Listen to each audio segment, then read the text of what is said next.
It is playoffs day for the Wingwoman off-season event. I am so excited. I am joined, obviously, by the wonderful, amazing Zoe to my right. And I have no words for what we've seen in some of the group stages, more of what has actually transpired and what the teams we actually have in the playoffs are. I know we were talking before about some of the teams that sure, they had a couple of upsets that we were expecting.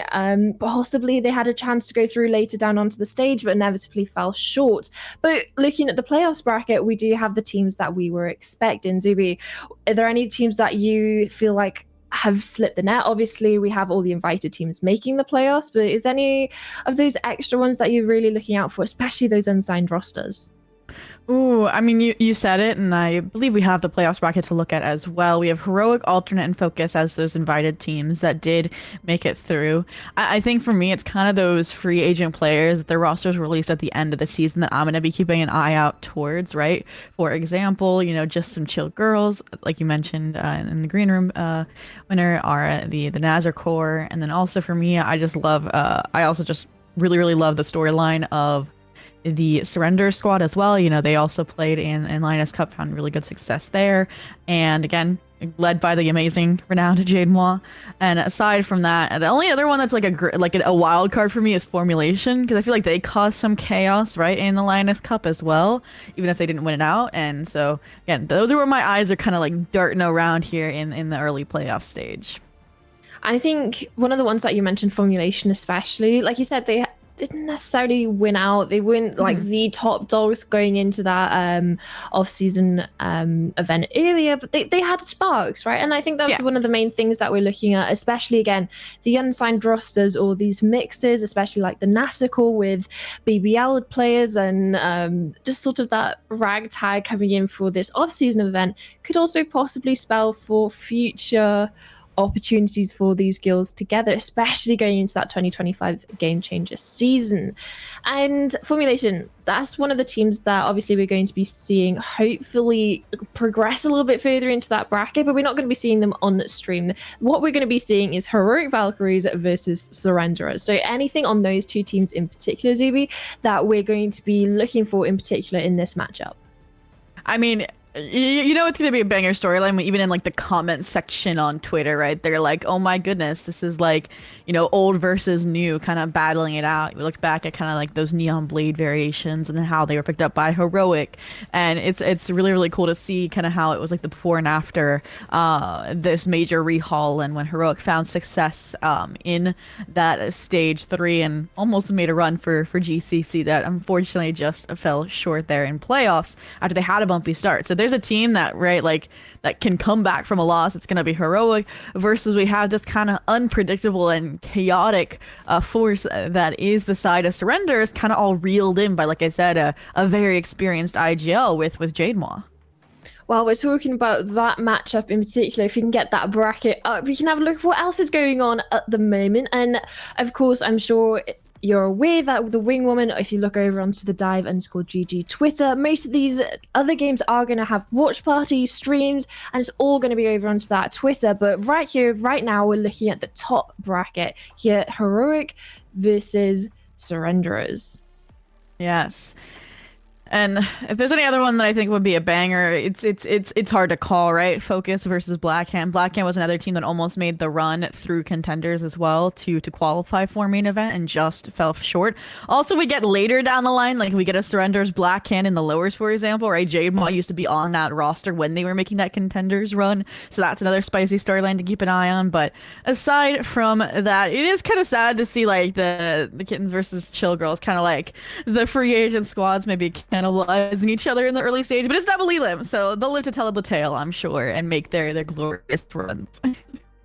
I do love that it's a double elim. Right, I think that was one of the main things for me is, yeah, great off-season event, sure, we get to the playoffs, and then some of these teams that is starting to get more light, starting to get into the swing of things, making it through group stages, making it through these open qualifiers, and one match they lose and they're out. So it's lovely to see that they get that sort of second lifeline come in, and especially with some of the matchups we have at the start, right? Some of these games can be super close, like you saw, and for me, especially those two, that matchup that you mentioned about the two unsigned teams, hoping to get maybe a little bit deeper, show to potential orgs that they are worth investing in, or at least worth keeping their eye on as they go into that 2025 season.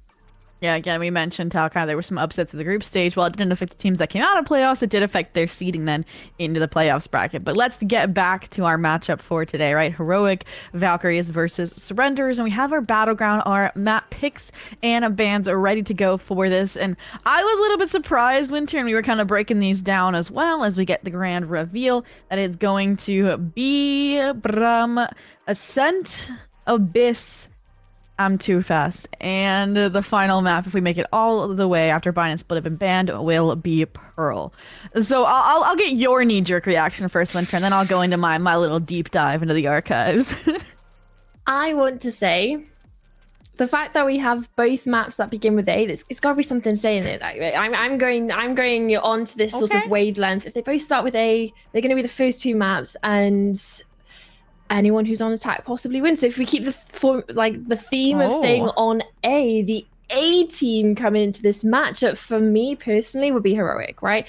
They're the team that have been together the longest, technically, in the sense that they have more reps with the team itself. Sure, they're having that little bit of suffering of loss of the coach changes, or at least a step back of the role that you see JT taking, especially with his new role within, well, VCT mains EMEA. So for the side of Surrenderers, I'm there thinking there's definitely upset potential, but I don't think it's going to be necessarily the maps that come into that, more of the individual skill. I definitely think so. Particularly, we've seen like some pop-off plays. I got to cast Surrenders during the early group stage, and players like Elysian were stepping up on the Phoenix role, which we might see if we make it all the way to Pearl. But aside from that, I do think there's a little bit of a map like diff here. And again, maybe it's using the off season, right, for Heroic to find two maps they're not as good at. But Ascent, Abyss, Pearl haven't really been played by Heroic during this tournament, and Abyss is the only one that they were kind of in tune with during that stage 3 run as well. It was a really good map for them, actually. But Ascent, Pearl, they really don't touch, or when they do, for Ascent in particular, they were losing it in the main circuit. So that's a little bit surprising to me, versus it's been kind of consistently played by the side of Surrenders throughout this tournament. So you talk about not having reps in, well, the Pug squad has reps on this map, but it's a Pug squad versus that consistency and, like you said, ability hopefully to adjust just behind the experience the squad has. I think that's what could, like you mentioned, cause an upset for Surrenderers here. But hey, you said whichever squad starts in the attack. Well, guess who's on attack the entire time? Surrenderers. I feel like I've maybe gone down the wrong route now with the A. Maybe it's a different letter that it starts with. I don't know. But no, I do understand what you're coming from in the sense of, especially when you're taking into account this is an off-season event, Heroic, this isn't necessarily the biggest tournament or biggest thing in the calendar at the moment, in the sense of it's coming to the end. It's almost Christmas time. It's almost time for that sort of player break as well. You even see like the main leagues, they're not coming back until January. So for them here, it's a really good proving grounds, like you said, for some of the less known maps. And I think that's why you're seeing a couple of bans come through for like the Sunset ban. It's something that we have seen them play well against top tier opposition. They even beat Giant X on it, and it was a map Giant X are relatively good at. And so coming into this, the fact that we're seeing Ascent and Abyss, for me, formulation have to sorry, not formulation, I saw the F and I was like, immediately thinking of that. But no, Surrenders, I think if they want to push this to a victory, it really does start off on that first map, because I think as soon as we go into Abyss, we're going to see a little bit of a slippery road if they're able to not close out that first map and Heroic Valkyrie start one up in the series. And you mentioned the impact that this tourney has on like the future. Well, think about it, right? We're on tourney round. This is an old patch. Ascent is leaving the pool. So, right, you're not worried then about showing off a map that's not going to be here. I am also internally celebrating like so much. Like I'm externally celebrating. Yeah, I'm everywhere for this. Like getting that scale pick out of the way. Like, yes, please. But I mean, again, this is okay, right? I don't like Cider Ascent. We're starting with Ascent. We're starting with like a litmus test, and then we end on the spicy maps of Abyss and Pearl, like the newer maps in the pool. Like, it's gonna be a good time.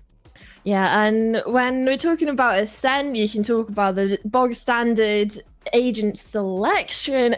But me personally, I'm hoping to see, especially after what we saw Shopify Rebellion use over in Game Changer Championship, I've seen a couple of teams pick up more of that Yoru and Deadlock composition. So I'm hoping that we do see that. We saw that in the first opening match of the group stage back a couple of days ago, and yeah, you can see it there. 2 deadlocks though, so Heroic Valkyries obviously bringing the deadlock through as a double sentinel.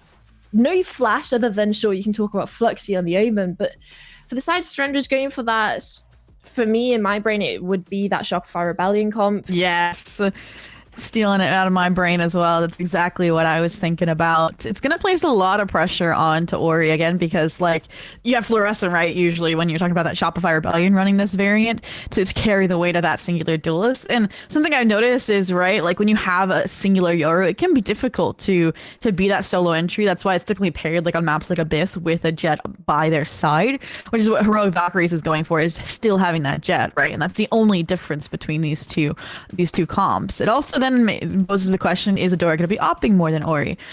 Because that's, again, what the jet, I think, enables you a little bit more to do safely. But other than that, I am glad to see those, stock standard compositions out the window, Winter. Yeah, I mean, we do kind of have the similar sort of thing. You have the jet, the Sova, the Sentinel, the Omen. But for me, it's the fact that Heroic are coming in, keeping this sort of the basis, like you were talking about, of keeping that jet and Sova, opting for bringing Lida in on that deadlock over bringing a flashes in. And I really want to see what that sort of prioritization affects that sort of gameplay as well coming into it, because you're looking at it, you're not going to be able to do some crazy fast executes.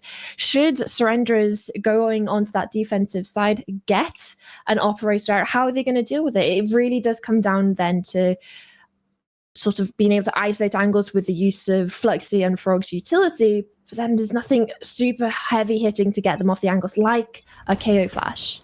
Well, we don't have to worry about the flashes for initiation just yet. Heroic Valkyrie is starting on the defense to surrenders on that attack. Started with some B-main aggression, maybe just trying to deny any information off of usual Sova utility, but now they're going on their own expedition. Owl drone up mid, gonna spot out, I was gonna say, hopefully this crossfire, but Adora still in the dark here. They have such a heavy fixation on mid this round so far, Winter, and I mean, looking at where surrenders is, it could be a good call. We're talking about the problems of having a Yoru as that entry. You don't have the sort of updraft dash, the double satchels, the really explosive entries in the sense of space taking. You are heavily relying on that sort of TP ability. So that's why you see a lot of grouping up from the side of surrenderers wanting to overwhelm and split this defensive in half, and that's exactly what they've done. All right. And I mean, the player's literally rotating off just seconds too prematurely, but they don't have to worry because there's tilt 2 back, and that wall as well doesn't really impede much rotation other than into CT. So as long as these heroic players can hold on with some nice shock darts, some nice net action, it's not going to worry. And you talk about that flash, well, it hasn't dislodged any of these players. It's going to be the double swing instead to get those trades and keep the site now for the side of surrenders. Plant gonna go down, but the players for Heroic flooding in almost immediately here, and Plant goes down in the nick of time. They tuck away safely, and I love this protective force, right? Ori was lower HP, Legion takes the first contact, and the trade is good. Pistol as well for the attackers, and it's a great start for them, especially with regards to economy, getting to a couple of weapons on the line. But for me, it was the recovery from, well, a little bit of a dodgy site hit in the sense of you saw the deadlock wall go over towards CT. Adora found a gap and was able to slip through, gets punished for it. And then also when you're going into that post-plant situation, you're corralled onto backside. Heroic know exactly where you are, and they dealt with it immaculately. Like you said, the main HP player taking the peak, and then the lower one on the reactive. So Heroic in this round is really trying to do as much damage as possible. You can see the investment that they've made is very minimal, trying to get a couple of bits of utility. Classics slightly upgraded pistols, but it's mainly playing to hold down to this A site, do as much damage as they can, catch some players off guard, especially with Adora's position here, hoping it won't get cleared out. With 5 players in main, likelihood of that happening is pretty low.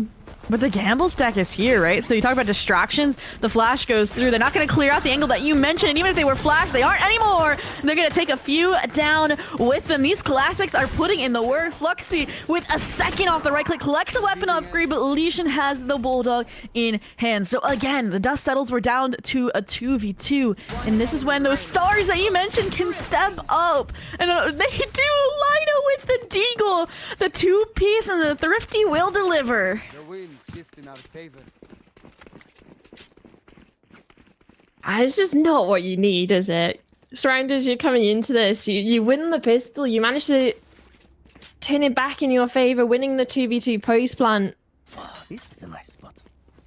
You try to stick together, try to keep the numbers in your advantage, not let any weapons get out of your hands. You go together out of A. We were talking about that gamble stack over towards A. Utility as well used onto B, so they could rotate heavily over, and it's just the cheese positions not getting cleared out properly, the drone not getting the information needed, and side of Heroic, they're going to be laughing at that. They came into that with absolutely no investment. And this round, to say, speaking of investment, Surrenders only had this one hero rifle for Jade Wall. Versus Heroic now, kind of they're the ones bonusing the weapons they collected. Maybe a few to patch the holes, but that's where we get to see that Sniper Rifle Vandal action. And now they realize, okay, we got to get a frag back. They expect the lurk player, they deal with it. And now this causes a reaction to rotate, to aggress into tree, but that's where the deadlock util is. So now you're going to get pinched by these players. And again, you don't have weapons. Jade Wall has a weapon, and Jade Wall is in the defender spawn. It's just completely separated to me. Like, look at where the spike is. That you have 3 defenders who are able to swing off any sort of contact towards mid. The only play that you're talking about is Trademark, but even then you can see the pings on the map that they're aware of it. They're aware of this possibility. They have to get active. Jade needs to have a stay in this round. That's exactly what they do over towards mid. Frog taking off the board. So that's at least one of the players with the weapons they don't have to worry about. Lida's going to take a peek through the smoke. Is the timing going to be there? Unfortunately, Lycian's looking the wrong way. Falls to Fluxy. And from around that, we could have been seeing tilt the opposite way. Here, a rifle that we were talking about coming in from Jademar does some damage. Does bring into question for the round itself, but nothing more than a couple of frags on the way out. And I think, again, that just, I don't want to say it was a gamble necessarily from Heroic, but just Surrender is not recognizing the possibility of them pushing through B main, right? Going for that pinch play. Maybe even some miscommunication, right? Because Bobby falls and somehow the players mid are still caught off guard. Like, maybe they expected them to fall off instead of continuing onwards. But again, those are the kind of moves that allow Heroic to now be up 2-2-1. Oh. Nice net, but no punishment off of it. Lida, gonna say maybe just using it for confirmation before the wall gets deployed, but Saladora, last round! Outlaw upgrades to the operator, and this is all still bait for Superfrog, who's pushed so deeply up. Yeah, that cage is going to be that sort of a backing off symbol.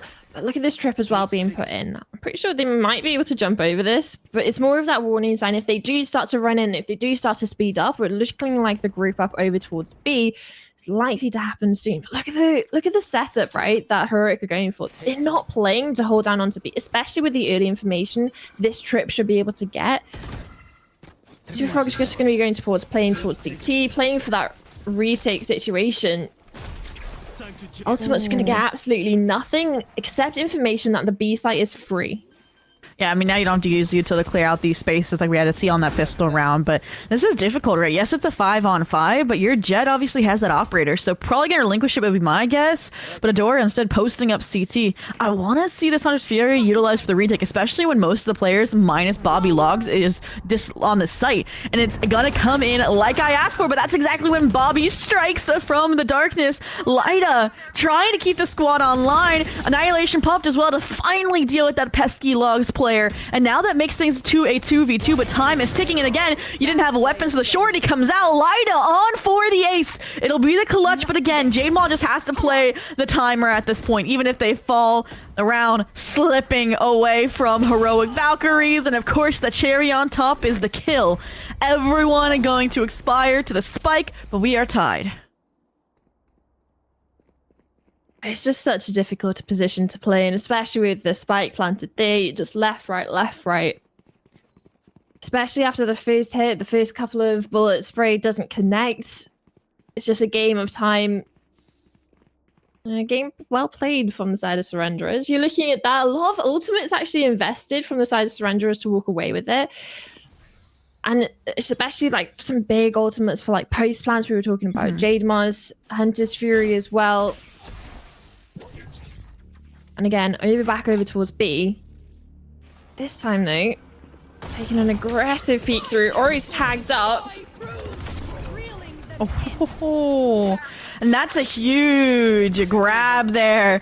And now with the new update, I think they're going to get killed even if it doesn't reach the end of the tether. And there it is. They false, no more utility to deal with. You still got to do a still A, but they're going to do that really easily as well. Didn't have the best weapons, but again, the coordination on these exits has been top tier. And that's why Heroic was trying to get aggressive B main round and round over, but this time they don't get to. And now again, it's this retake. This time though, with a disadvantaged player count.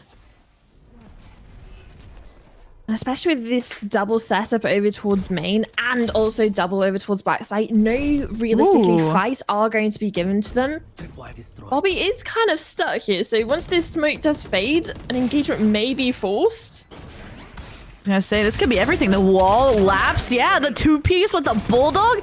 Lyda knows those players are still corralled off, but I mean, Jade Maw, again, we're just replaying how the last round concluded, and this time Surrenderers flip the script, reclaim that lead.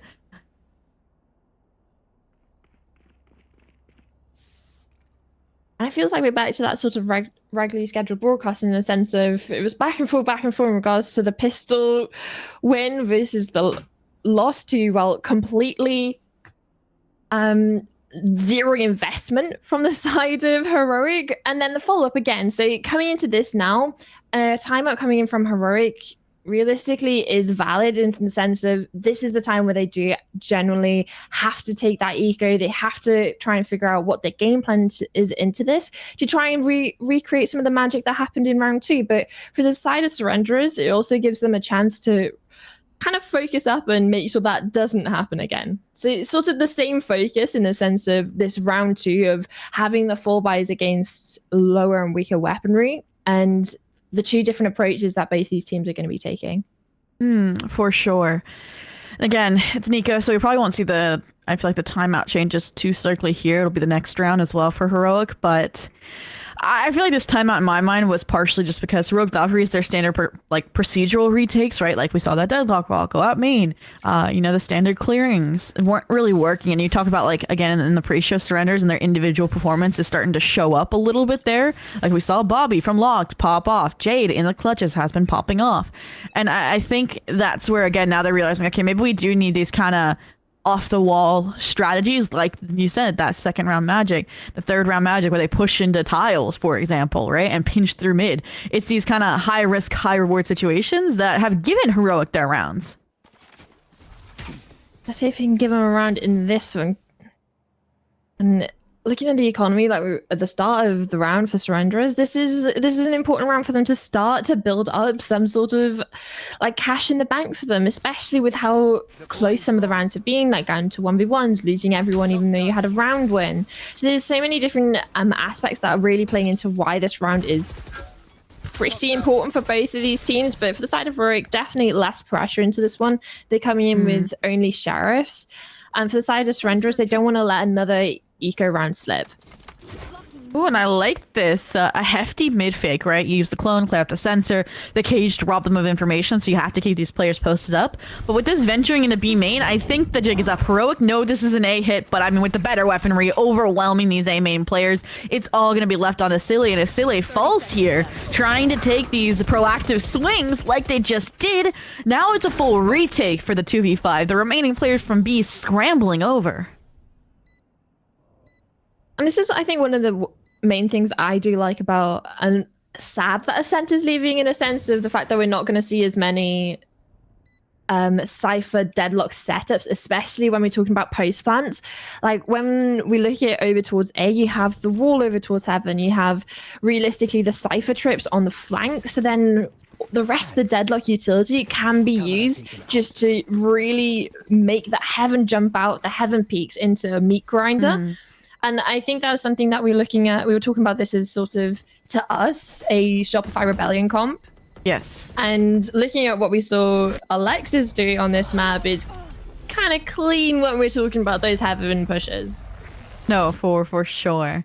And again, they took that composition, if we're talking about Shop of Rebellion as well, from MIDI, so they know some of the inner workings of that composition, versus now it's kind of like the theory of every time you copy something, it deters in quality, right? Like Shopify, copy it from MIDI. Now they're copying it from Shopify. And again, you're going to have to get through those issues in practice versus or like real matches, right? And I think that's what we're kind of seeing Heroic Valkyries now work through, because this is a new debut comp for them, right? It's been a long time since they played Ascent. It was back towards the beginning of stage 3 of the final conclusion of the GC season for EMEA. But aside from that, this is the round that we wanted to see, right? When they have weapons in hand, where that timeouts effects are going to be in full swing. And the major change I see is that, again, the Deadlock is playing over here instead of the Sova on the B site, right? And so you get these kind of proactive sensors to hopefully swing off of it and kind of delay that B take, because they know that the retake hasn't been working out for them on that B site. Yeah, it's the little adaptations that are coming in, putting, like you said, putting the double sentinel, really locking down that B site. Mid? And the only issue is market may be a point of contention. There was a trip early on, and also the door being broke, so it's definitely, or it shouldn't go unnoticed by Heroic, and that's why you see pings going out and sort of that floating rotator of the Saver coming over and hovering towards CT. Still, Surrenders haven't necessarily committed anywhere, but with the spike heading back over towards B and the posturing up of these players over towards mid, a B split is in time for a possibility of a peek out of main. Oh, and I was about to say, I like the wall. It delays these players crunching on to be main players and allows for Superfrog to get away criminally like that. So one of the head of the snake cut off. This double deadlock sensor now doing its job along with the net. This is what they wanted, to play down the timer, not allow just a speedy B take, which is what Surrenders have been gifted round and round again. Nice little dark cover, and Superfrog playing around it beautifully, gets a third on the round for her. And now all that's left is Talida to clean up the remaining mess that's left. Bobby in the 1v4, isolates Flexi, but they are so worried about who's behind them that they can't finish the job, and that's the change we wanted to see from Heroic Valkyries.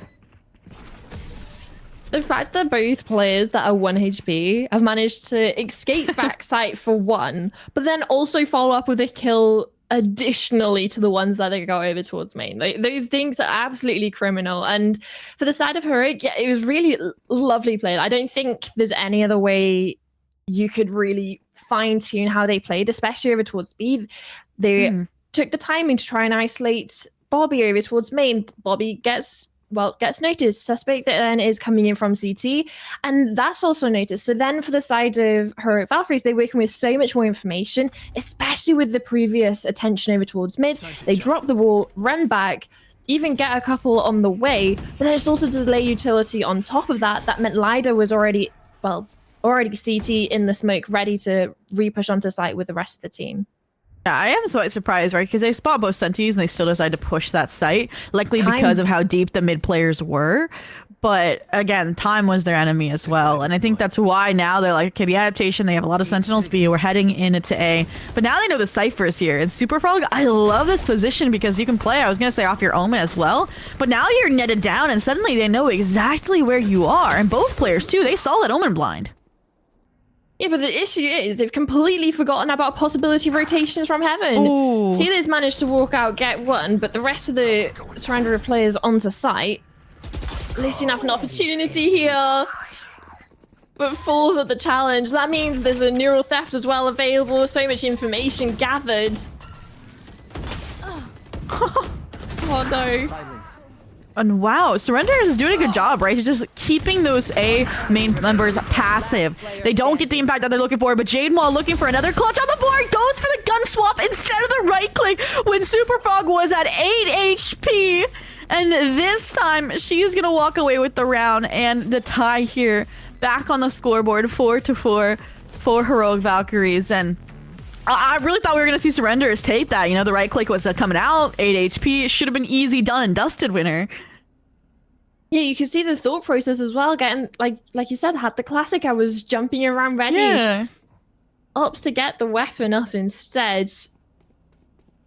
Unfortunately, gives prime position, prime opportunity for Super Frog to isolate the kill onto someone who's not even got a weapon to shoot back with. Gets the defuse done as well. But for me, it wasn't even just that clutch kill, it was that peek over towards main, right? That main peek outside the smoke, catching the only A main player off guard, getting the neural theft online as well. So for the rest of the team, had so much information to work with, but still Surrender was putting up a fight onto that side hold. You had Jade Mar turning on a swivel, fighting Heaven, fighting main, fighting every single angle possible.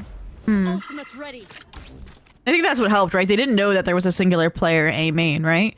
So that's what kept them there focused on it just long enough for them to take care of those rotating Heaven players. But back into the next round, this one's going to be make or break for both of these squads, and ultimates are all over the place for both as well. We saw that similar kind of B main aggression here. This time it was the Jet and the Deadlock kind of pictured together. And so this is interesting again. Like when they see that presence, Surrenders decide not to run away from it. They decide to fight into it. And this round is no exception, right? Breaking the deadlock wall.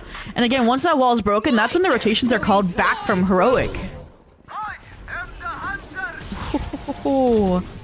And all these ults, the wall deployed. Beautiful clearing out.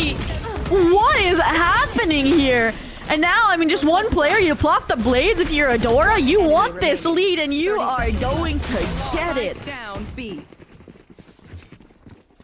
Okay. You can see the thought process, right? Yeah. Oh yeah, I'll sit in this. I'll sit towards logs. I got a stun on that angle, like on an angle to as soon as players start coming in, they're gonna get stunned up. That's great. You Adora, bait for me, right? I'm hiding in this corner. Bait for me. Yeah, sure. I'll take a couple of peeks. The only issue is there's no point baiting if you're just gonna get every single kill, some crisp headshots. Lida then says, "Do you know what? I've had enough. I'm gonna peek in." Gets the ultimate off as well. You could talk about that. It was an expensive round for them, right? Three ultimates used when necessarily you could make the conversation that it wasn't the round turner in the sense that they needed to use those ultimates. It was really like putting the nail in the coffin for Surrenderers in the sense that there was no way back into the round. But you have to commend the sense of that they're not scared to use those ultimates, right? And I think for me, it's a good sign in the sense of not the fact that they're using 3-in-1 round for no reason, but more of the fact that it's 3-in-1 round. They're not heavily reliant on them, right? They're not saying, I can't use this ultimate. I need to use it for this specific setup in the next round. And for me, from the side of Heroic Valkyries, I know a couple of times in previous splits you saw ultimates held on to a little bit longer than I would have liked, especially when we were looking at maps like Lotus, obviously not in the pool anymore. Coming into Ascent, again, soon to not to be in the pool anymore. It's nice to see. No, for sure. And again, mental's half the battle, so getting the lead back, again, on a map you're not the most comfortable on, and it's Surrender's pick is huge. So then we also saw that Surrender's timeout here. Maybe trying to make adjustments again to deal with this proactivity. And again, the information from Heroic and the use of that deadlock has been insane as well, right? That rotation, that setup wouldn't have been possible if the deadlock wall wasn't that deep into B main. Because then they make that gamble rotation. The Sova, the Jet, Lida, the deadlock are all in place for that kind of cancellation play. But Surrenders, again, eco round when they took that timeout, so not going to see maybe the full showing that they're hoping to achieve here, but I do think A, honestly, is Surrender's best bet at the moment, which I think is why we're seeing a little bit of a lean this time around. Two players headed towards A main this time, right? Not going to chance again the double stack being there, but now the difficulty becomes, you'd think with the Deadlock and the Cypher, they'd be holding tree. Nope, it's your Omen with a beautiful Paranoia. But the issue is that paranoia is for nothing other than to delay these players because there's no sort of capitalization off it at all. Hunter Fury goes out just to try and get some damage, do some kills. The issue is Adora's already trying to take down these players on site, already isolates the two that's come out of tree, and now all 3 players wanting to come out of main have been stopped at the gates. Ooh. Not gonna lie, I think Bobby was robbed of a collat there, but regardless, I think it again is just coming down to the rotations are really, really clean from Heroic Valkyries. Like you mentioned that, yes, that paranoia from Fluxy doesn't get anything in terms of like kills or damage, but it bought so much time for those players to set up Heaven comfortably, right? That I think that's what was the big difference maker, right? Because, you know, without that paranoia, Adora wouldn't have been in place to get those 3 kills, right? Or yeah, and aside from that as well, you talk about using ultimates. Well, Jade Maw just invested their Hunter's Fury on an eco, and it didn't really work out because of how many players were there for Heroic Valkyries. Like, one player, yeah, you force them off, you get the site control, but it didn't, they weren't afraid of it. And now, 6-4, Heroic confirmed a lead, and Surrenders need that chance to strike back. Ori, opening kill. This is nice. This is kind of giving reminiscence of the first few rounds where they found that B success. But now it feels like they're trying to punish that over-rotation sentiment that I mentioned from Heroic. The issue is, Heroic have absolutely done 0 rotation, and especially with this utility as well coming out over towards tree. That's so much information for the rotates to come in, so this is going to be an absolute brawl over towards this site. Only issue is, these defenders are put in a box. Oh, and Ori, dimensional drift, maybe some shots go awry, but they quickly correct. The gate crashes late though, and that's gonna place it all onto Bobby, the 1v2. They know where she's coming from thanks to that wall, thanks to that recon bolt. You gotta recover the spike, you gotta dismantle this line, and Bobby's saying, I got none of that. I have 30 plus seconds, I can take my time. That's exactly what they're gonna try to do. The only issue is, 30 HP, door now closing. There's so many angles that have been cut off, and especially with this new setup, right? Fluxy has an opportunity to now to over towards Heaven. You have Chile as well towards door. That's going to be holding that walkout, but also has an opportunity to swing onto Heaven if it's even needed. Fluxy shows it's not, but Bobby was a bit too much to ask of her. 2 cross headshots needed, and realistically all the information in favor of Heroic to work with. And talking about the timeouts, right, we've seen really good conversions for the side of Heroic and a little bit of lack there for Surrenderers. Again, like we said, it wasn't necessarily the strongest buy coming in for them the last couple of rounds, but they're in a situation where it's the last round of the half. They were 4-2 up, they started with a pistol win, and now they're facing down the barrel of an 8-4 half. Yeah, I mean, I do think with this composition, right, both running the double senti, that we're going to see a little bit of a defense-sided focal point. But aside from that, last round, we talk about it, right? Just the call for that Omen and that Cypher to get back onto the A side, because they were leaving, right? They were in tree, in garden, on their way back towards spawn, expecting that B hit, because that's what time and time again Surrenders has done. And then the call would be like, nope, go back A, was just perfectly in tune. And even though they get pinch generator, they hold their ground very nicely. But look at this. Bobby fighting into this. I would have been like, guys, there's 3B main. Hightail it to A. And now, I mean, you're going to get caught out mid. Spike down mid. The issue is, it's not Bobby that gets caught out. It's Suspect that was the bomb carrier. So the spike going down is going to be information for her to work with, but less players. Ori takes an aggressive gambit up towards mid into market. Catches the player trying to back off, catches the jet on the retreat. Issue is for this one now. Looking at the player isolated towards back side. Super Frog, we were talking about the rotations coming through, that they've been really good for the side of Heroic. This time, it's going to be a real test of these anchors. Yeah, Super Frog under high pressure here, but finding Ori there is huge, right? And now they don't have to worry about that market presence. They can all just kind of close in on these players if they even need to. Super Frog almost lines them up. And Fluxy, nice little counter there. Jade Maw again in the clutch, but with a lot less time to navigate. It has to go for the commitment onto the plant. And that's exactly when Fluxy and Lida are going to swing in a perfect, succinct succession. And there you said it. You called the 8-4 into existence, Winter. I don't say it's my fault now, because anyone who's supporting the Surrenderers can bring me. No, but yeah, you're looking at it, they don't necessarily have the best weaponry coming into it. Sure, they made a conversation for themselves, but again, it's talking about Heroic Valkyries in the sense of how much pace change that you can bring to not only the first tempo in regards to like the first 10 seconds of the round, what are they doing? But then also that re-aggression that they're not afraid to really bring to the player surrenderers, even if they're a player advantage or a player down, they're more than happy to run it out mid, catches a couple of the surrenderers players off guard, and then you're looking at the site anchor as well. The Cypher Super Frog has been able to buy so much time, and then inevitably some of the kills as well. Wow, Suspect diving and nets themselves down. You can see Elysian trying to bail them out, and it just does not work out.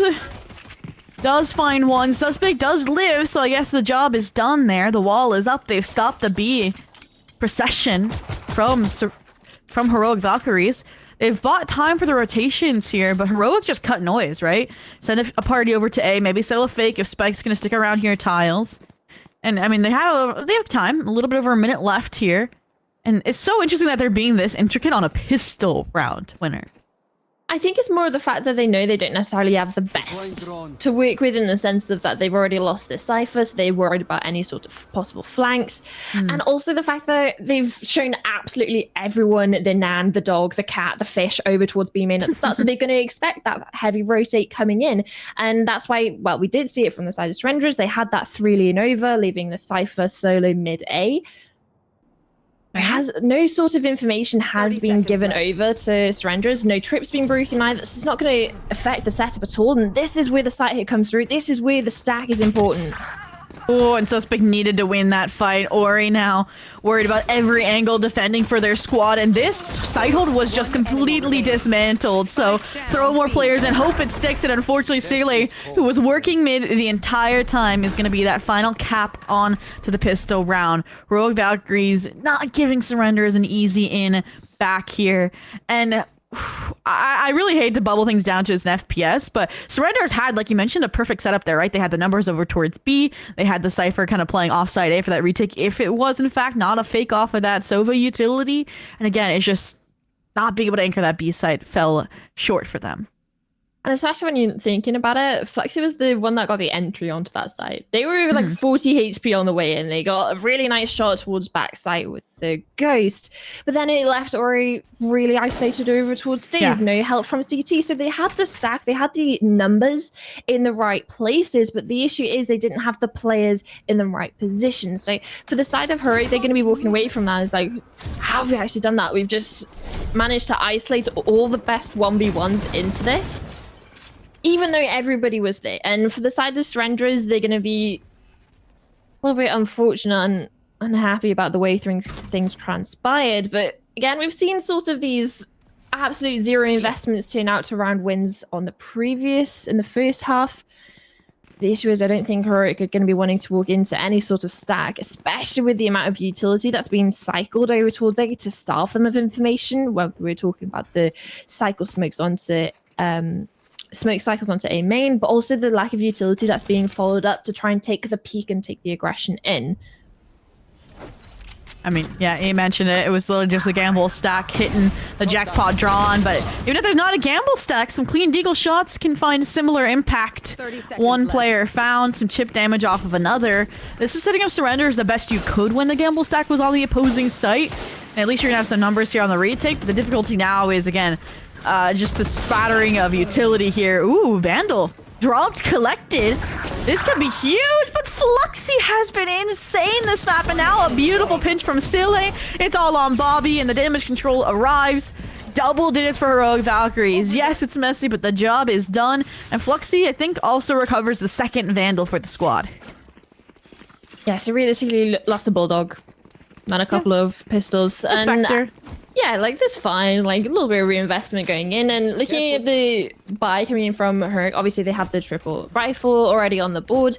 Fluxy opting for that Sheriff, dropping the rifle over to one of the more prominent players in the sense, not necessarily the kills, because she's going currently 16 and 6, doing amazing work on the Omen, but it's more of the players that are going to be that spearhead for this attack, whether you're looking at the Cypher or also the Jet. So they're the two main players that you're wanting to look for on how they're able to affect this, especially now it's only the Cypher being spotted out. I say that, what a reveal. Beautiful play there from the shock dart denying the drone. So like you mentioned, the reveal and the use of the cage. Fluxy, though, again, living up to their top of the scoreboard placement through the wall. A domes the opening user with a deagle. And that finally could generate an opening here for this B site for Heroic, but little over a minute left. Surrender's not quite sold on the exec just yet, right? So we're gonna see maybe the Yoa rotate over, wait for a gate crash regeneration to support. But other than that, you're just gonna be trusting in Bobby and their ability to finish what they started here over towards B main. Like I said, it's trusting Bobby to finish what it started. Shock darts come through, trying to break any immediate trips, but there's nothing to stop them except the sheer rifle prowess of Bobby. There's even a player flooding out of CT, but it's the test onto Bobby, and she passes with flying colors. A triple kill onto that side push, collecting 4 in the round for herself. And I'm talking about the opportunities for it to go awry, and the fact that Fluxy was able to get one through the wall onto her Scottish counterpart of Jade Moore with the Sheriff towards the start, and then looking at your site anchors, maybe not performing as well as you wanted in previous rounds, but in that one, you cannot put a foot wrong, and she didn't. From the opening kill to the closing ones. And again, that's I said like prior, like you mentioned, they had a really good setup on the pistol between Ori and Bobby. That's how it's supposed to be completed into perfection, right? Both of them playing off of each other beautifully. A nice clone bait to deposit Ori onto stairs. It all comes together. And now, I mean, that's just a breath of fresh air. But again, it's still 10-5, right? You are not out of the woods even remotely, right? You don't even see the clearing in the distance. Still a long way to go here, but a buy in tow. Heroic, this is going to be, I think, their last buy after that kind of 4-second round. But if they can convert it, then they're going to keep the money a-flowing.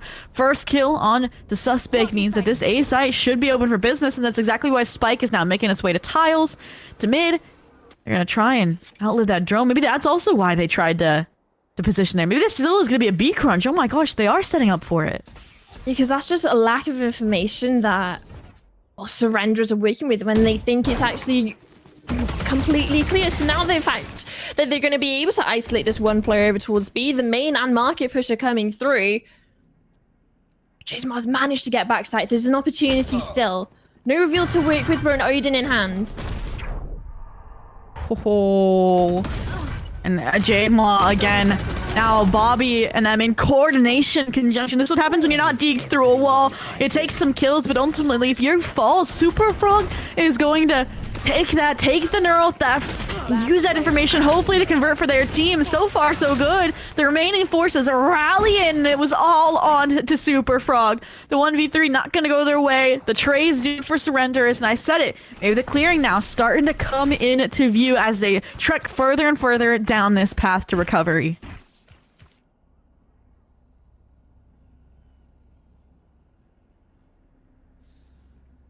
The scoreline is facing them. It's a 10-6 scoreline currently, with an opportunity to make it 10-7, right? You're looking at the bright side of things in the sense of this round in particular has put Heroic Valkyries back onto that ego, onto that half by using a stinger coming through for Adora, but there's still opportunities for them in this round, and I think that's one main things that surrenders really have to keep in check is the fact that there's so many ultimates close for the side of Heroic, 1 away from the Sova, 2 away from the Jet Knives as well. So if they're able to get online in key positions as well, prove it devastating.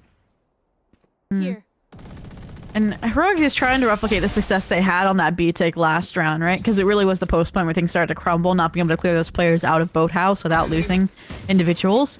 I think that's why, again, they're occupying this mid-space, right? Just the tripwires there. But this time, Jade Maw's also there. You know, trying to punish off the drone. Now was going to try and punish off of that recumble. But unfortunately, it goes awry. So now Ari is going to take up the mantle here. Dark cover, veiling the horrors that lie beyond. The clone not popped, and the swing is from Lida. Vandal upgrade collected at the cost of 2 of your teammates. You got to make it a worthy investment, Lida. What can you do with it? That's the thing, you can't necessarily run into Spool and try and take the advantage of the rotates because they have the spiking hands. They have to regroup up with some of the teammates, whether it's towards A or towards B. That's the option now that they have on the board. Yeah. Super Frog might be calling for it, right? Because he's managed to look out. Hey, the only issue is Cypher's holding the crossover towards Spawn. Bobby, couple of missed shots, but it's still damage being done. They still have the trap wire as well. The net is huge here, but they don't push in off of it. So still, time is an issue. Bobby just wants to play alive, play off the spy cam here. Denied the plant altogether, and they are going to be able to do just that. The anchor not letting the ship sail into any degrees. And they again buy time for the rest of their squad to rally behind them. And we are now 3 rounds separating these two teams. Are you talking about wanting to replicate like successes they've had in the previous of what going towards mid, trying to take advantage of the free real estate realistically that they're getting? Surrenderers aren't necessarily contending it too hard, except they put their trip down and then they leave completely until towards that sort of mid to late round. And like we saw, Ori able to get about 2 quick kills there, but that's on an eco round, right? It's if they're able to leave these spaces open for that prolonged period when we're going into the rifle rounds, Heroic might be able to capitalize on it pretty easily. But the only difference is in this one is that there's an operator and an Odin out for the side of Surrenderers. Ori's going to be starting over towards short with that operator. And of course, I was going to say, of course, Jade Mar going to be over towards B with that, but currently she's looking towards mid.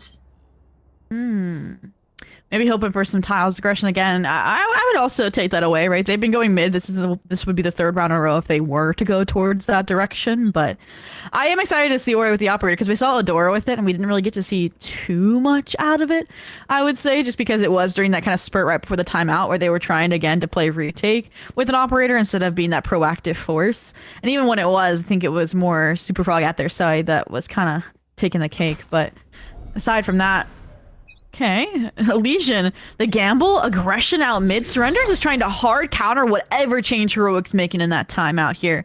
The paranoia, all just to deposit Ori here, catwalk, and now you know Spike's over towards B. Yeah, and that delay of the instant paranoia from this year, right, has just stopped any sort of scale into main, which meant the walk down from Ori from mid with that operator was able to pick off a player. Fortunately, for the side of her, they do have enough members to be able to reclaim that spike and make it out of B.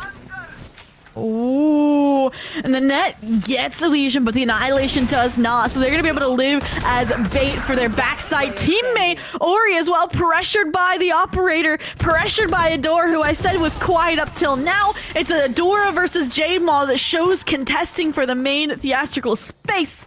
And it's going to be the Surrenders, Jade-Maw, Elysian to come out on top. And again, you talked about the timeout conversion. Well, now they're each 1 for 1. Sound sensor up. And look at that, look at the string of rounds that have started to go together, right? Whether it's against ecos, half buys, ultimate rounds, or even the full buy we saw in the previous. Sure, it gets a little sketchy. I won't lie. Towards the mid rounding and when it really does come down to those site executes, you can see them tipping in favor of Heroic, but Surrenderers not bowing out in the wind, are able to stand up against the Valkyries. This round is everything ults. Use Annihilation last. Now they're using the blades.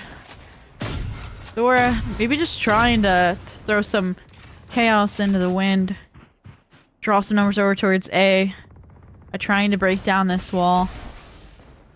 But again, it's just perfect kind of reactions from Ori at this point, right? We talked about the raid they had to post up towards mid.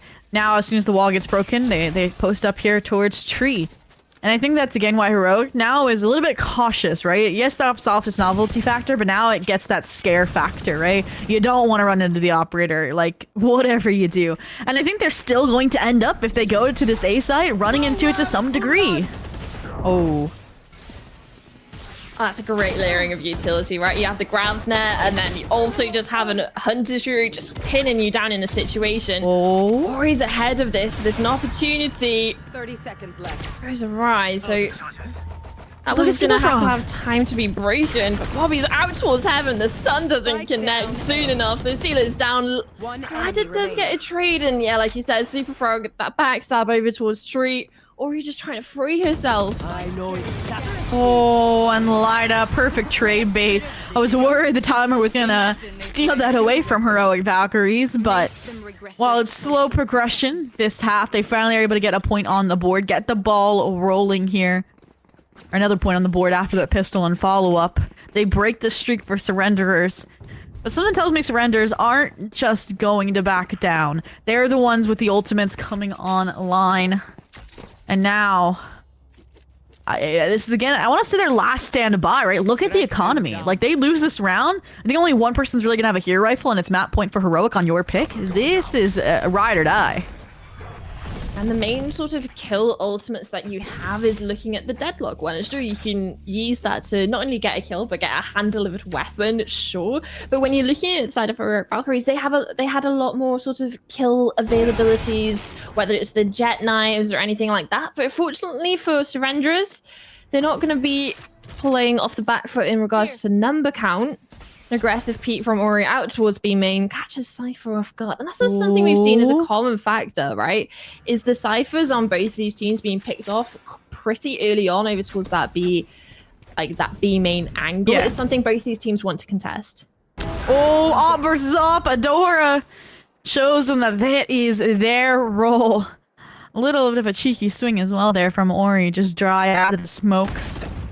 But the rest of the squad for Heroic Valkyries expanding their dominion elsewhere. Jademaw, Odin, this could be everything. Elysian as well, distracting from backside, but they are smart. They take the CT space. Adora for the trade. Elysian netted. They know she's here. So bring her on the Rosie, play in your own dark cover, but now there's shock darts infiltrating your domain too. Adora finally waking up here towards the end of Scent. And it feels like, unless we get a miracle from Suspect, okay, a miracle, that this might be a Heroic map point. Talking about miracles, 1v3 started, back down to 1v2. Opportunity to make it a 1v1, but the Annihilation just goes between both of the players, doesn't bounce either to either direction. And again, it's the sound cue as well. You're making that play to try and get into a 1v1 situation, right? And then you can deal with the one player swinging you. Unfortunately, hits absolutely nothing. And the last two rounds, Surrenderers has felt the full force of Heroic Valkyries, right? And I think that's something that had been commonplace as well in the 4-round streak Surrenderers were able to put together. Sure, they were convincing, they were wins, but it's also the way Heroic Valkyries were going at it. They were very dominant in the sense of the site hits and committals. That it did require, like, hero rounds from side Surrenderers, or really stepping up to the plate. Like, we had a triple kill from the Sentinels, we had triple kills from the site holds, or delay, and it was so all of this adding up and eventually crumbling under the pressure that the Valkyries are putting on. This is interesting. I was about to say, I don't think they intentionally walled themselves out, but the two players now committed to A main for the time being.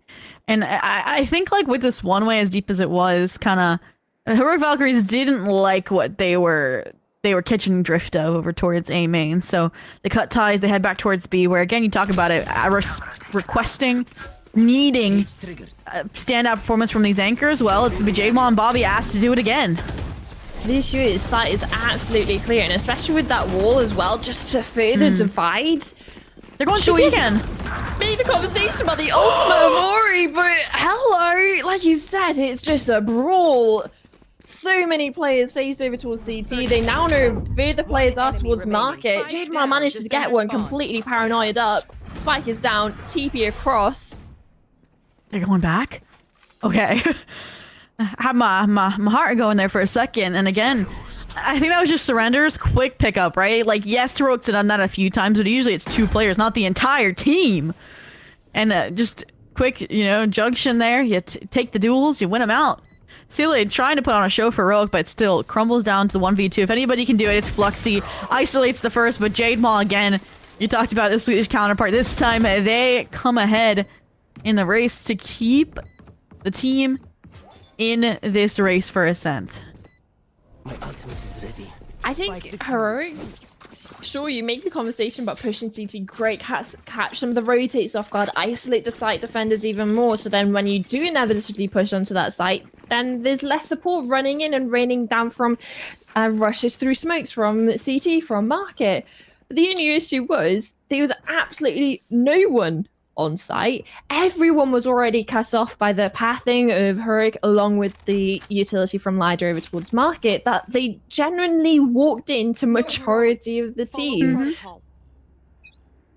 And it just comes down to a full-out aim brawl over towards spawn. Fortunately, Heroic unable to close out in the 1v2. Okay. Some net Hunter's Fury action. Jade Maw, huge impact, huge chip damage there. Delay the A exec here. Fluxy getting away with a very creative shrouded step or two to keep them alive in this round as well. Talked about it, Super Frog. Usually a victim over towards Tiles, this time victimizing the opposing Cypher. Still falling in the early round, we equate to a 4-on-4. And this is what Heroic Valkyries has been good at, right? Just calming things down, slowing things down in the mid round, searching for that opening, and then re-ramping up, like you mentioned, that had been hard to shut down execs when you've lost event, when you've lost key players like one of your Sentinels. That is definitely an issue indeed, but also Heroic are going to be walking into a well-prepared defense, especially with so much information over towards mids, but the kill goes in favor of the Cypher, and now again, Elysian isolated over towards backside. Are they going to be aware of this? Are they going to clear towards Hell? Lyda does, but falls. Oh, and it's a 2v3 to decide the fate of the game. They're aware Fluxy's main, the flash goes out, they gotta get the timing. Now, they've confirmed that player, but the spy cam comes out, so even if you escape, you would have been wallbanged, and it's all on Jade Maw. 30 HP, the 1v3, weapon in hand, but now, again, you gotta find mind games, you gotta find an opening to isolate these players. If not, they're gonna crossfire, they're gonna trade, and this is so difficult, even with the low HP. Super Frog, a beautiful 4-piece on that rotation for Rogue Valkyries to win out the opposing map pick. 13-9 here to kick off our playoffs series. Yeah, and I think, sure, we had the conversations about how close some of the rounds have been. It was back and forth in the full spy wars. The eco rounds had some real teeth, some real bite to the bark that we were looking at some of them with, but it really does come down to the ending of, well, Heroic kind of just walked the way into sight. They took their one-on-ones and they came out on top. Right, and then they were in a situation where, sure, even when a player peeked over towards Hell, tried to clear out more of the site, falls, there's already another player there, right and ready to trade them out. So when we were talking about that second half, really towards the the tail end of this matchup, Heroic Valkyries, I feel, really stepped up in regards to the team playing coordination, but also they just initial gunfighting prowess and taking their ones.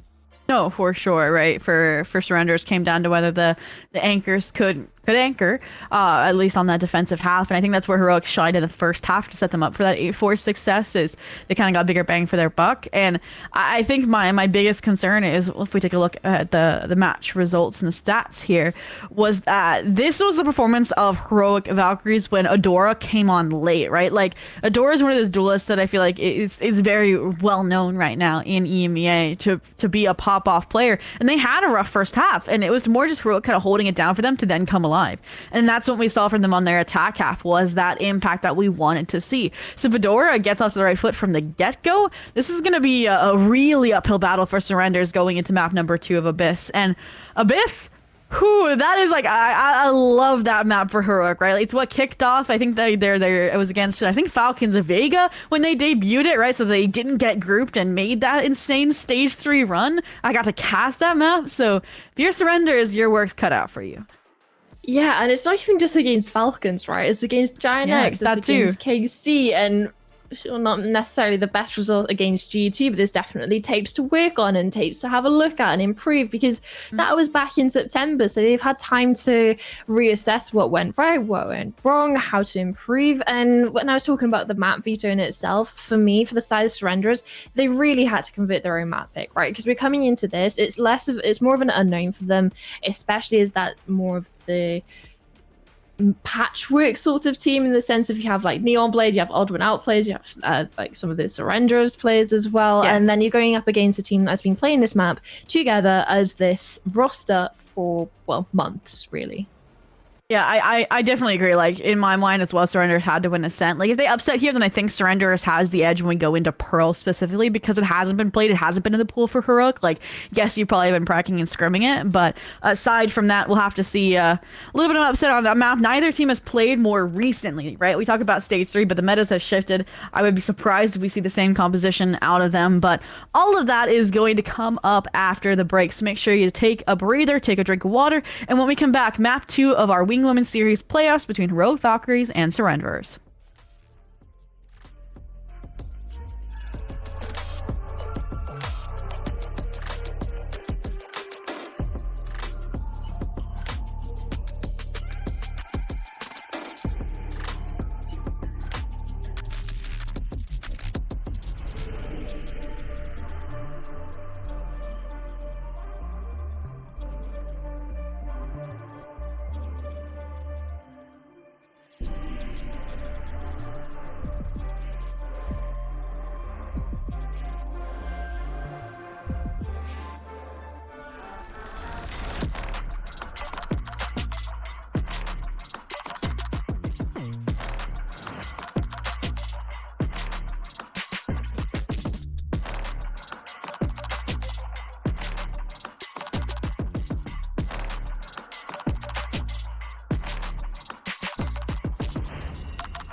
And we are back. If you are just joining us, it is a 1-0 lead for Heroic Valkyries. Surrenderers are going to be fighting off the back foot, going into their opponent's map pick as well. So my name is Winter, and I am joined by the lovely Zuby. We have already covered the first map, and for me, there's definitely a lot of questions about what could we be seeing on the second one, in particular to compositions. Isn't that right? Do you have something you want to share with the class?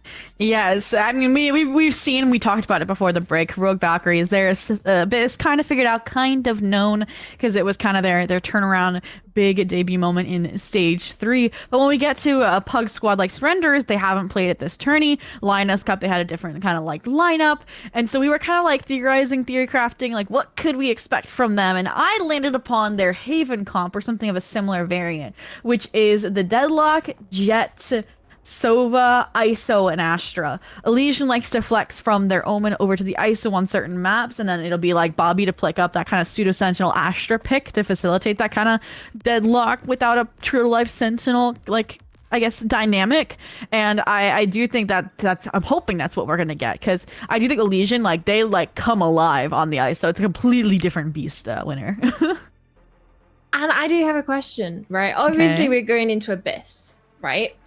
With this new composition, do you think it's going to be, or not necessarily new composition, rumored or wanted composition with the ISO coming out? Do you think that's really going to be the titan that they need onto this map? Because we were talking about in the previous that we had that sort of M80 Shopify Rebellion Ascent com that didn't necessarily go in favor of them, because we were looking at some of the key win conditions that Shopify were running with when they were looking at the Game Changer Championship games. Coming into this one now, adopting a new comp to possibly come into this, what do you think is the key thing for them to work on there, in particular with the agents that could be changed coming into it? Very vague question, but I want to see if I can pick some things out. I think I'm gonna like look at like the roles and what they mean for how you're gonna play the game. So I think Jade Maw and Bobby, right, they were already popping off on their lonesome, right? And I feel like that's asked upon an Astra. Jade Maw is just kind of the weird like outlier, like they IGL their support role and they're still fragging, like don't question it. But when we get down to the bottom of the scoreboard, I said it prior that I thought that a solo Yoru is going to struggle. And so I think Ori, if they have a secondary duelist with them, they're gonna have a lot of that pressure relinquished, which is what Elysian would offer. Suspect, they were having an okay map, kind of in the middle of the path, and I do think maybe like a Deadlock's like less, I feel like, figured out on Abyss than it is on Ascent per se. And then Elysian was having a really rough map, right? Like 8 and 17. And I think that a major role swap like that to an ISO that's literally a confidence agent, right? Like, yes, you're setting up your secondary duelist, which in this case would be like Ori on a Jet. But I think that, again, it's going to be what they need to wake back up after that warm-up map of Ascent. And I think for me, when you're talking about trying to get that confidence back in on an agent like ISO, you make that same sort of conversation of the reason why Reyna's not seen as much in pro players when we saw 10s popping off with them on Haven, is because it really does rely on being able to be consistent and actually bring that fragging power round on round. And for me, yeah, like you said, it is an opportunity to get Elysian back into that driver's seat, back into the key positions and the key moments within these rounds to really convert them. But then you're also running that risk of, should it fall short, what extra utility and what benefit can the agent itself bring to it? And I think that's why you see a lot of ISOs over the Reynas, not only because the ultimate, an opportunity when they're on that attacking side, which they're going to be starting on, is the ability to, well, realistically clear out a complete avenue of sight, allow the rest of the teammate to scale up, even if they don't necessarily walk away with that frag itself. Then you have at least that trade onto the gem on the floor that you know that body's going to come back out to. Well, I could be completely wrong, but we do have our agent select ready to go, and let's see. Oh my god, give me a gold star! You don't understand how proud of that one I am, Winter. Do you know what? I'm writing you a certificate right now. That's sort of number one prediction. 10 stars, 10 out of 10, triple gold stars for that one, because yeah, you've called it exactly right, especially with the Elysian coming onto that ISO, Bobby taking up that secondary sentinel role of the Astra. But for me, it's suspect on the deadlock that I want to concentrate on. This is what Yeah. I want to see. I do love it, especially when you're looking over towards this defensive side. Admittedly, they are starting on the attack, so that's going to be important to see how Bobby is able to have impact in the looks and also positional holdings across the whole map. But defensive side, eyes on suspect. Yeah, and we actually talked about this in the green remote. We didn't get to in the pre-show because all eyes were on Surrenders, and their composition was this isn't the comp Heroic Valkyries was running in stage 3, right? It's one agent different, and that's Sealy swapping from the Breach to the KO. You mentioned it, I kind of had in the back of my head unspoken, and here it is. So Winder, what do you think then the change from the Breach to the KO is going to bring for this team, especially against a composition like Surrenderers? I mean, it's not even just the Breach to the KO, right? I know it's less of a change, but it's the Astra You're right. being changed for the Omen as well. So there's a little bit of a shift up as a whole, and realistically it's not the worst. It's going to a more standard composition, and I think it's really going to hopefully enable Adora a lot more onto these hits and more of these sort of like edgy hits, right? Especially with how you're able to utilize the utility for not only just for information, but also to have players scale up behind upon.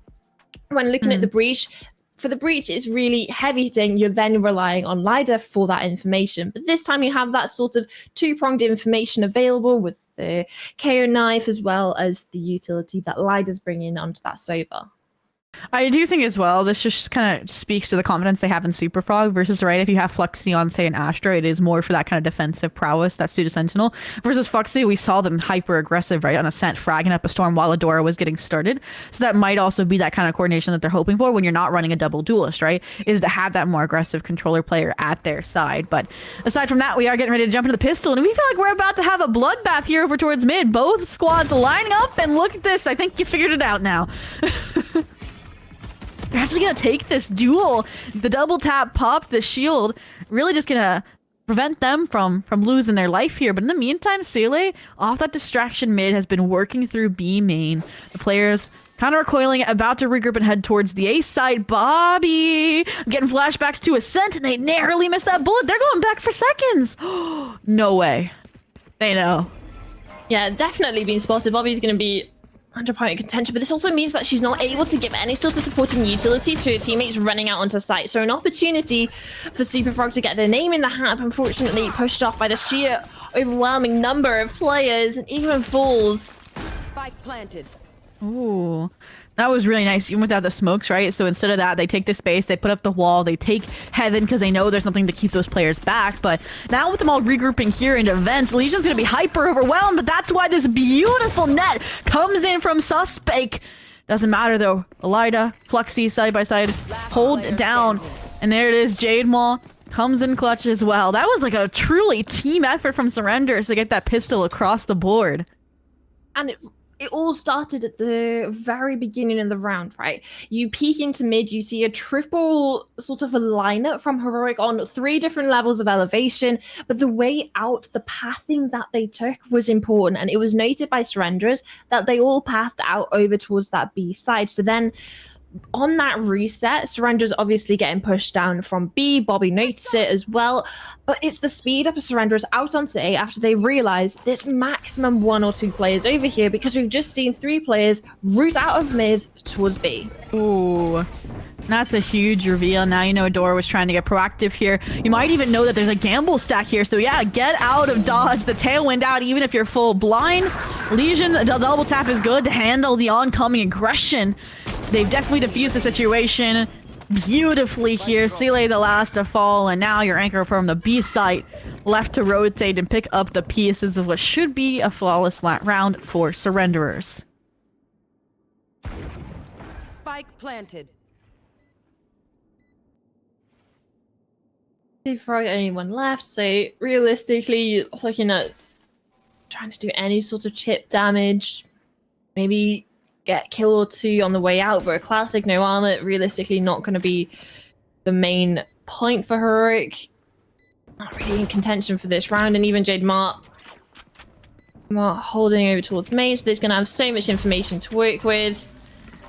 And yeah, in this round, right, they noted the aggression over towards Spain. They then deal with it accordingly. They don't stand and fight. They back off and then they re-aggress. They deal with it.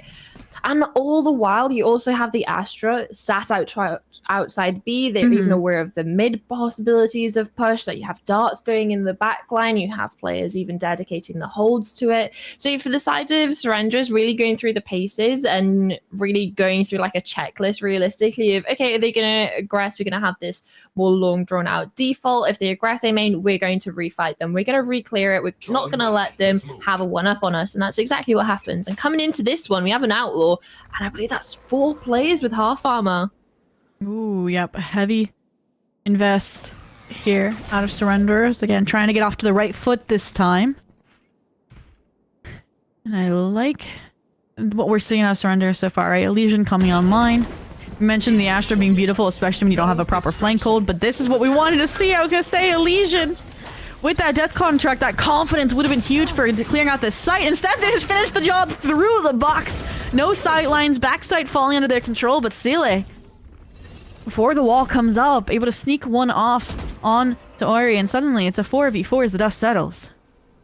I'm worried about that wall as well, not really pushing onto the site, so there's an opportunity to not only walk around, but over as well, and that's exactly what Heroic did, not respecting it at all. Bobby's gonna get run down, good for 1, but there's 2 more players, 2 more Valkyries to worry about, and a defuse comes in and around on the board, but not at cost. I think a few players drop for the side of Heroic, especially when you're talking about a bonus buy from Surrenderers, with the investment that they made into it. Ult coming out, even some of the Outlaws as well. So walking away a little bit wounded in regards to money. So Fluxy realistically gonna either have to sell or drop a Bulldog or a Guardian over to Super Frog. So there's going to be conversations about what is important to keep. And there you can see it. There's the Guardian, that's important. Not trying to force up a Vandal, trying to keep those full shields available. But looking at the side of Strangers, they got everything. Full rifles, full utility, full armor. And also mid control. At least contesting it. This is nice so far. And now you know Adora likely aggressing, because again, why else would you be sending a KO flash into B main here? Bobby trying to sniff it out, make sure it's not real in case they can get information on those players that are there for this B crunch. And it feels like, again, with the smattering of bullets, you know there's 2 players here in Link saying, okay, maybe we don't go for this. But now the danger zone becomes that Heroic, they know when to get proactive. So these players pushing into A main while they're worried about events crunch, it's like cut off one head of the assault. That's what they're trying to do off of the reload. The trades though, Ori spearheading this exchange over towards A main, netted down, Super Frog executed to get the lead back over to Surrenders, but it buys enough time. Fluxy now in prime position here to cancel out the side exit. Past the wall, Elysian though, the shield, the space taking. This is what we wanted to see from her on this new ISO roll. And also just the proactivity and awareness that they could have come out ahead of the wall and towards backside, clearing it. Connects the shots. Windy day towards CT, but looking at the HPs, the time already ticking, so much utility that they have to get through. Conversations about how long until you call it off. 5 HP on Sealer. There have to be some crisp headshots. There's even utility on the bomb to pull them off with the Astra utility. Last player standing. Oh, wow. And literally every box that we kind of laid out for the criteria evaluation of Surrenderers winter is coming true, right? Suspect hitting, Elysian hitting, and Bobby doing their job right, making sure nobody's flanking. And it's just, this is what we said. No, we wanted to see if they wanted to take away Heroic's map pick. It also just might be Heroic trying to, again, adapt to the slight comp variations that they've now adapted. I will say though, like, everything grain of salt. This is the attack comp for Surrender. So it's the defense where we might see Heroic make up lost ground.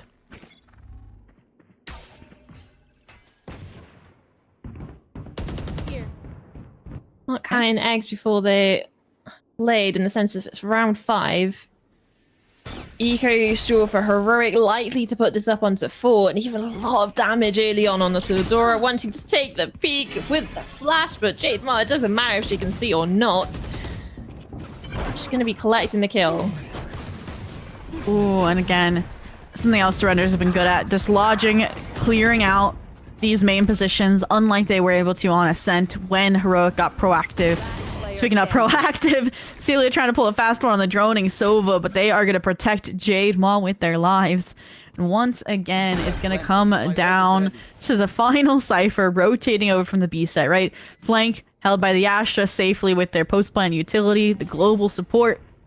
They're trying to find any opening they can with this Outlaw. Might be granted a singular kill if they clear their angles correctly on to Ori, but nope. Placement isn't there, and Surrenders 4-2-1. Yeah, just looking for as much damage, right? You're in a 1v4 situation. You've managed to pick up an Outlaw. You just want to, even if they force them to rebuy some shields or put some investment into chasing and hunting you down. This round, though, for the side of Heroic Valkyries, there's a few different opportunities, right? You have the ultimates for the side of Super Frog if they get a pick, especially on any sort of pushes down B or down mid that we've seen a couple of times. Information that the rest of the team can use to adapt and shift around the defense. But there's also the two different ultimates. We're talking about this. It can be used proactively over towards main, gets a tag onto two different players, but unfortunately, no kill. All right, you soften the grounds here for Silly on this entry now. But again, can't shoot them if you can't shoot through a wall. And I mean, Null Command's really just, again, to fizzle out this exec. And beautiful reveal from Lida. Takes away Suspect as well. So now you don't have that wall for CT. So it's free season. The flood's coming in from Heroic Valkyries. And while Ori's doing a good job holding down, punishing them, trying to relift, revive this KO, it's still not enough. Ooh, 4-3, Adora. But, like, do they have the opportunity? Oh, there's what? And the ult misses. Last player standing. Although he does follow up onto Adora. You're kidding. 0 seconds on the timer. They sacrificed their life to leave their legacy to Silly to clutch up this 1v2. Quick thinking from Jade Maw there too, realizing, wait a minute, we left too early. This could be a 2v2. So they pull out the Hunter's Fury for one kill that could define this round for Surrenderers. Benefit though is, especially since it's the KO getting revived, is the fact that they're going to be revived on that full HP, and especially with regen shields as well. This is almost as if it's a fresh player coming in. They haven't already been downed earlier, but the issue is these players, for Surrenderers, they're not wanting to leave anything to chance. They wanted to take aggression, clear out specific angles, but Sheila's managed to clear out all of sight. Realistically, it's Heaven can be the first point of contention here. Ho ho ho. And again, just having that be a 2v1 instead of a 2v2, you can set up those crossfires, you can close out the round cleanly. And there it is, the Heroic Valkyries timeout. This was a major turning point over on Ascent when Surrenders got off to the right start. So, Winner, what are they trying to change here? Because again, Surrenderers are being really thorough on these execs at the moment. And I think that's one of the main things as well, right? When we're seeing these executes come down, a lot of the time, especially on the eco rounds, we're seeing aggression over towards main, aggression through mid itself, is that they're already giving the fights up to a ready and waiting Surrenderers. It's not as if they're being caught off guard by these timing peaks or the timing pushes over towards A, whether it's with a flash out of main or a deep push into all the way into lobby, almost into attacker spawn. The side of Surrenderers are ready for it, so there has to be some sort of change up, some sort of adaptation, is whether they want to go for these full heavy site holds, use those cipher trips and be able to layer utility off it. But then also at the same time, you have Jade Maw who's playing out of their mind, a shock dart or two, and that's going to be that whole setup completely ruined. Wow. And again, Heroic eco round coming in, Eagles and all. We've seen these gamble stacks pay off though, and we have seen kind of Surrenderers with their proclivity for the A site come out time and time again. And I like this, right? You send Suspect, the player that can delay a kind of push with a net with a wall to test the waters, to calm into the team, and you were expecting this aggression, but what you didn't expect was Adora and the Blades, and I said it, eco strats for Heroic sometimes hit hard. Spikes That's down. exactly what's happening here. Look where the spike is as well, so they have to fight their way out of this. And the issue is there's 5 players versus the 2 surrenderers. Make that 4. And again, weapons should be picked up for a couple of these players now. If the smoke falls, Bobby's going to be in a world of hurt. Oh my goodness. In the Astroform, placing the stars that could have flipped this into their favor. Just domed through it. Ori left it now a 1v3, slicing the pie nicely into these slices to serve up. Now their own blades come out. They can go off the map, but unfortunately it just does not work. Heroic, they looked so clean, catching Surrenders off guard. I mean, Surrenders, they were positioned for an aggressive push too, right? And I think just Suspect gets overwhelmed to a degree they didn't expect. You also didn't expect the updrafting Adora from that deep in a mid to be able to get a sightline on you and spawn. Just, it's nice that even though this map's been out for a nice spell, you can still surprise people with these plays from your book. But that's the thing, like you said, they were prepared. They had 3 players sat at the far way back in spawn, holding that elevated angle in mid because they were expecting aggression to come out. But the only issue is, it was Heroic that hit this shot. The Blaze Storm came out. It was the real Titan in that round versus Sheriffs and whatnot. It's the Blaze Storm that come out in favor of Heroic. Ori had an attempt at it. Unfortunately, nothing for that round. This time though, Adora, Shorty, unfortunately not going to do much. Oh. But look at this, Bobby's not in their normal deep spawn position, right? They're over towards a main, jiggling it, trying to support their team. And as a result, this double duo could be able to clear out backside space. So I think that's why we see Annihilation Pop trying to maybe flip the script a little bit into that spawn point. Look at the It's not working. So yeah, this is nerve-wracking, even if time is starting to come to a close. Okay, wait. Jade Maw? 1 enemy remaining. Okay, it's dusted.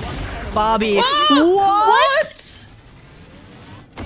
Not gonna lie, when I said it was dusted, I misread and I thought it was the singular player A main remaining for Heroic, not Bobby being the solo one for Surrenderers. So, okay, Bobby, I mean, you know, we get to the conclusion in the end that Surrenderers get the round, but in that fashion?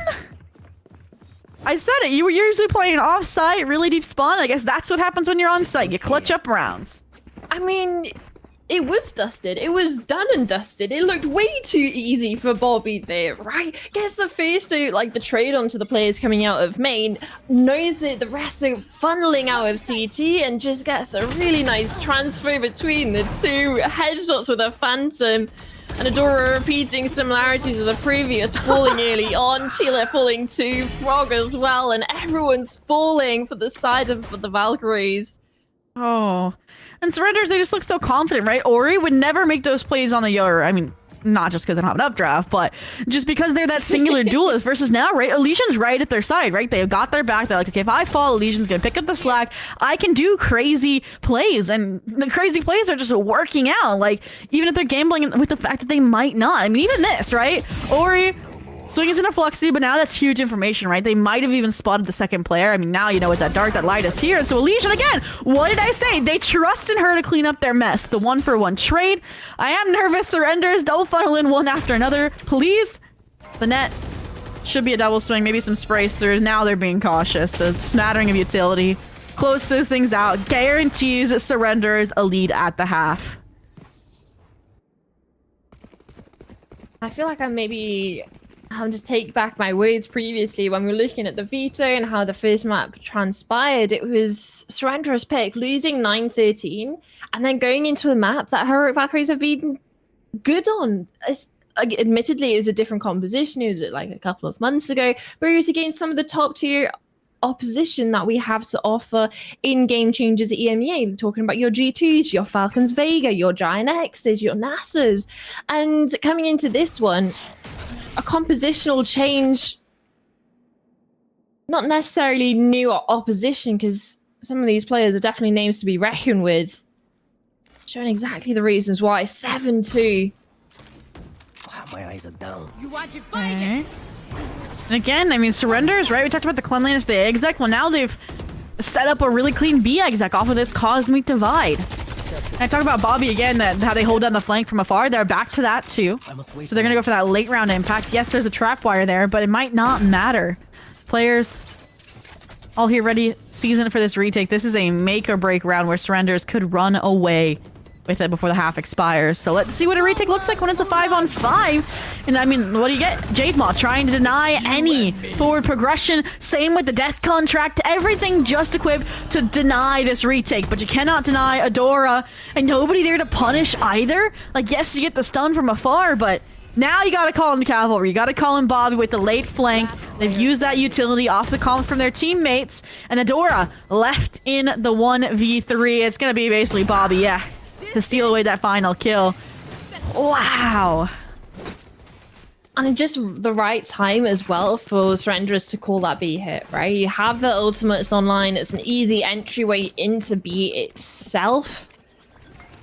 And it was just as the adaptations, just as the stack from Heroic were coming in, that they wanted to prioritize having the number power over onto A. They had 3 plays at the start. They have nothing to contest or really hold down the B site specifically with, and especially with the composition, right? You're looking towards your ciphers and towards your omens to really hold down these anchors on both sides of the maps. When they're so severely understaffed on the sides, there's little to do. Okay, well, I mean, when you're down 8-2, what do you need? Another good old Heroic Valkyries eco round strat. And this time, unfortunately, that B main aggression gonna fizzle out. It's like you want to pick on our teammate? Well, the entire team is gonna come at you from vents. Do a nice kill, cancel out Adora's aggression, and then as well, Ori from Heaven finding Super Frog is huge. Now again, Surrender is looking similar to the mid routing from Heroics, right? They wait, they recollect, they evaluate, and then they re-exec. And the fact that they're re-executing into A, which has a nice little coordinated play with the judge from Lida, is setting up all of the alarm bells, Winter. I'm a little scared. Yeah, the issue is, right, is they maybe they've seen so many players already over towards B. I don't know if that spotted out Lida. I don't think he did. So that's going to be huge here, especially the net not landing. I wanted the paranoia Ori. maybe a little bit later. Yeah, Ori here. I was about to say, Silly with those pre-fire shots may have just cost him everything. Because they get the kill there unknowingly onto Ori. That would have been a phantom in hand. And now, I mean, your backside players are pinched, worried. And at this point as well, Ori, probably calling, guys, just go B. I took out your B player. And now it's just A players left alone. It does get a phantom for their efforts, but again, 3v2 with the post plant players alive, right? This is going to be hard again. Spike planted. The thing is, look how far away these players are. They have to rotate in. So you're looking at Fluxy, an opportunity.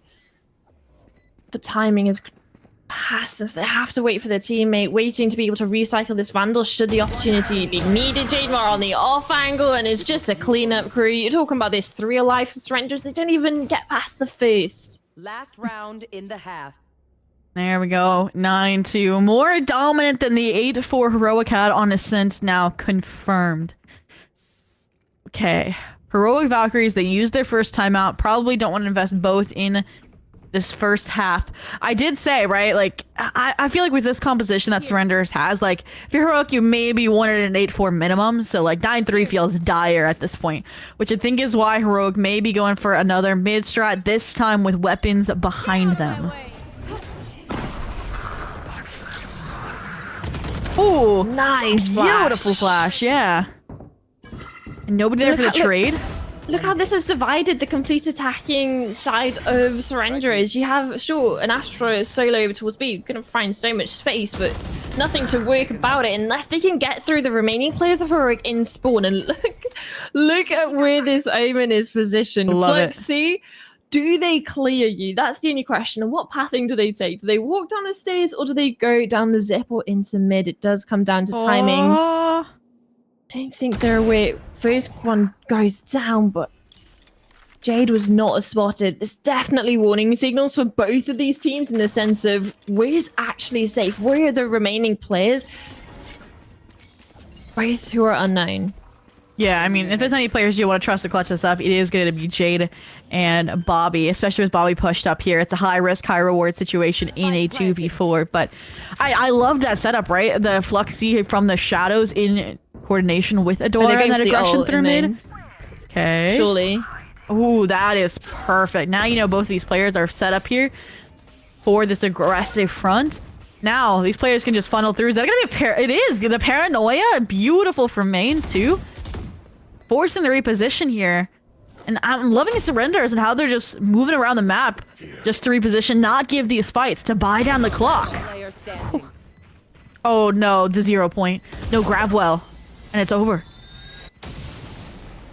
Saves them from honestly an embarrassing half, realistically. If you're looking at your own map pick, you're bringing this in with a compositional change, you're having to justify it somewhat. You go against surrenderers with the composition that they're bringing in, and a threat of a 10-2 half is definitely not what you want teams to be going away with. And especially with the rounds that we've seen them convert, 2 of them post-plant, sure, when it comes down to the clutches and the clutch factor of some of the surrenderer players.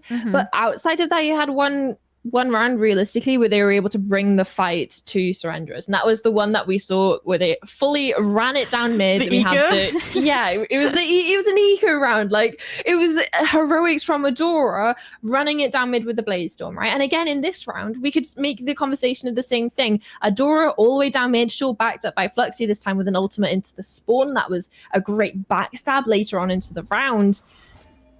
They really need to show why this compositional change has come through and why they're confident in it. And this is an opportunity to do so on their attacking half, especially against a comp of the surrenderers. And it's going to be a B push, but look at the flank already, Zuri. This is scary. Yeah, there's no trap wire either. Super Frog just now getting the cam up, but at this point, cat's out of the bag. It's too late. 3 players positioning on multiple altitudes here. Now just waiting for the nebula to dissipate so they have the opportunity to strike. And as a result, you know, what do you do if you're heroic? Take space elsewhere, pushing into the spawn, collecting a few rifle upgrades, and I mean, this is anything but over just yet. CLA taking the 1v1 granted in tow. Now it's starting to fall apart for surrenders a little bit on this pistol round, but it's not over yet. Ori, Elysian, that duelist duo we mentioned, equate things back to a 2-on-2, and you still have some utility to work with Elysian, so protecting Ori, but you cannot protect them from Fluxy above you. And now time is your enemy. Fluxy gonna swing probably right when it gets to half. You're sticking it all the way, Elysian! Not here.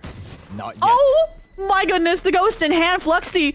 Oh my goodness! Less than a second away, Fluxy sneaks it through for Heroic Valkyries. Spring the 9-3 curse into effect by winning that pistol. We got a game on our hands. All I want to say, or question even, is how many sheriffs did we have in that round? I think we had a solid 4, right? At minimum, we have 4 players who've come into this with sheriffs, right? And into the pistol, there's the lack of utility, and it really does come down to the aim and the positioning, right? We were talking about that 4v2 turned into a 1v1, and it's the heroics of some of those players and really stepping up to the plate, getting the kills when it was needed the most. Unfortunately, no conversion towards the tail end of the round, and it's a pistol for Heroic.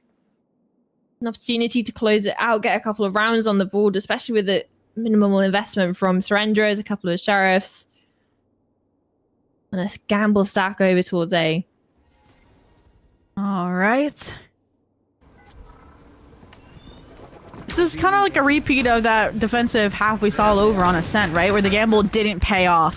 This time it is. Similar as standing now for surrenderers. No weapon collectible, but they got what they came for. A kill on the board, the wall up. They can recollect, reaffirm that they're still trying to follow through on this A exec. It's interesting, though, that they trust, you know, Ori over towards B as a solo anchor instead of your deadlock. Spicy, probably just because, again, they wanted that net for a main, but now as a result, Ori with a sniper rifle in hand and the Omen working mid, it's difficult to call.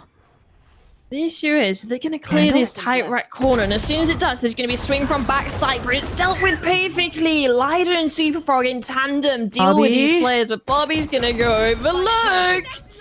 Gets the first, but now he's going to be, well, backstabbed by the player coming in from camera. And you're talking about the scoped weapon solely holding down B. It's now the scoped weapon that solely has to retake, and with the investment that they brought in, it's not going to be saved at all. Jump through the smoke and into the clutches of Super Frog. A 3rd on the round, and yeah, precarious situation. You can see where it could have all gone wrong, but dotting the I's, crossing the T's on the side hit. No, for sure. I think that was played, for at least for Surrenders, how they wanted it to go down. Like you mentioned, the trades. It really was, I think, just Fluxy, the mid pressure there for the final kind of turnaround there so that Bobby couldn't stay alive and search for additional kills. And then also Suspect really, I think, needed to get one more in that situation. But again, they get their first one. Like, you can't demand more of them on Nico. It's just more nice if it happens. And now, rifles in hand. This is the round Surrenders need to win. Heroic, you could say the same thing, though, if they want that 9-3 comeback to get solidified.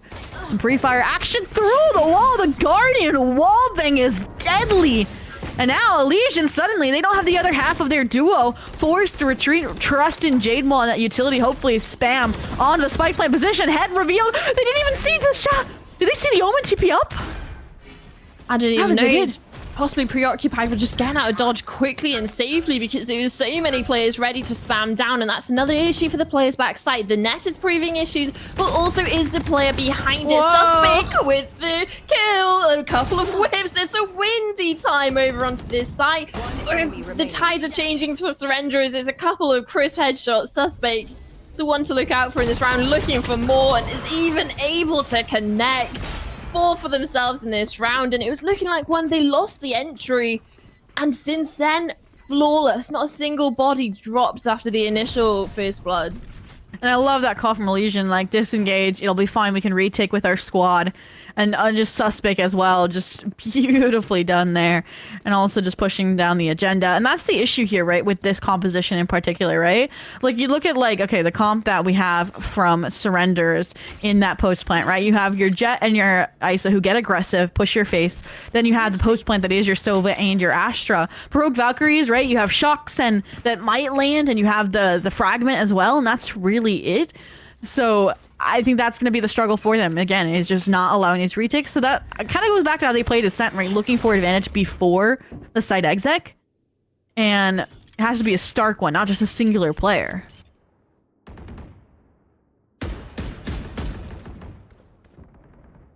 Definitely food for thought. Issue is double digits now for Surrenders off the back of an incredible round from Suspect. That's even the ultimate online as well. So when these site executes do come out, there's an opportunity as well to really disrupt and flood in when they're going for that plant. And the issue is flooding into sites. I don't know if these trips are being disabled because of how far away Suspect is, and it doesn't even matter if these shots are going to connect. Running over the site anchors, and even looking at Adora's positioning, surely they don't clear this. Wow, yeah, I mean, you had to deal with Super Frog, who's up in your face. So the perfect distraction, the perfect trap play, and Ori, whoa, if they got that second one, would have been clean, but the tail went out. A 1v4 would have to be the ace clutch, and while they're making a work at it, it's not gonna work out. Adora here, the 3-piece on the round to keep Heroic Valkyries on the road to recovery. We know the drill. Stick to your roles and we'll crush it. It's an uphill road, honestly. The recovery that we were talking about in the sense of it's 9-3, it's your map pick, it's a compositional change that you guys have felt, well, surely you've felt confident in regards to scrims, in regards to practice, trial runs, and there was definitely a reason behind the switch up, the change, the adaptation that they've made in their game plan. All right. Speaking of a game plan, may not have the weapons after that last round loss, but you got Annihilation, you got the Blade Storm. Might be when we get to see some of these ults come into play to win in eco. Put the final nail in the coffin for Rogue Valkyries on Abyss. Talk about the cleanliness of some of these execs here. Looking to maybe duplicate that, but you've dropped your singular duelist now. Ori clean shot, the drone maybe outpacing it just a hair. Now, I mean, gotta look for an opening elsewhere. I just look at the minimap winner, and do you see what I see on A? Like, there is no way they get in here. That is a death trap. So like, you have the wall itself, it should be dropping soon enough. But the issue is once that wall drops, you have smoke, this. grapple. Yeah, you have a smoke, you have a pull, you have a double stun up as well from the deadlock. So it really does depend where this knife hits. Okay, it hits the Astra backside, but even the follow-up utility is not going to hit. The stuns do come through, but it doesn't matter. Suspect jumps into the jaws of the players underneath. And that, surely, for the side of her, you gotta be looking at that. It's like, how have we managed to get these kills? And even further in the advantage as well, Lida managed to get one on the escape. And now this post-plant situation is rough. Wow. Right, for the side of surrenderers, you can talk about they have a reveal that they can use, but should they smoke themselves off around the old patch, they can ping this spike, they can spam through smokes, should they wish. Old patch. But they're just going to take the fights, they're not scared at all. Yeah, I mean, this was an eco, right? The weapons collected. And there it is. It's going to fall short, fall to Heroic Valkyries here with 3 rounds separating. I'm getting deja vu to the Ascent comeback from surrenders. But aside from that, first off, timeout here. A2.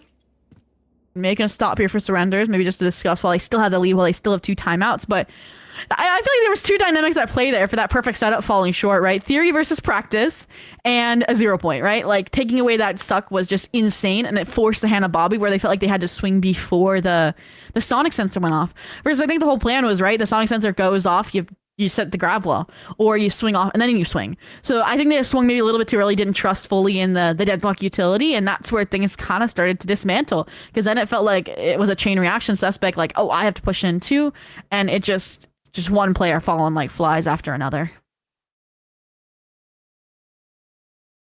The issue is, Heroic seeming to be pretty good at swatting those flies away in the sense of that's 4 now over the 5 rounds we've played of them on the attack that we've seen them walk away the victories. And it's not as if the fact that surrenders are slowing down at all, or is still topping the board, still topping the lobby, followed up by Jademar as well, both at 17 frags, but not necessarily in the key positions be able to be those tide turners in the sense of they're either getting executed on the first blood, the first death, or they're in the full sort of situation where they're waiting for teammates for the retake, or they're stuck in a position where they're being isolated.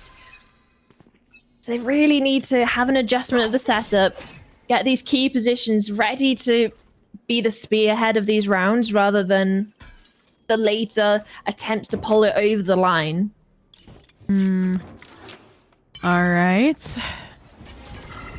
Jademar playing with fire here. Now, as a result, they are going to get burned. Adora, the blades, really nicely done there. They really wanted that orb for that Hunter's Fury. We've seen its impact on the ecos, and now it cost them their life in tow. Shield popped, also going to expire here. So I feel like even though Heroic don't get a sight, they come out handsomely, right? With the utility. Wasted the first blood on the Jade Moth we mentioned is so impactful from a support and singular player perspective. This is not the Eco round you think you're gonna get. I mean, especially when the B fake has drawn all the players off A and they're just gonna waltz on without using any additional utility. Like, I love me a good 9-3 winner, but whew, this is a heck of a comeback coming in the making. We did make that conversation, or at least you did, about this being the real test of the side of surrenders with their composition coming onto that defensive side. Yes. And at the moment, they're failing at every hurdle. Heroic, on the other hand, just keep putting up more and more for surrenders to have to jump over. And even forcing the issue on the eco side of just cleaning up. And yeah, it's just a cleanup crew for the side of Heroic. You can see the rotations, why they came through for surrenders, wanting to be able to overwhelm players when they're coming out onto the B. And yeah, and then you're looking at it, it's just a free A bomb site. Free real estate being taken up as well by the shifting Adora through. And even taking liberties as well in the sense of pushing towards through camera, making sure they take up heaven and not wanting to let surrenderers getting a comfy position for that retake and trying to disrupt it at every turn. Yeah, no, they look just very decisive that round on their calls and their rotations. But for, you know, the sake of Jade Maw's mom and the other surrender supporters in chat, this is where that timeout should culminate, right? When they have that buy, when they have those ults that they literally died for, like the Hunter's Fury. This round is going to basically make or break this series, right? If they are going to fall to lowers or not. Because you win this, you're on track for closing it out and heading to Pearl. You lose this, it's going to be tied. And that's exactly why those resources we mentioned are now getting invested. Bobby, heavily pressured here, respecting the mid push, takes all these players down with them with the support of Ori. And I said it, this round was going to be everything. And keeping it flawless is a statement way to secure this map. 1v5 is tall ass, but a couple of kills in a spike plant, maybe in the realms of a possibility. Just look how passive Surrenders are playing. They don't even want to give any sort of kill over. This may catch Ori off guard in the sense of they don't think anyone can be up onto B, so it just depends on the pathing of Fluxy. But yeah, looking at this one, you're talking about it's a statement, right? In the sense of you're coming into this, you've just lost majority of your rounds, you're in position to be realistically equalizing it up because of the economy round that they would have been on in the one after this. It could have been a 9-10, a 10-10. Then you're in a situation where, like you said, it's a 9-3 half, and you've just blown away the lead on a couple of questionable rounds on that defense. But it's just a save for Fluxy. Not wanting to risk losing this rifle, but again, looking to see if there's any sort of damage that can be done. And yeah, for them, realistically, this 8-11 scoreline, that's fine. Like, they were just 9-3 down earlier. Like, this is true. The fact that they've been able to bring this into, like, a couple of round game, a couple more isn't the issue. And especially they got the reinvestment coming out into this one. The only thing that I would be worried about for them is this operator on Ori. But the issue is, well, it's on A. So if they do decide to take the liberties and keep pushing over towards this B site, it's suspect that's going to be tested, and Ori's going to be cut out of the rounds. Deployment failed. Wow. Never seen a deployment failed. That wall neutralized, and it's all on these sensors that are quickly dismantled. Adora stunned out temporarily, but in the safety of the backside, not going to do much from that owl drone reveal. And they continue business like usual. Superfrog also at their side, going hyper aggressive to take this space. We talked about it, improving the post plants, and that's exactly what they're seeking to do. Death Contract here is going to spring, but so is their trap in to Link. Elysian wins out that duel, which is huge progress, but it's still a 3v3 with time ticking away, and they've yet to dislodge these players up close and personal, like Superfrog, the dark cover. Whew. And it's still, I mean, Elysian, Bobby, this is gonna be hard. Yes, Cosmic Divide is up, but the players are up close and personal anyways. They weren't playing over towards main. And as a result, talked about it, the fly swatter's out, and the flies have met their maker. Yeah, you're talking about the Cosmic Divide as well. Like, it came through, and sure, at the time, the players were behind it other than Superfrog towards the smoke, but by the time that they were able to really get out of heaven, funnel out, the remaining players had already readapted, readjusted the setup, and, well, regained control back onto site ahead of that Cosmic Divide. And even if those two players on site falls, the Cosmic Divide only lasts so long. It fluxes that third sort of insurance policy over towards main with the paranoia and on the angle that you can jiggle and really just check if the players are on that spike. But it doesn't even come to that. It's talking about the different layers that Heroic have for these post plants and in the rounds. Surrender is struggling to get past the first couple. All right, and a heavy exec here off of the Null command. Good for Heroic Valkyries. And now again, they're trying to take that forward space. Jade Maw this time saying, all right, then I'm going to do the same. Tries to stop the plant from going down, but Adora, perfect timing, realizing they could have slipped the net. And speaking of nets, Suspect clears out the close corner. But again, Lyda pushing up Tetris here.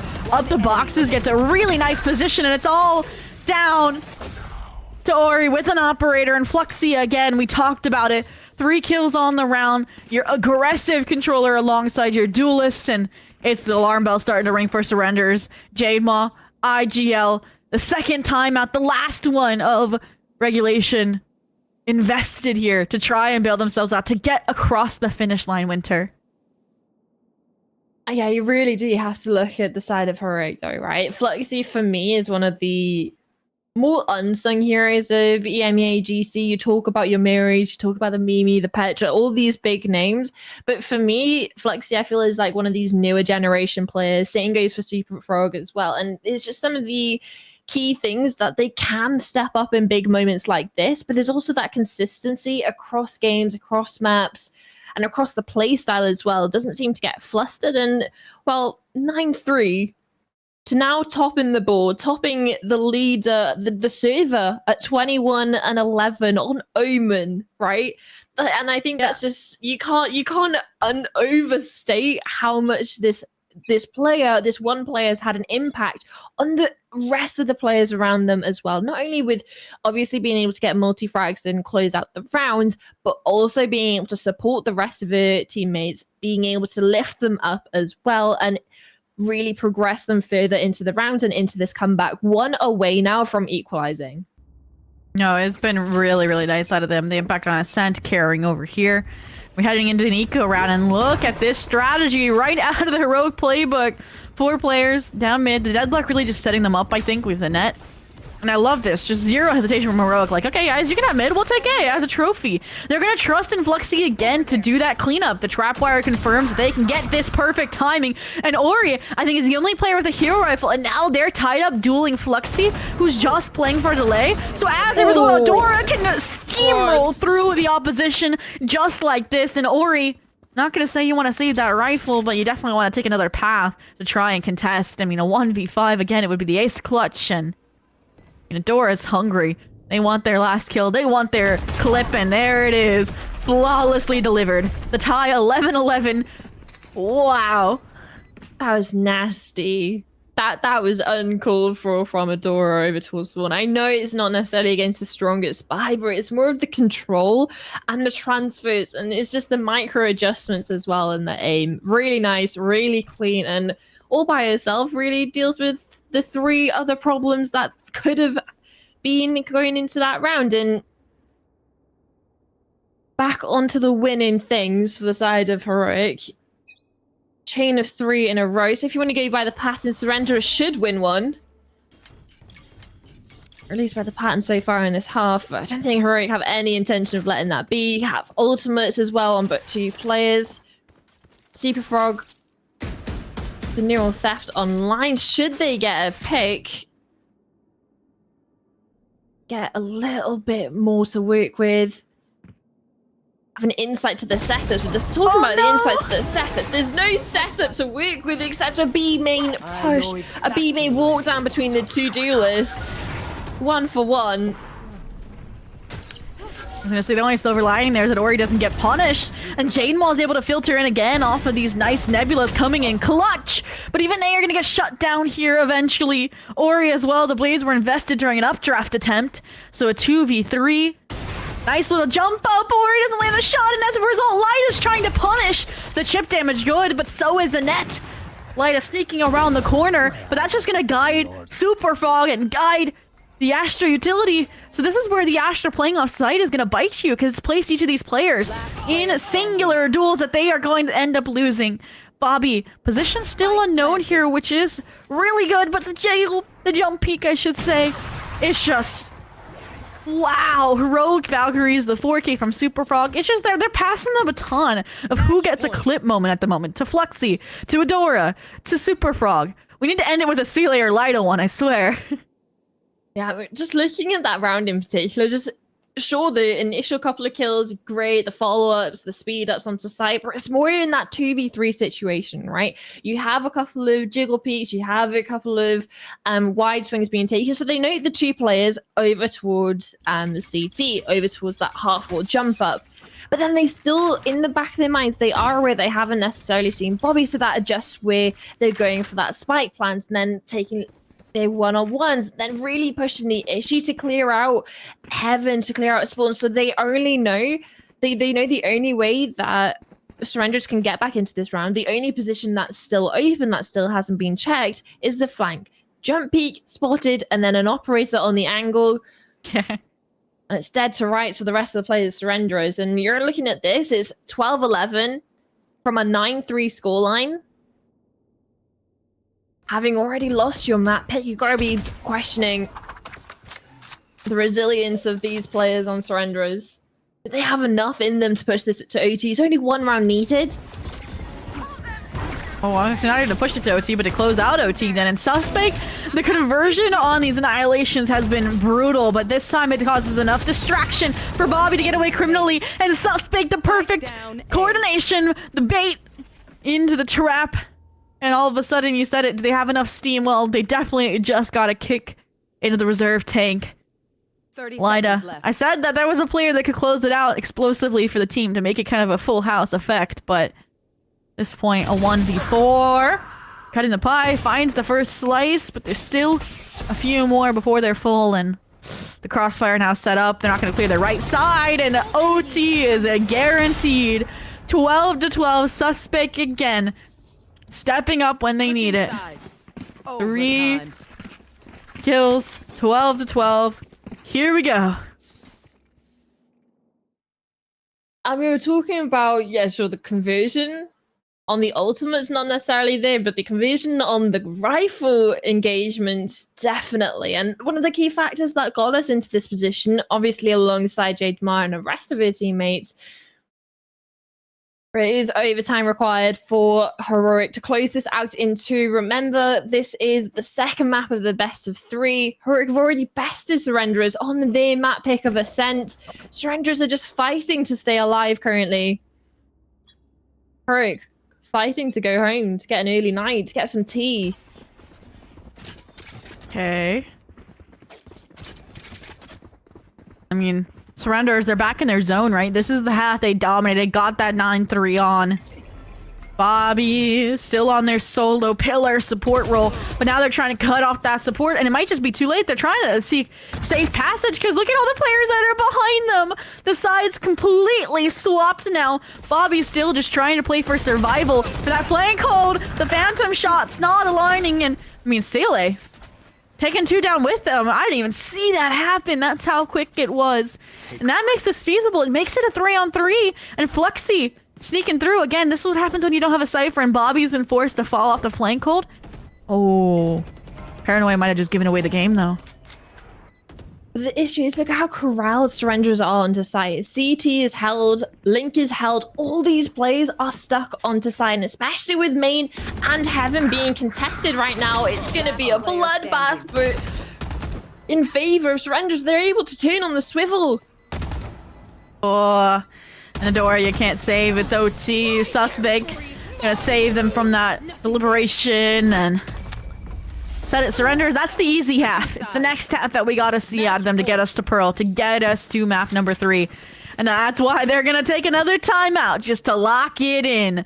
You know, invest where they need to before, again, you mentioned they could run out of steam. I mean, I'd be taking the timeout, right? You're back in the lead after a long time of being in the driver's seat, right? You had that 9-3, and then still some of the rounds started to get out of the way, and then you lost the lead. There were so many opportunities that this wouldn't have even necessarily even got to double digits for the side of Heroic, right? It shouldn't have.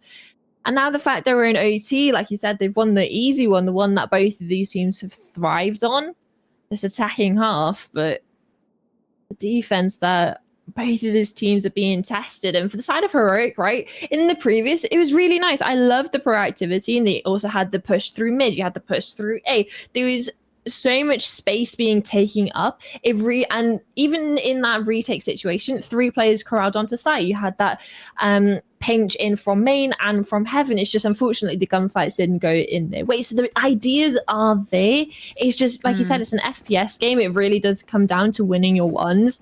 And for the side of Surrenderers, the players are starting to pick it back up after a drought, realistically, in the last half that we've seen. Yeah, it definitely felt like Surrenderers were taking a little bit of a stroll versus the Valkyries were fighting for their life in that comeback. And sometimes that adrenaline factor does kind of add to the sentiment here. And I like this caution from Heroic Valkyries, right? Surrenderers just like a timeout. They're trying to make a change in their defense. You may be expecting their aggro play like they did to kind of change the tide of their defensive half. And this time doesn't seem like it's going to connect just yet. Ori was shut down previously when being on these aggressive posted up angles, and this time they aren't going to be. Jade Maul supporting, Elysian supporting, and this could just be a quick 2-0 done and dusted unless Flexi has something to say about it, but the high-low is clean, and the numbers are continuing to dwindle. A 2v3, the players for Heroic Valkyries divided, trying to team back up. They do have a spike in hand, Lida being carrying it the entire time. This is a risk, but I like it. They want that advantage before they go for a site. They also know, based on the previous rounds, that the A site's been littered with deadlock utility. Oh, they have an opportunity, and it's 1-for-1, so still disadvantage in numbers. Jade spotted out over towards B. The 30 reposition seconds left. calls into question so many different things for Super Frog. Page at least pulls back the attentions of Jade Mark. But the issue is, should they go out onto A, there's going to be two different issues to deal with, right? The fact that you have a lack of information, but also a player in main, so it depends where they're going to plant the spike, whether they're just going to die, at least in the cage. Do they go for the spam, or do they play it safe, wait for the teammates? The reposition can be slipping the net, especially if they're going from heaven. I mean, they have no clue where Bobby is right now. The shock dart jiggle peek reveals their back sight here. This is where that 1v2 can come in clutch, or Bobby just can. And a 14-12, we will be going to our map 3 of Pearl. Wow. Defenders win.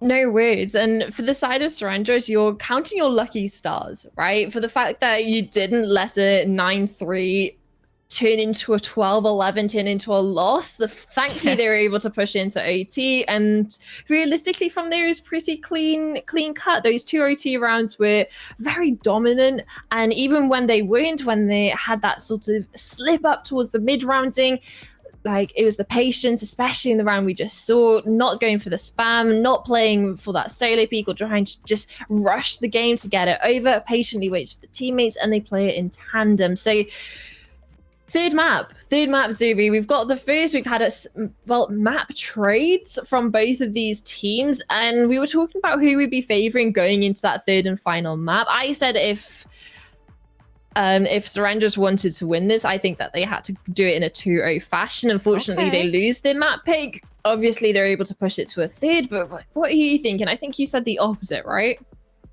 Well, first I'll comment on that. You were kind of like, if they win Abyss, or sorry, Ascent, it would be the 2-0. Did that change at all, like, after, or are you still just like, I guess you're still just on the heroic high? But I think for me, I gotta still stick with Surrenders. I think, like, even though that end of that map was dicey, and again, I think it just came out of the learning curve of the composition swap here for Heroic. Heroic have not played Pearl in an official, right? Like, hasn't been in the pool for a really long time during the VCT EMEA stages, so that coordination's out the window, versus it's been played twice in a dominant fashion here by the side of Surrenders. And also, this is another map that, even though it's going to be a composition change, like we're probably going to see the Phoenix come out for Elysian, it's still that double duelist kind of mentality that was so different from the Ascent dynamic that I think is what this team needs to lock in and win this out in a 2-1 reverse sweep. But what can we say? It's all predictions. Yeah, well, we're here to give those predictions, to give our thoughts, but sometimes they don't go right. Sometimes there's upsets. Sometimes players pop off, and that's, I feel like, is actually what we've seen throughout this map, whether it's on the side of Heroics or from the side of Surrenders. But let's see if those players are going to be sticking around for map 3 to pop off there. But looking at this one, Jade Moore, 5 entry kills on First Blood. Wow. And I mean, like, again, we talked about it, players that stepped up. Elysian during the first half, right? Like, getting off to a nice start there kind of allowed them to snowball into that 9-3 curse, allowed Ori to come online as well. And that was that big difference that I thought of between map 1 and map 2, was Ori, again, you know, towards the bottom of the leaderboard, right? Like, it was a struggle when that was your singular duelist, versus I think just having that an additional alleviation factor from Elysian, no pun intended, kind of helped him out a lot. And I feel like map 3, if it's going to be anything, it's going to be, I think, both these teams either at their best going tail to tail, or for that map, yeah, Ori MVP for that reason, or it's going to be one of these teams running out of steam and the other's just gonna take us through a really quick map 3. And I can't call that, Winter. Yeah, I think when we see especially maps either go really close and there's the map trace, you tend to see a blowout in the third map. It's just sort of that pattern. But then at the same time, there's an opportunity that this is going to go into like 10 billion and gazillion or 1 overtimes at the same time. So I feel like we're going to get one of the two, right? I don't think this is going to be that sort of, it's contested, like, kind of like a 7-5 or 7-8. I think it's either going to be close or a blowout, but hopefully for both of these teams, it is going to be a blowout in their favor, obviously, when they're going into this break. But yeah, we're talking about those players of the ones to watch, the First Bloods as well, on the duelists, on the supporting characters as well, on the supporting agents. All these players have been stepping up when the team needed it the most. So stick around after the break to see who's actually going to show up in the third and final map, because this is realistically a best of one now.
Stop that.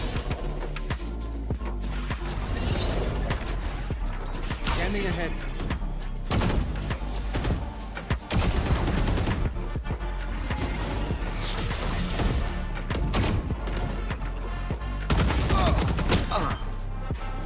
Found them. Cage trigger. Cage trigger.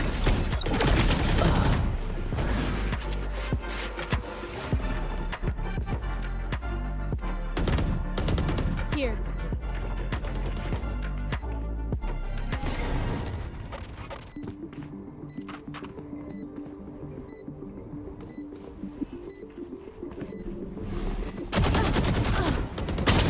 One enemy remaining.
And welcome back to the GG Wingwoman series, a Riot off-season event. My name is Obi, and I'm joined by the amazing Winter to bring you map number 3 of our first round of playoffs. We have another whole best of 3 after this, Winter, but we gotta get through Pearl for Heroic Valkyries versus Surrenderers.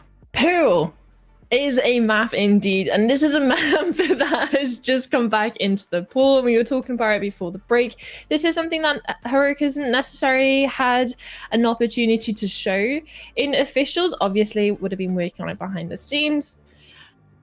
Is this going to come back and bite them in the butt, since we've seen some really good things from the side of Surrenderers already on that map in particular?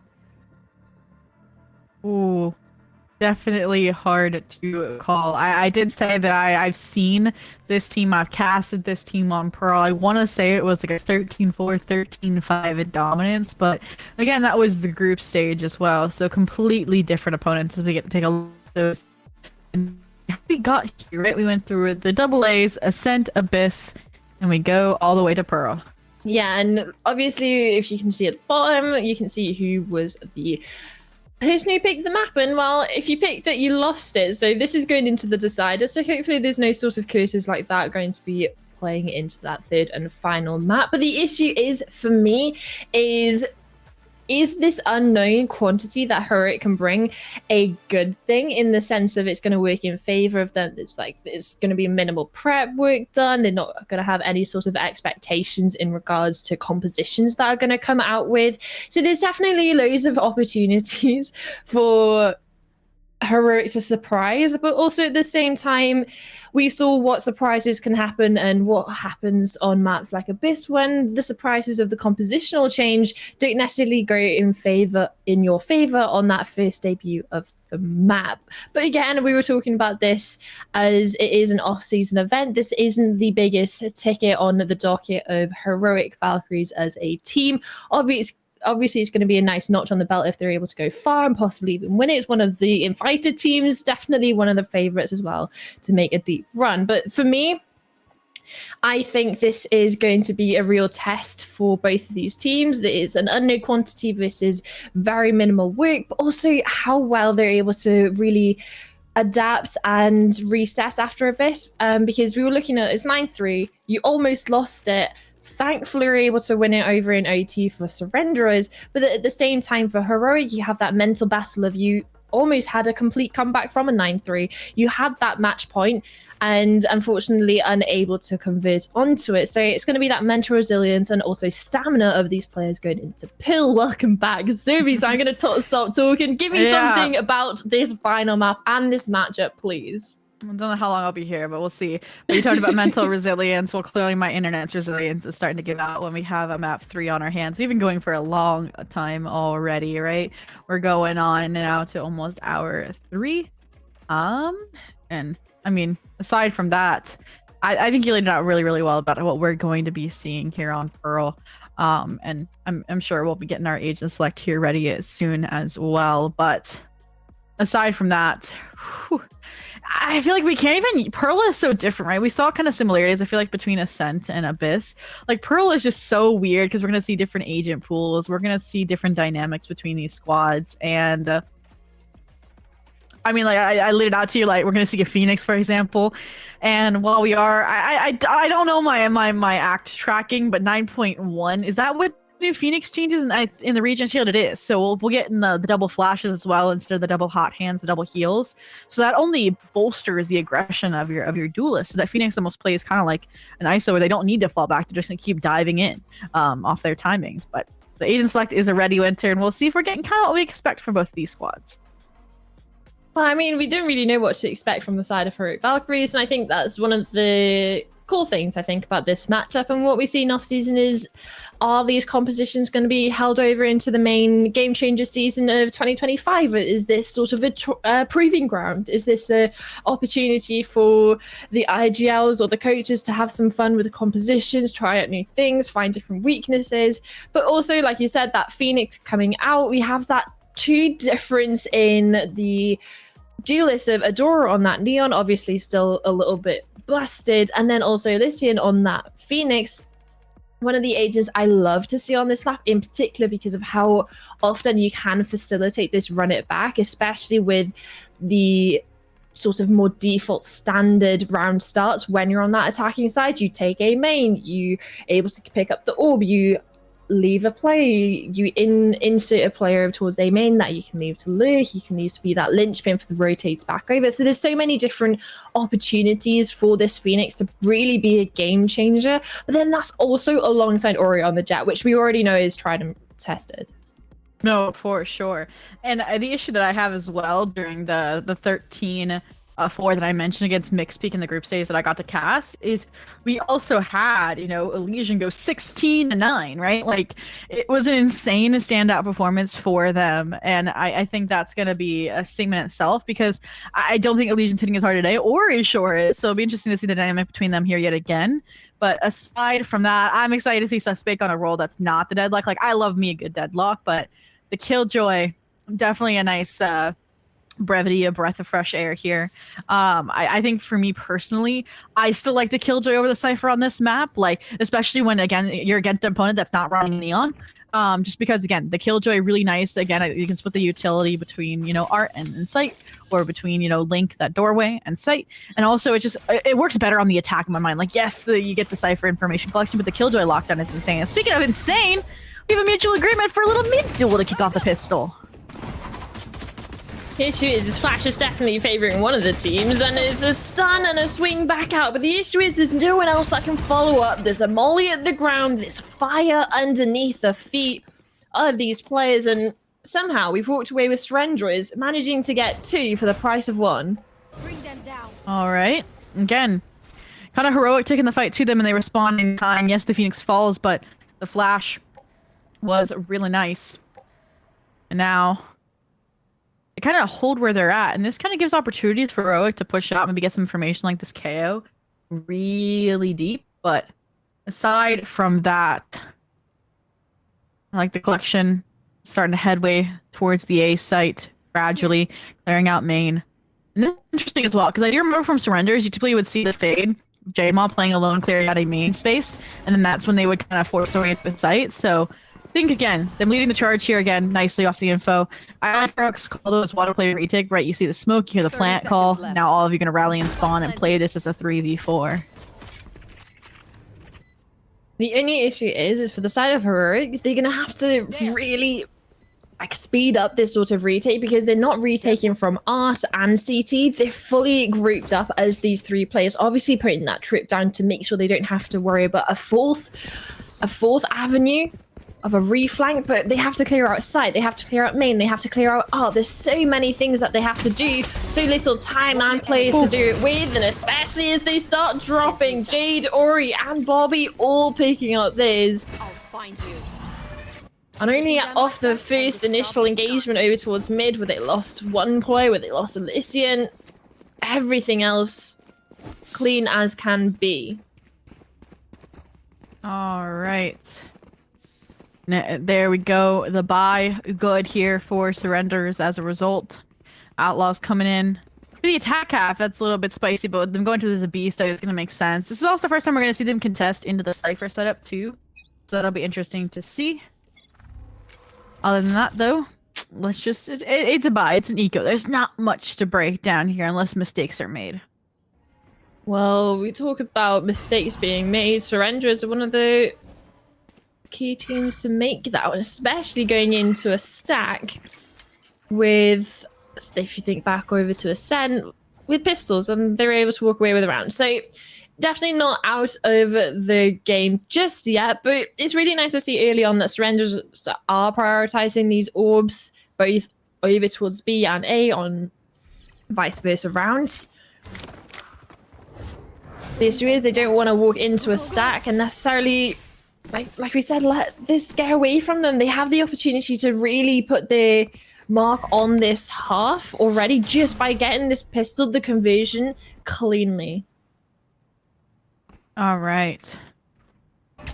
This is interesting as well, right? Surrender is taking the odd pathing, maybe again trying to avoid a lot of that utility, but the time taken to reposition to come through mid door allow these players for Heroic to get over to the site, and this is the result in trying to take these duels. Nice little right click to the face. Fortunately, no weapon collected for Fluxy, so the trades are starting to connect, but so are they. Clapping back Lyda, a kill. This is still not necessarily done and dusted. Adora in the 1v2 only has a shorty in hand, but on a neon that might be able to go the distance. Well, might. There's an opportunity, right? Like you can make the conversation, especially with the pathing that they were planning on taking, is a jump towards backside, get the shorty out, but yeah, really nice shot from Suspect, a headshot on the jumping neon from heaven. Oh, for definitely sure. Definitely a frightening opportunity that you could talk about for Heroic in that one. The fact that they were able to walk away with 3 kills. In a round where they had the biggest investment that they had into that round was a shorty. All right. Because it's kept a little bit closer, you don't get the best weapons bought up here, but Heroic, interestingly enough, still have like the regen shields and such. But Adora maybe picking off a little bit more than they can chew, Silly having to bail them out with their 0 point, with that forward aggression. And they're just lucky to have their life. Yes, the shield gets chipped away, but that'll, I think, regenerate, if I remember the buy correctly. And surrenders. This is interesting, because we did see, I think, a lot more just brass commitment from them the last time they were on Pearl. At least we casted them on Pearl. So this is refreshing that they're kind of like respecting Heroic Valkyries, right? Taking the pacing changes, the rotations as they come. My only concern here is that, again, they feel like they've been a little slow, so the rotations have been good for Heroic. But this time, it seems like they might be ahead of it for B. But fortunate for Heroic is that they actually are on these full rifle, and these trips are also coming out. The Nightfall coming in from Surrenderers, sure, it's going to push back the defenders of Heroic a little bit, but this play is funneling in. Suspect's got 1, there's now 2 players backside to deal with. A no-scope as well with the Outlawed. Somehow, Suspects managed to get their way into spawn, but easily cleans up, and losing 2 realistically in a site hit that potent in the sense of how much that Surrender's really putting into it. They put the Nightfall, they put so many bodies on the line, and even when they're coming into that as well with decent weaponry, it's not as if they had that full buy, sure, or enough to make a decent dent into the defense of Heroic, but it's only a dent. Round converted. And really, really nice anchoring from the side of Super right towards backside. No, yeah, Super Frog, those trips, it didn't allow or right take that dive into backside halls. So again, you talk about the Nightfall, they weren't able to punish off of it effectively. And again, just I think slowing down to let the Nightfall do its job as well is what allowed Heroic to get ahead and get back in to that. Also the Neon, obviously rotation speed's heavily an advantage here, but this is interesting. Following through a little bit. Again, this is something Heroic really likes to do is try and pick off that lurking player, and this time it's Suspect. Just again, falling back as deep as they can, trying to respect it, alarm bot up so they can maybe hopefully keep it at bay until the players develop into this art control. But aside from that, it's kind of still just slower this round. Less than a minute left already and no contact really made. That's about to be cracked wide open. Sele Jade! Well, I'm getting flashbacks to Ascent, winner. Flashbacks indeed, and as flashes onto site itself, that's also going to be completely surrounded from Heroic, right? The only opportunity Surrenders have and the only space is the art that they came through. And that's exactly why you see them pushing and taking the initiative over towards spawn, and they're wanting to take the peak, Nice and shot. they're rewarded for it. Fluxy falls, that's the smokes off the board, but they still have to contend with these two players in main. They're only aware of just one, but a quick push in, a retake of pit position from Heroic has netted him a couple of kills, but it's nothing really to write home about. There's 4 players left, 3 now. Sure, they're going through the paces, but still time is ticking. There's players to go through. All right, and said it, that deja vu from Ascent is because we had those 2 players main, and what do? Surrounded, flip the map, deal with the Heaven players. This time, it's the same game, just main and Doug out there, and Jade Maw again leads the charge plants for that kind of aggression. Jade Maw's 8-2 right now. She's like, get on my back, I'm gonna get you across that line for this reverse sweep. And we're far from over, but again, ooh, a tech pause. Everyone's internet is going down. Jokes, just for how long this series has already been, but that does remind me, I think, from the beginning of that round, something I noticed was something that's kind of nice about how Surrenders plays it as well. Is it kind of this double lurk, right? You have Bobby kind of solo shops, and usually have Suspect or Jade Maw kind of solo main, while the rest explore mid plaza. That's something you're going to see time and time again, just because it keeps their options open so late into the round. And I'm hoping that Heroic Valkyries, and again, that contestation that we've seen from Ascent, from Abyss, is going to carry over and maybe try and capitalize and deal with that kind of widespread control that Surrenders likes to go for.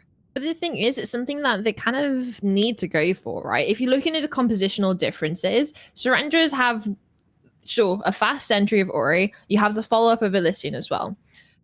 Suspect is that sort of sentinel, and then Bobby as well for the alert control and the map control. But when you're looking at the site hits themselves, they're not that potent, right? You have some supportive utility for Elysian for the flashes to help Ori. You have Jade Maw for the info.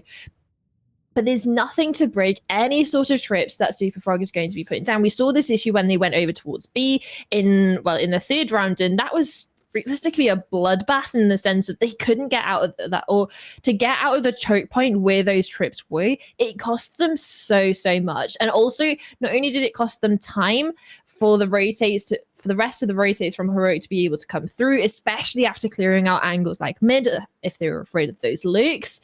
It's really going to come into, for me, in this half, is how well Super Frog can be up in the faces of Surrenders, in the sense of wherever they want to go, Super Frog's there already. So it really does come into the IGL and also Super Frog reading into the patterns of Surrenders, especially going for these attacks and being able to stop them at the front door. Don't let them into the kitchen or into the living room or anything. Stop them right at the front door at the gates. No, for sure. And here we go. I mean, a longer tech pause. It's nice to breather, I feel like, just because, again, it's been game after game, close affairs, and battles of comebacks from both squads. I mean, think about map 1, right? That was an 8-4 comeback, obviously circumvented. Now the second one was a 9-3 circumvented. And here we go into Pearl, where we said, we don't know if this is going to be a stomp, if this is going to be another close game, but again, it's so early into the half to call, like, okay, these are the surefire strategies. And aside from that, Rogue Valkyries, even though they don't have the buy, I think we could see a Dora in the overdrive, right? Like, the full shield is such a strong indicator of, like, all right, guys, we're keeping this on the table. And I think we could see it ripped early on, because they've been trying to fight for that A main space. So curious to see, maybe they're going to go for a mid dive with the overdrive, but regardless, there's been a little bit of a defensive reshuffle here out of Heroic for this round, for this eco. I think they're just going to die through mid-door. Yeah, take the fight to Surrenders, right? Especially like you were talking about with the Overdrive online for Adora. Sheriffs for the rest of the team. The issue is, Surrenders might already be privy to the information that this is an idea that they're going for. Adora has been able to cut off one of the players. And even isolate a kill onto Elysian. So this is so good for me. And she's not even stopping. She's got a second. And look how low these two other players are. 19 on 2 players.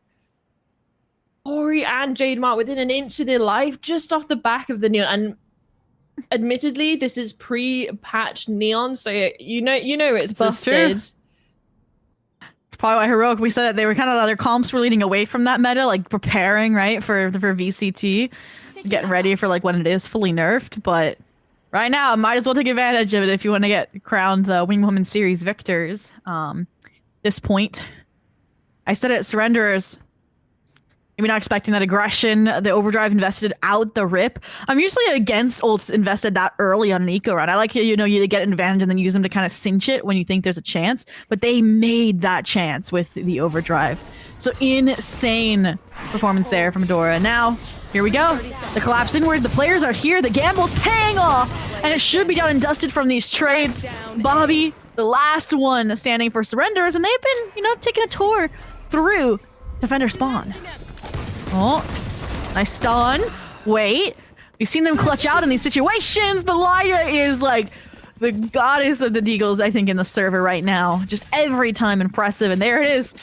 Thrifty right back into a close game. We've seen this. This is like the Heroic special at this point, winner. And it really does go back to the initial, just full pedal to the metal, Adora off the leash, honestly, like a wild dog in the sense. It did not even stop for anything. Runs straight past the turret. Doesn't matter about the player trying to hide away onto B. Takes the kills and takes the damage onto the players trying to tuck their tails and run back towards A. And it also softens up 2 of those 3 remaining players to those deagles. I like Surrenders, right? Don't slow down the pace. Sell a fake off the Phoenix Sword, or maybe even just look for a kill there while your team accelerates over towards A, but it feels like Heroic have not really taken the bait for this. Yes, you keep the knee on the Astra there just in case anybody was responding, but the quiet here, the lack of tripping these Cypher trips. Jade Maw, I think, knows both are here. Both destroyed. The cage is popped. Now the cat's out of the bag, but the Cosmic Divide. Ooh, might have just saved their lives from Super Frog. Okay. Weapons aren't there. Suspect so aware of this potential play. Double peek. Are they gonna body block it though? Oh my gosh! The Molly kills Suspect there, and it is insane because the players now from Art, even with these classics in hand, we could go 32 for 30. It's too close to call, especially once the 4v3, especially when Flexi has the operator posted up. The Blaze Wall, the hero rifle from Elysian doing wonders. Ari though with the right clicks trying to filter in. The Suck really harming their team a little bit. Ori with the knife kill, and again is down to an Astra and a clutch, and the time is not going their way. Everyone except for Flexi gonna follow the spike. Well, wait, Bobby also escapes. They were playing their life with the eco, the utility, I should say. That was chaos incarnate. That's all I can say, winner. And do you know who thrived in that chaos? Ori. Yeah, Ori. Ori's just managed to. So the person shooting you has run out of bullets. You've run out of bullets. It's not that sort of go to the pistol, it's fine, because that was the opportunity. It was the pistol that she had lost the bullets in, and it decides to bunny hop, whip out the knife, welcome to London, and yeah, 4-2 now leads. And yeah, it's just not the way that you want to be doing it. And like the chaos that they were thriving in was one generated by Elysian and Bobby, right? It was that Blaze Wall, it was that like gravel that was trying to get players off the spike that they were kind of pushing through at the same time, and they somehow find their way backside. That's kind of like a replay needed moment. But aside from that, it gets the job done. It keeps Surrenders in the lead at the moment. And now I think we're finally maybe settling down. I was going to say in the eco department, but it looks like even Heroic Valkyries this round doesn't have the best buy, right? We saw a classic, I think, in the hand of the Cypher. And so it does feel like we're going kind of eco for eco right now. Nobody's out of the woods just yet, but these stacks are what Heroic have had. Oh, that's a gamble. You don't clear out Super Frog there? The fact that she's living is just a testament to how dangerous some of these pistols can be, but dealt with by the shorty. So at least gaining the advantage for Surrender as Adora, though, has an opportunity, capitalizes on it. But the issue is now Jade is in the back lines. Sheila, I don't think it's going to go unnoticed. Oh, the no. opportunity is it's going to miss the timing. Fast lane. Last player standing. It's huge. And there it is, the broken neon shot after shot, slide after slide, Adora. 3 kills on the round. Also gonna get the defuse to try and quick charge this overdrive. And it's insane to think that that beautiful flank, that beautiful timing you mentioned, Winter, from Jade Maw was dismantled from a singular fast lane. Unable to really capitalize on it, especially with the utility, like you said, from Adora. It just cuts apart the site and also blocks off any sort of vision, and you can't necessarily just run out onto site, especially with your teammate coming in from art. You want to play it together. Unfortunately, is the fast lane, the slide, the dash, Get out of my way. the neon that picks apart that round for Surrenders and puts another one on the board for Heroic. An opportunity to equal it out into this one. And we were talking about the force buy wars going back and forth, back and forth. Hopefully some stability soon, because both these teams really getting pushed to the limits of what the weaponry that they're bringing in can do for them. Whoa! That cage just saves Fluxy's life and allows him to clap back doubly to find down Ori and Elysian. We talked about the economy scatter, right? You have stingers, you had the blades. That was supposed to be their ticket into this B site, and it has been declined. Now you gotta find somebody else to pick up that slack. Jade Maw trying to find an opening elsewhere, and that kill onto Adora maybe starts the clockwork, but maybe some time freeze action happening. Suspect, I was gonna say isolated on this pillar, but they're taking shot after shot. Sile in that forward angle, able to shut it down, but still the call's been made. Jade Maw saying, okay, Art has some hope here. Maybe we can at least get a plant down minimum on this eco for A. We'll see if Heroic Valkyries can beat them on the rotate. But also the rotate. All 3 players are walking in tandem, right? Obviously one checking regularly behind just in case any sort of residual player over towards B is there, and there you go, trying to push out, trying to take any sort of information and an advantage of positioning over towards CT, results in the death and results in a position where Bobby is left in a 1v3, no stars, only a stinger in hand. So this all has to be via peaks. There's no utility that can help her out. Yeah, that felt like a huge gamble instead of playing the 2v3 on site. Unfortunately, they've lost their chips and they've now lost the round and the lead. We're tied 4-4. We talked about stability. I think Heroic Valkyries may have finally hit that win bonus stride this coming round versus Surrenders, right? They're still in that kind of deadly cycle, which I think is why Jade Maw has now paused, taken that e-break to go ahead and discuss with the team, because you'll lose this round again. It's going to be a save, and you're looking at Heroic likely on a 6th. So talk about make or break action. This is it kind of in my mind for the half. Definitely the opportunity for that to transpire. But my issue is, right, is the ultimates. Surrenders obviously trying to use the Blaze Storms to turn the tide in the previous round. It's like understandable. That's your win condition. You don't necessarily have the best weaponry, so you count on the Blade Storms to be the front runner, to be able to get a couple of kills, recycle those weapons back, and upgrade your teammates along the way. Unfortunately, it falls flat. But in this one now, Heroic, you have the Neon ultimate back online. We saw how dangerous that was when we saw it just barreling it down mid. That was one of the eco rounds that they were able to win. So that's definitely a tide turner to look out for.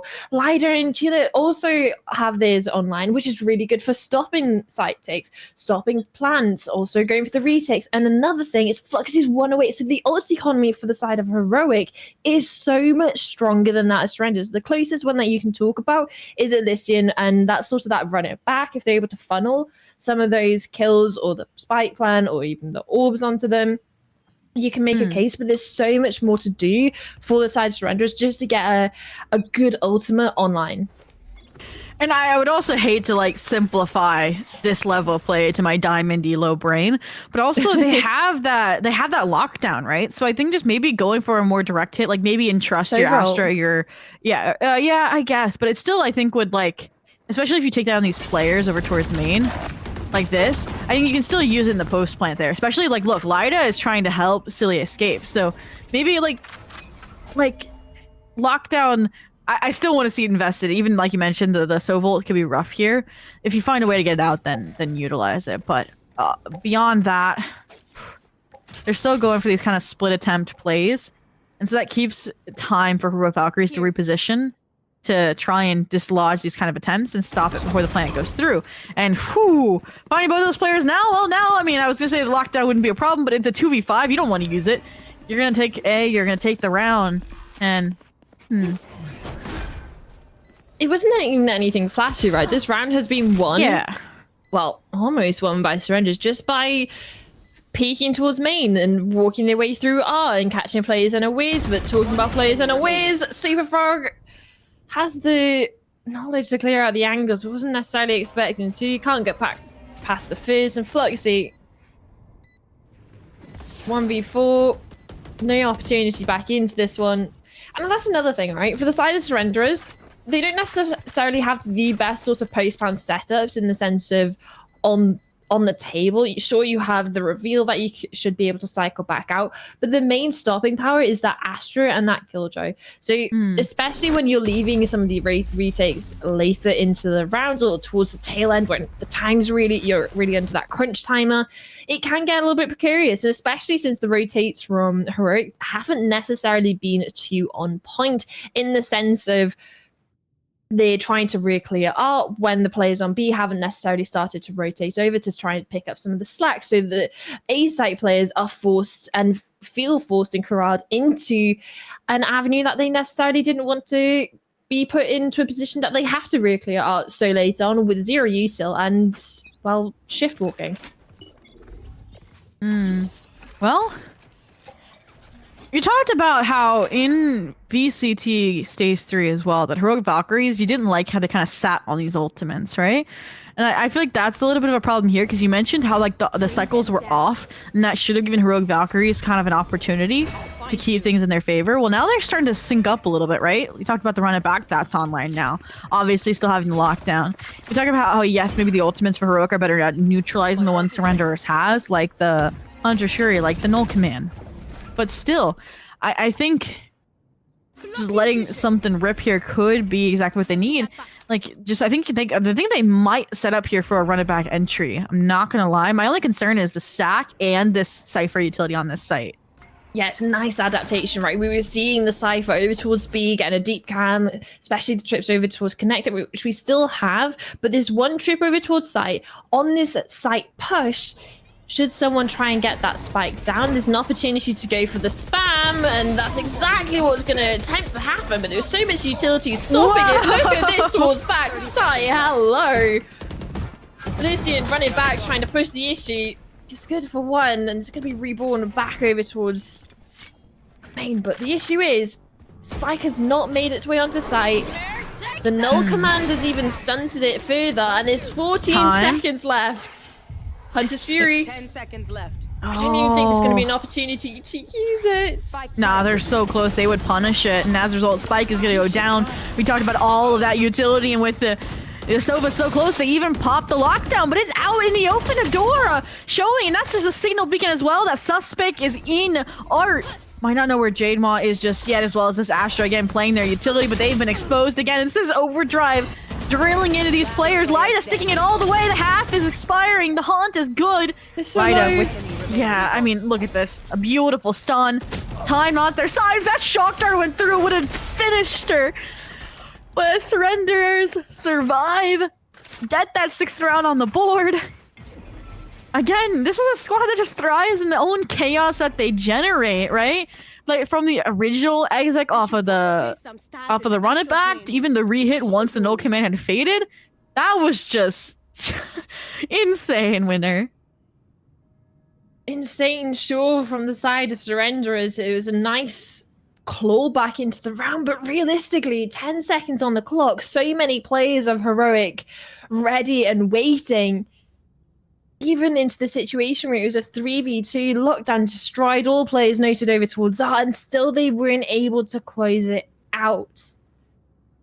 And now a pause coming in from the coach, as you can see, question calling that timeout, and an opportunity for surrenders now into this one, especially looking at the money and the possible investments that Heroic can come out with. Looking at trying to convert this into a 7-5 or even an 8-4 half. And I love that they took this time out right as JT with delay appears in chat. So they're here in spirit, kind of wishing upon them a turnaround out of that timeout here to close out the half strong with a 6-6, which again will be the closest we've had. We've had dominant 8-4, 9-3. We'll see exactly how it fares here. I like this play from Suspect. We've seen some crazy no-scope action with the Outlaw. Now they understand, okay, it's going to be light shields across the board or no shields. Should be some quick work for me to make of it. Especially if they're posting up mid here to handle any kind of pop-aggressive play. Here comes the trade, though. The one here rifle for Super Frog now on the ground, and it is a bloodbath.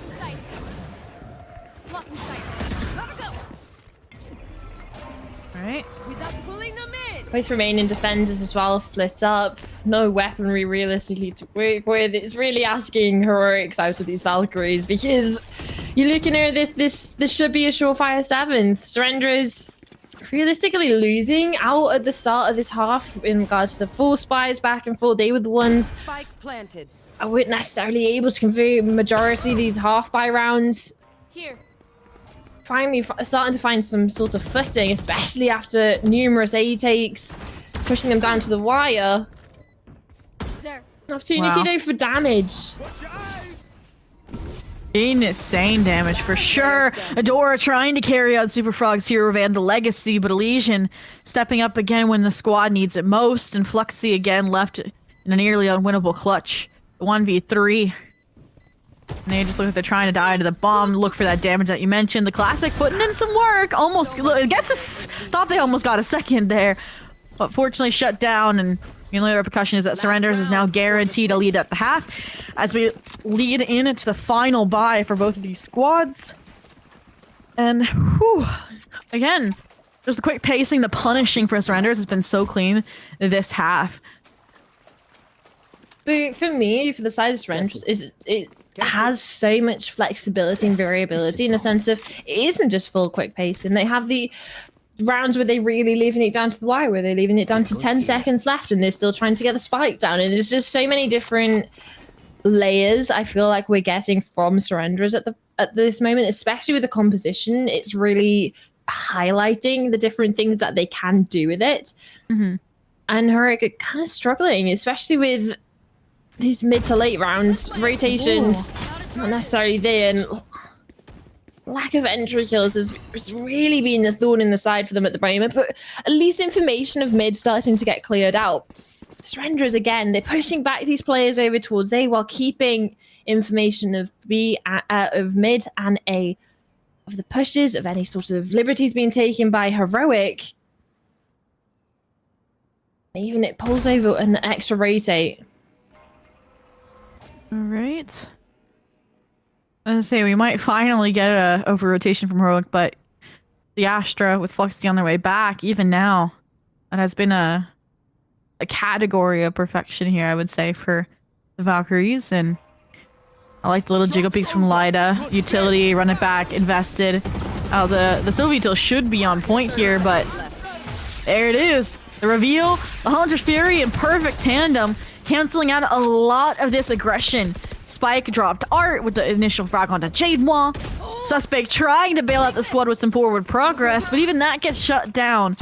And this feels like finally a brief break here. Spike goes down with less than 10 seconds left. This isn't over just yet, but 3v5, a star kill to climb an Elysian. I thought they were going to take safe passage, but they're going to try and push up into their face right as the Neural Theft pops the Blaze Wall to bail them out. But the Cosmic Divide is live as well, so now they have to play close.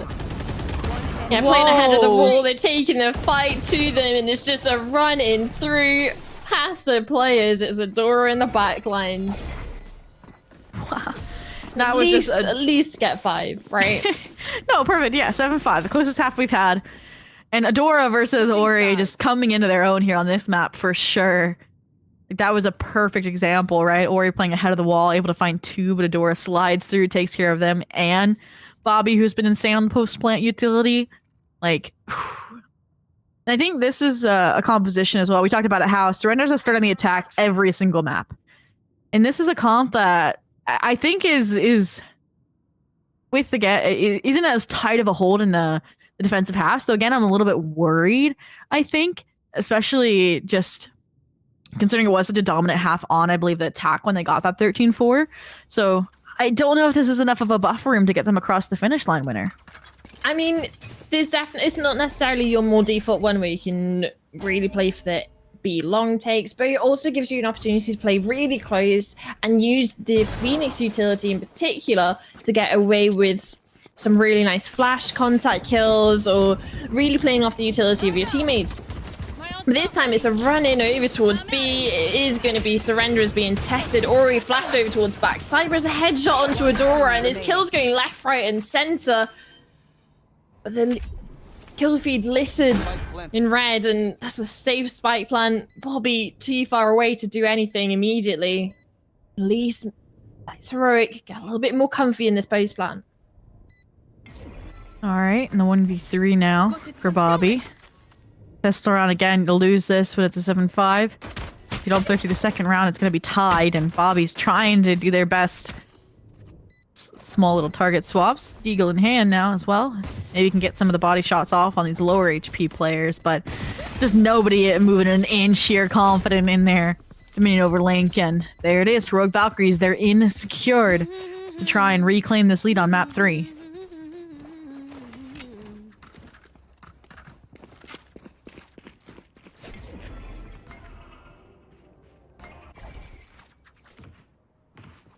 And it's a one-round game as well. We were talking about how close some of these games have ended up in the sense of you got that 13-9, you have the 14-12 in overtime.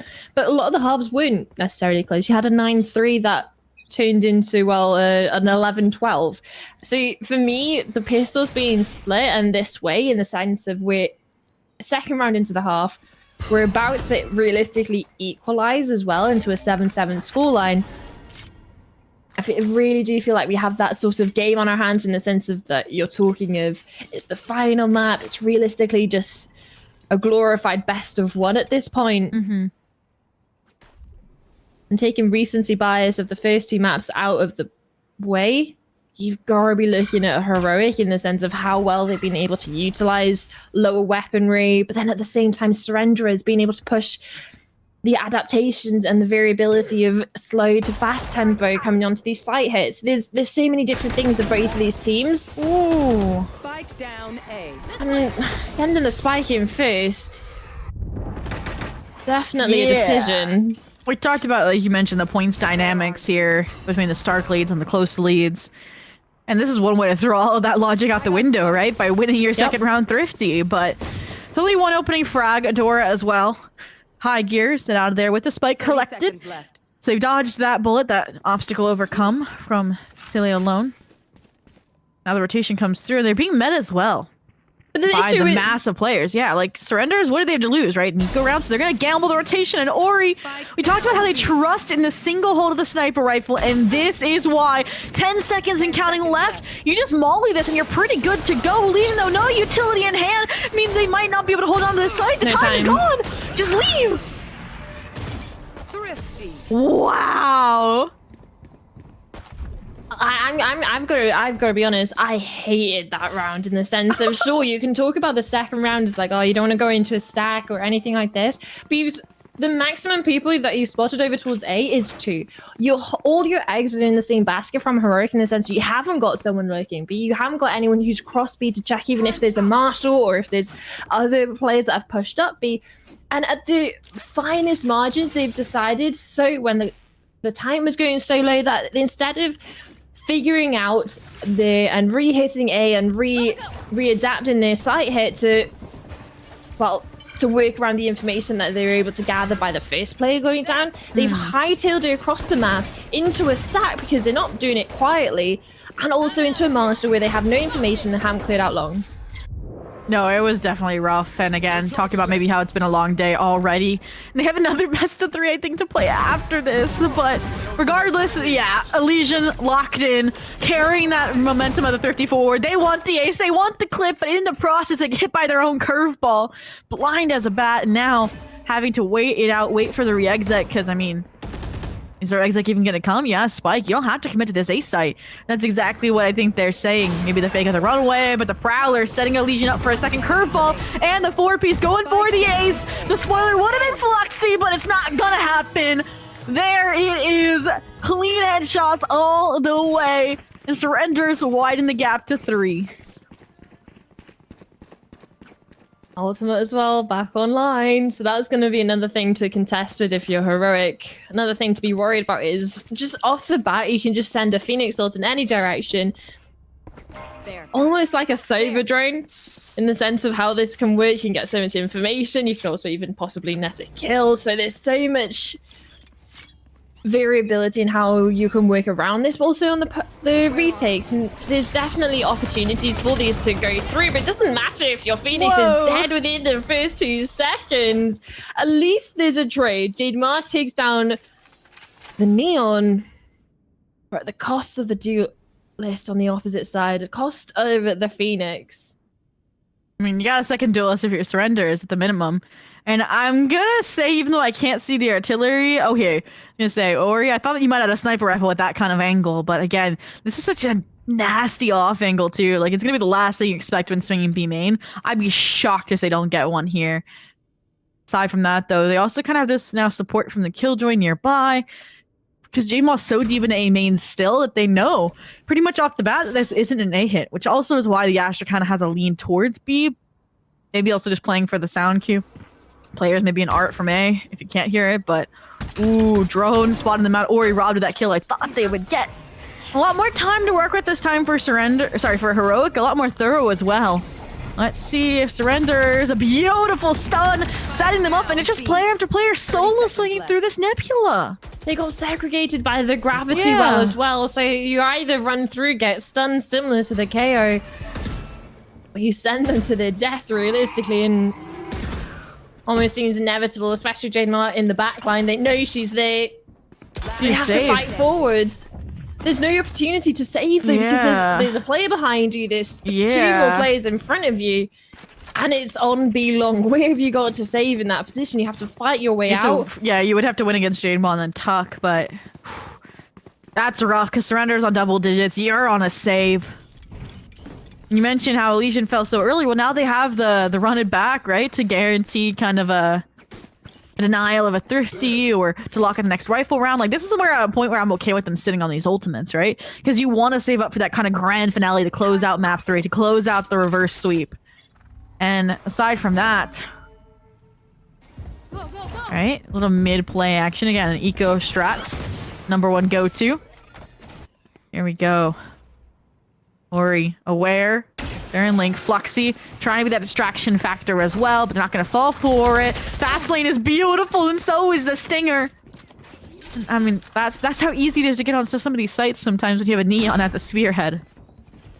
And it was realistically the space that they were able to gather through bid and through connect and really put the pressure onto the sole defender of the B site. Issue is, Lider's going to be tested holding down this flank. There's a run it back, even invested as well. So there's so many things you have to worry about. A flash is absolutely perfect. It's 2 for none realistically. You just deal with the ultimate. And it's 1 player to fall. And that is it. It's only the original site player of Ori that got slid upon onto back site that fell. And it's 11 now for Surrenders. And I'm really liking the exploitation of the flank, right? J-Mont got away with it one round and they said, okay, let's lock in on it. Elysian, come with me. Leverage the run it back. We just steamroll through the Cypher utility. And I don't want to say this timeout feels late, but it does a little bit, right? Like maybe after you lost the 2 rifle rounds before this econ cycle, you should have taken it. But it's the last ditch effort, right? You buy here, you lose the round, surrenders, it's another eco. They get to win things out and move forward in that upper bracket while you would fall to the lowers to go up against, drum roll please. I actually don't know. It's either SG, I think it's SCG or Kitten. But aside from that, what But, do at heroes least change? there's a lower bracket, right? And I think Yeah, that was there one is. of the things that we've got into the playoffs now. Realistically, majority of the time it is single elim, especially in off-season tournaments. And that's why I'm kind of happy that there's off-season tournaments too. So we Yeah, for get the to biggest see, ones. we get to see a little bit more of these unknown teams. Obviously, both of the teams on your screen right now, they are a known quantity. Maybe not necessarily in the right combination for surrenderers. You see. But the names themselves are definitely up there with what we've seen in T1. Like we have Jade Moore, Ori, Suspect, and Elysian all coming from that era of Neon Blade, Odd One Out, and those more main league unsigned rosters. And obviously Heroic Valkyries, the newer ones, into that sort of ecosystem as well. So for me, being able to have this double bracket, seeing some of the more mixes, some of the players from T2 game changers in, which is really nice to see. But this time, it's Heroic versus Surrenderers. Heroic really on the back foot right now, and especially after draining out, noting the operator over towards B, it is a trap setup. So if they pull the plug now and start to really accelerate up into A, they should be able to get a free plan. But they're scared. Concealment. They've spotted one player and they're scared to progress. There's one smoke. And that stopped them. And at the same time, they've lost this space over towards B. They've lost this space they originally had at the start off the back of Lidet's drone. And they've given so much space to Surrenderers to rejig up this sort of CT positioning. If had players rotate over, they're heavy over towards this A. So with information that B longs clear, that there's been no sort of re-clearing, all crosses are going to be over towards A main. Yeah, again, when Heroic brings it down to the wire, it never works out well for them because Surrenderers can confidently rotate and anchor here in the final stance, the final 20 seconds, and they can do moves like this. Ori, look, they have the Bladestorm in hand, right? Like I said, this is the fundamental round. I would not be afraid to invest them. They might not even need it, right? A Molly to force the hand of the shotgun, and Ori is known for thriving in the chaos. A kill they thought was worthy. Jade Maw with the perfect roundabout. Should be able to finish both off, but to whiff might give Silly an opportunity here. Keeps the Astra alive as well, so you can get this grab well on. No command as well, but oh wait, they stunned. They didn't have a suck, and it's been stuck all the way to map and series point. Silly just trying to hold on to this rifle that they know they'll need because their bank has been shattered. And that might just be it. That might be the game.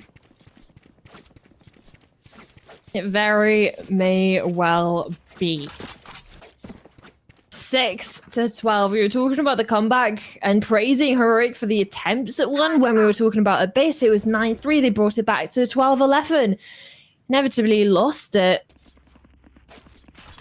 Kept this first half in conversation, ending it 5-7. But since then, a pistol and nothing else.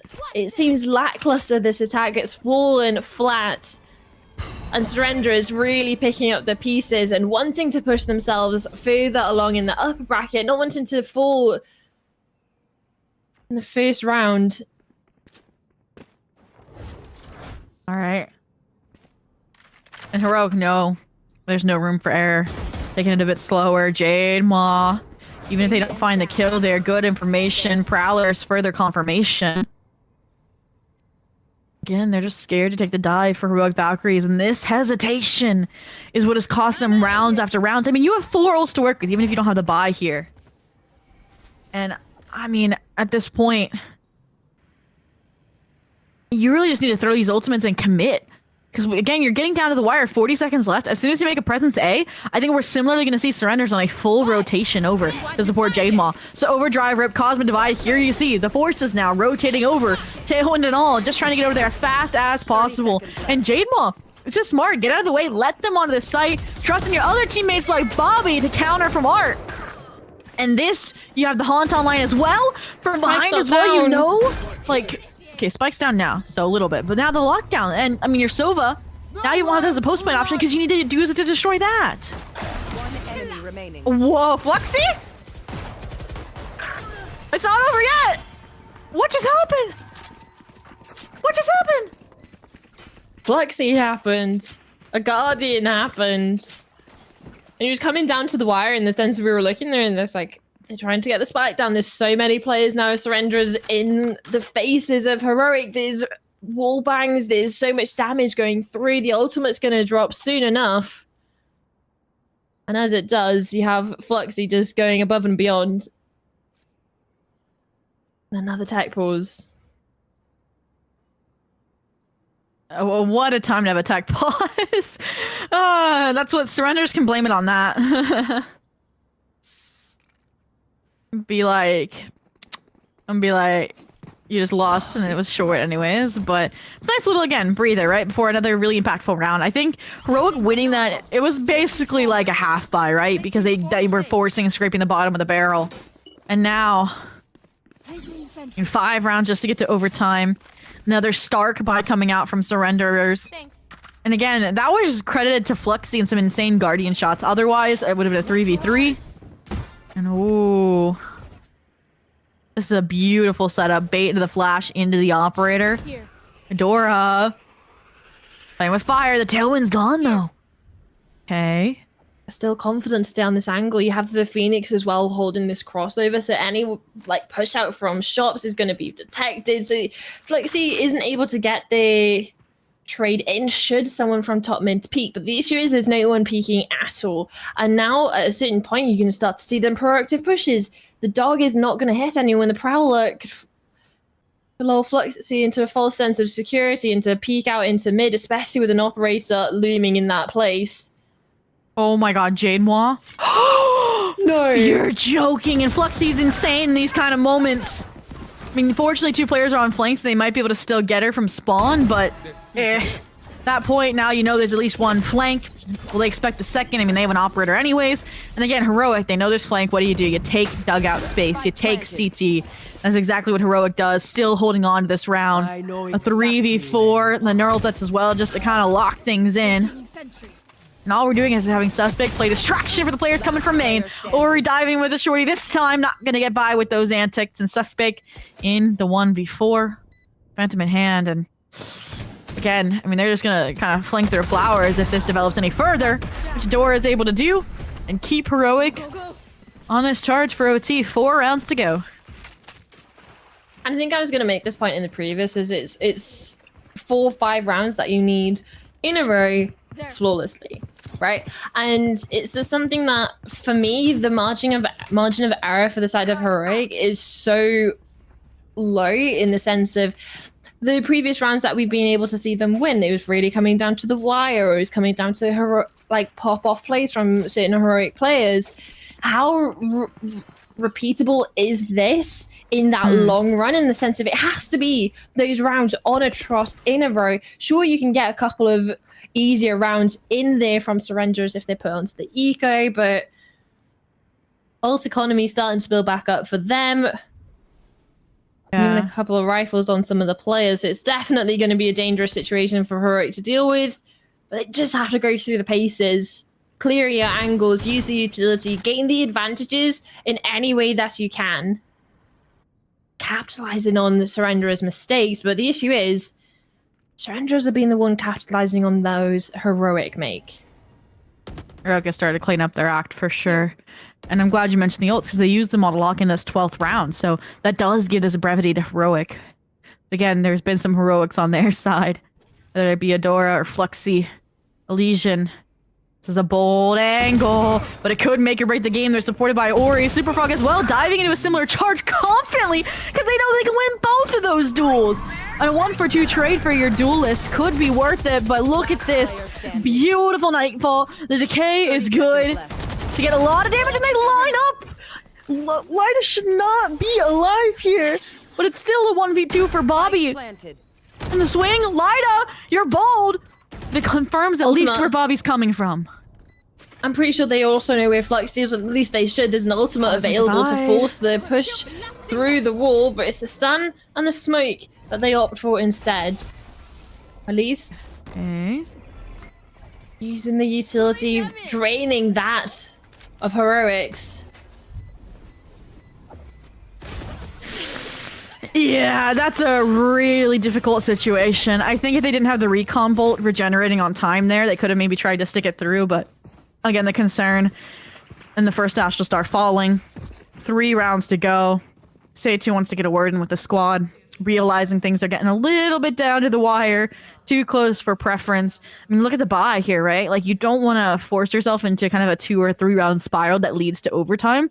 So I'm hoping Seitu just calls a full save here, to be completely honest, because then you get your 2 chances in a row, hopefully, to put things away before OT. But even then, look at the money for Heroic Valkyries, right? They have funds basically also till overtime.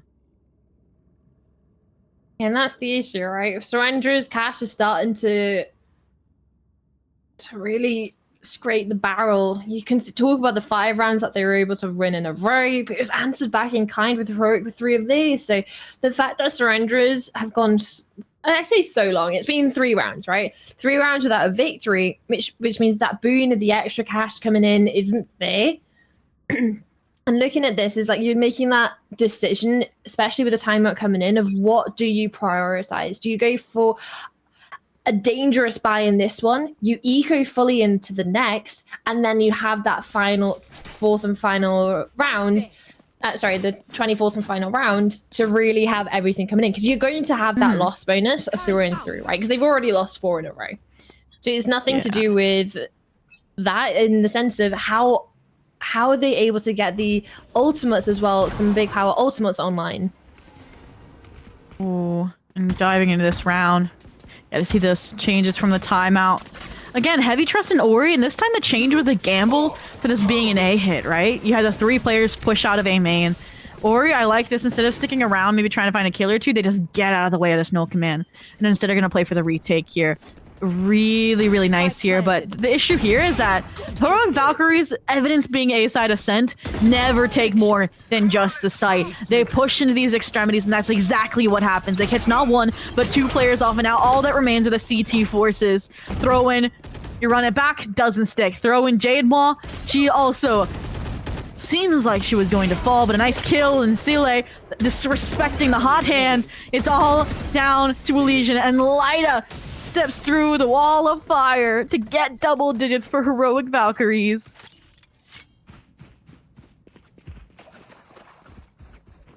And really nice to see the step up from Heroic, not just in regards to like the getting rounds on the board, but even just the little micro things that you might not necessarily notice is CeeLo pushing in from B into that connector while Super Frog is into that mid position. She knows that Suspect is near, especially with the turret, and then the sound calls as well. Calls for her teammate to come help pinch. CeeLo already gets 1 trying to get into connector in the first place, but it's also that distraction for the killjoy that Super Frog's able to capitalize off. Whoa! And this is right, it feels like a grandstand. Yes, Jade Maw, kind of coupled with the Marshall. Ori, nice little reposition here. But interesting enough, Heroic Valkyries, again, slow things down just a bit. Don't follow through. Maybe trying to bait some of the rotations because they know Surrenders like to commit to it. And Bobby, speaking of commitments here, I love this angle. Only a frenzy in him, but that could be lethal. Gotta get out of your astral form, though, because the squad is starting to roll up to you. Singular kill, and that might be enough. Going in for seconds, but are there enough in the clip? The wide swing's gonna say no. And now the last 2 players trying to beat them to mid-plaza, trying to meet them to connector into the ace site overall. And I think they're going to get there. Do they have stark enough weapons, though? It's only a classic and a deagle if we discount the sniper rifle. It'd have to be some fancy shots here. 40 seconds left. Suspect. Whew. Yeah, nah. The thoroughness again. Recon bolt. double swings. Placing swarm grenade. Maybe denial off the swarm grenades, but even that, they just destroy it and continue business as usual. Spike planted. Oh, you've never killed the suspect 1v3 with a marshal? To close out the map, to beat Heroic? There's an opportunity, at least to do a little bit of damage, right? For suspect that came into this was the eco round, it making sure they have money for the next. Wow.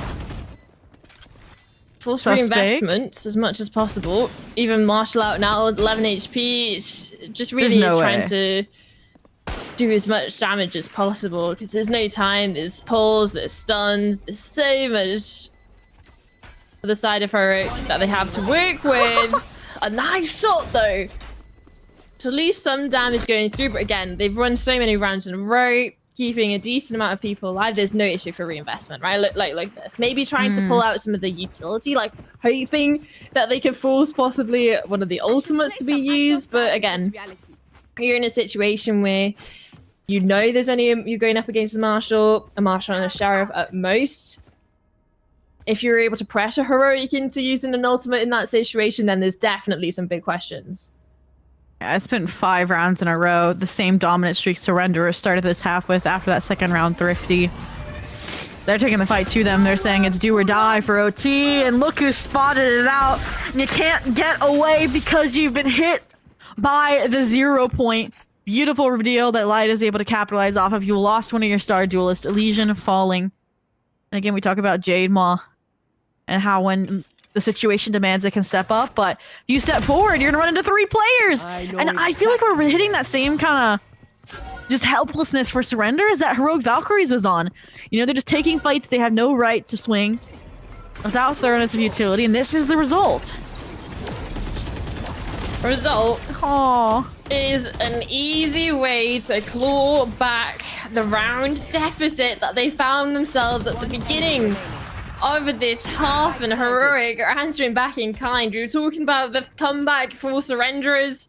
They were able to push it back onto overtime to close it out on Abyss, and now Heroic flawlessly in the 24th round to push it to overtime, to push it to the opportunity for them to stay alive realistically Switching sides. in this upper Overtime. bracket, not wanting to fall to the lower so early on.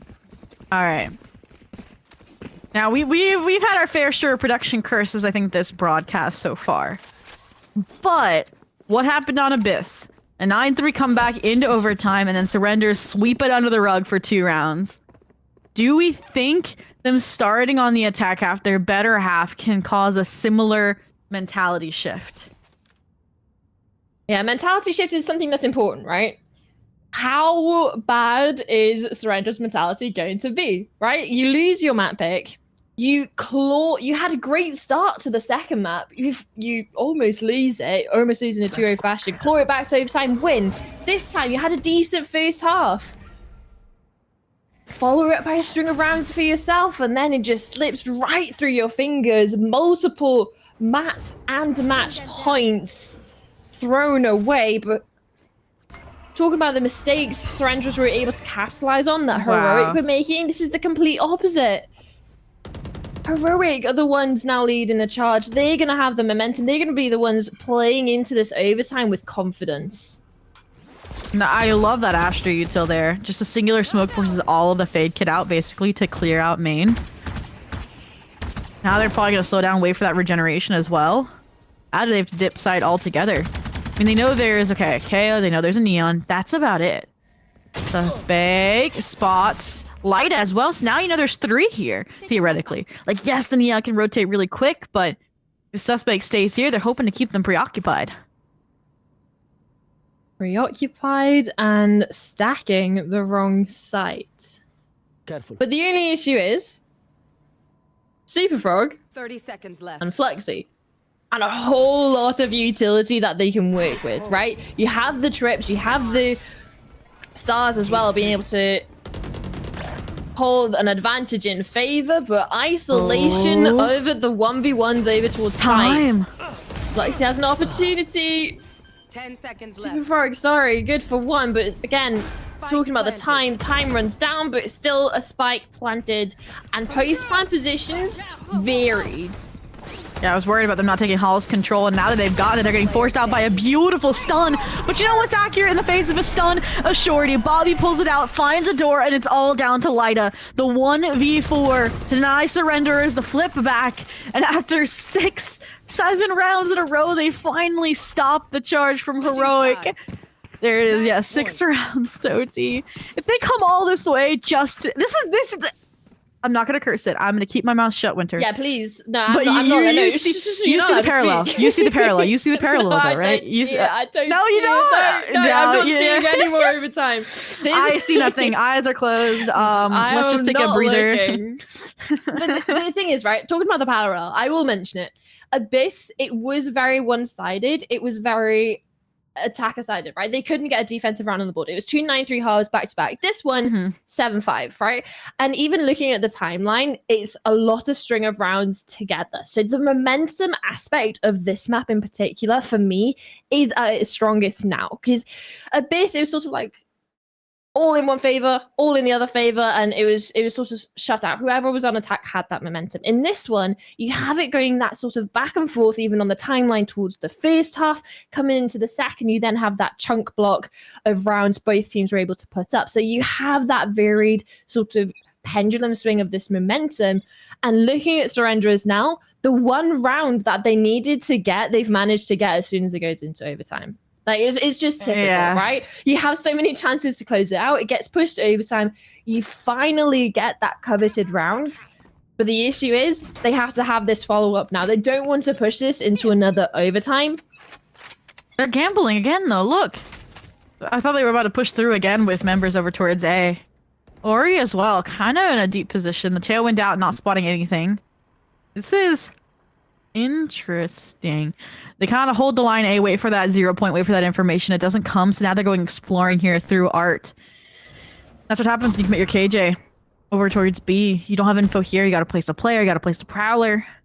It's going to confirm a singular player, which makes me kind of cautious for Elysian pushes forward. Won't be able to clear out Adora, and oh boy, am I getting flashbacks to earlier rounds in just this map. There's this map. I'm not going to jinx anything. To where they run out of time. Because again, they take too long. And look at the gamble already. 3 players back on A here for surrenders. As soon as that first piece of information utility goes out, recon bolt 0 point, the rest of the players from B are going to rotate over immediately. And it's going to be another chaotic bloodbath to determine this game winner. And it depends on how close up main they can scale up silently. That's it. That's the go plug. That's the amount of utility that's going to be dropped in. Jade Mars over towards pit. Spams out over towards main. But there's so many players trying to funnel their way out. Bobby's good for 3, and that is it. You leave it down to the wire. Heroic, you can't push into a site with 3 players with 20 seconds left on the round because it's just going to end poorly. A bloodbath, and really well played by Surrenders to close that out eventually. Wow, and we were kind of discussing, like, okay, what opening playoff match would be the best to witness, and I definitely think we chose one of the closest. I hope we are, gifted with a rematch between these two squads, whether it be in the lowers or the grand finals, because, boy, was that clean from both squads. And I think Heroic walk away from that knowing exactly what they need to work on, which we said, right? The map pool, in my mind, heavily favored Surrenderers. Like, Abyss was that kind of wild card because it was good for Heroic and they'd played it before, but Abyss and Pearl were not. And we saw good things out of Ascent, and they know what they need to work on. Timings. And I think that, again, if they take them to these maps again, it would be a completely different story. And I also think a different map pool would be a completely different story. But aside from that, winner, we're going to try and wrap things up a little bit faster. So let's take a look at those stats here from that last game. Because again, I said it, I wanted all of the players to step up. And I think this is when we had like the lowest differential between kills at the top and the bottom. I'm not going to lie to you. Yeah, but my main thing is Adora, right? This is the one player that they've been looking towards throughout the whole series to get these entries. But from the side of Surrenderers, you have so many different opportunities to get this. This is actually the one from Abyss, actually, if I'm remembering this correctly, because it's Elysian on that ISO. But again, it's sort of that First Blood's capability of some of these players on the roster is so heavily in favor of one specific spearhead for Heroic. And for the side of Surrenderers, you have so many different players that are ready to take up that mantle and be that spearhead when it comes down to it, and when they're put in a situation where, well, they might not necessarily be able to think their way out of the situation or use their util, but it's more of using that firepower and fragging their way out of a bad situation.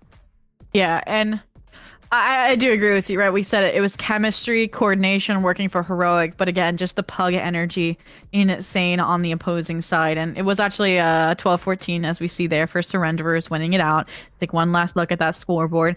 And that's what's insane to me is, number one, Jade Maul was always at the top of the leaderboard, whether it was, Elysian or Ori stepping up as those duelists. It was also a proper look at the scoreboard to see who stepped up there. And Adora did on the Neon, I will say.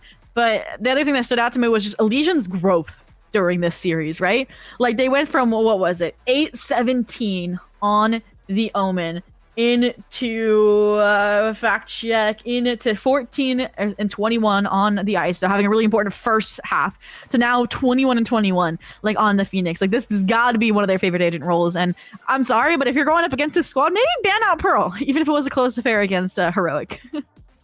Yeah, well, there's definitely going to be showings of different maps for different teams, especially coming into this bracket, right?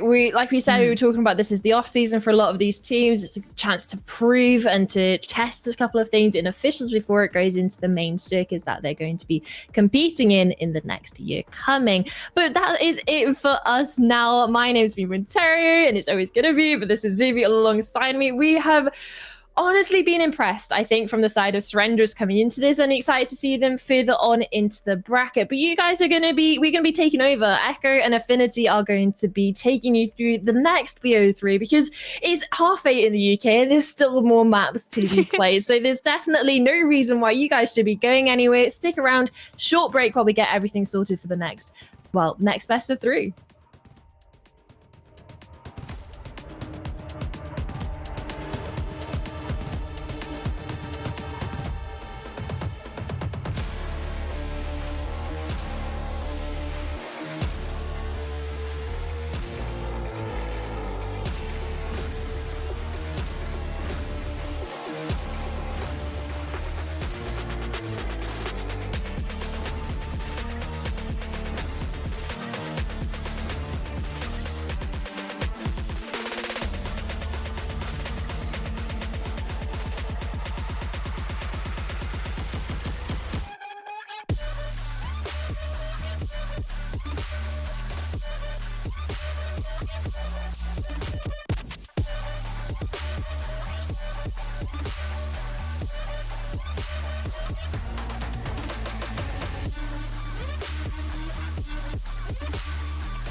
Hello and welcome back, wonderful people. Fairly short break there because the action is gone beat for beat tonight, and we are not stopping just yet. It is a pleasure to be back on the microphone and with none other than the one and only. I saw you hanging about in Twitch chat earlier. How are you doing?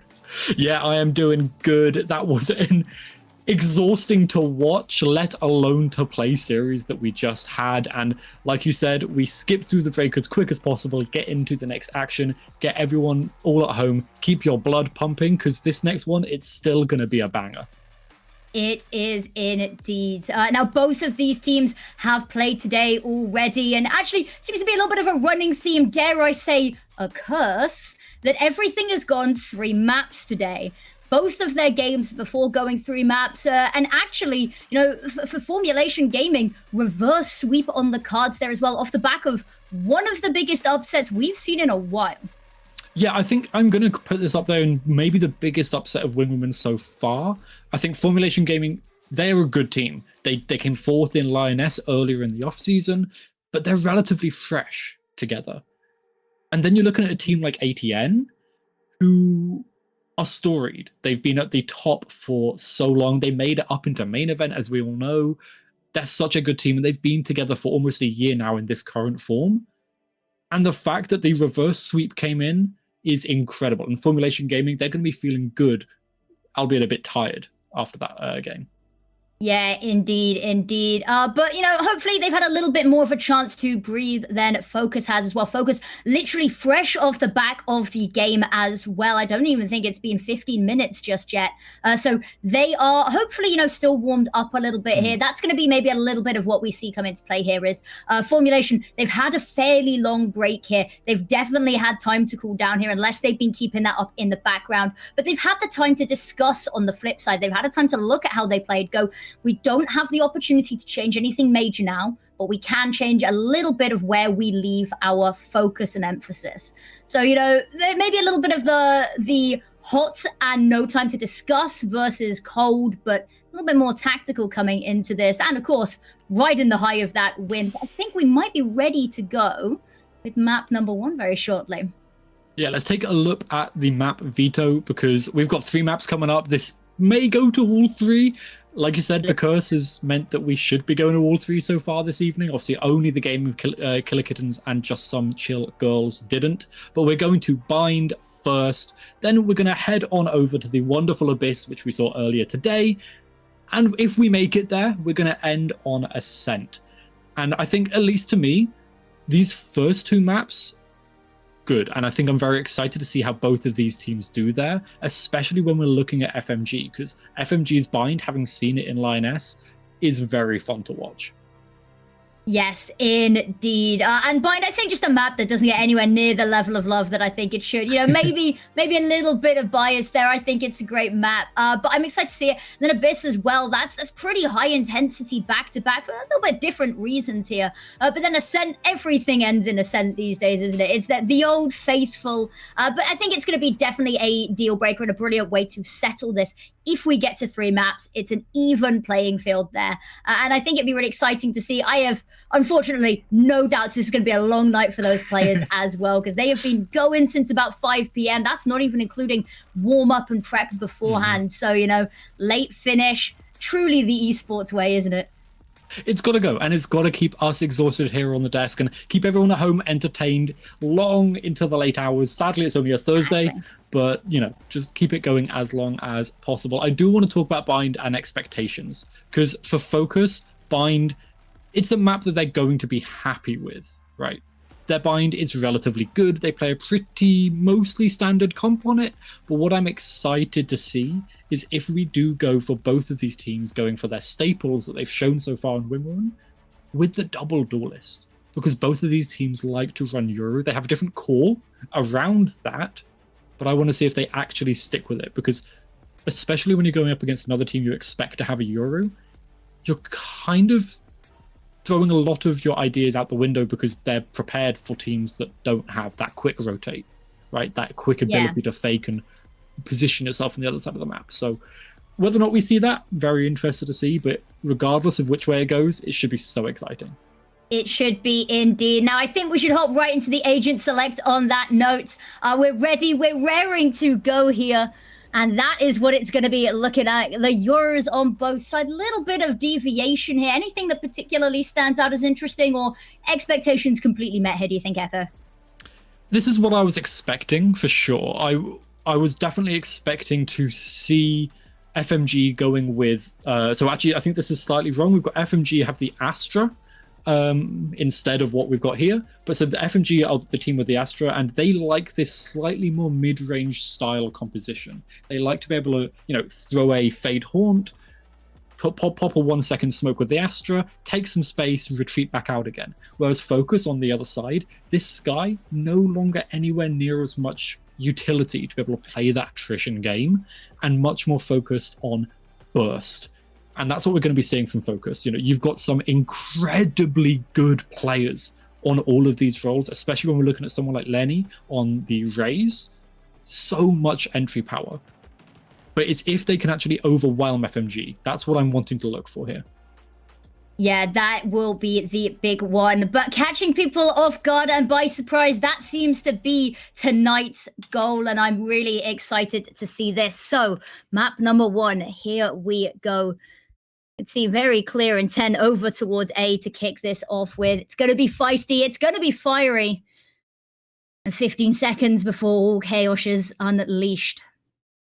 Yeah, and I think Chaos is a good way to look at it, especially when we've got Focus on this attacking side. Like I said, they're looking to play around burst, and just, every single agent that they have is built for aggression. But Marley here for FMG on this Raze, potentially looking to stall some of that out at the beginning, whilst this dog finds some information.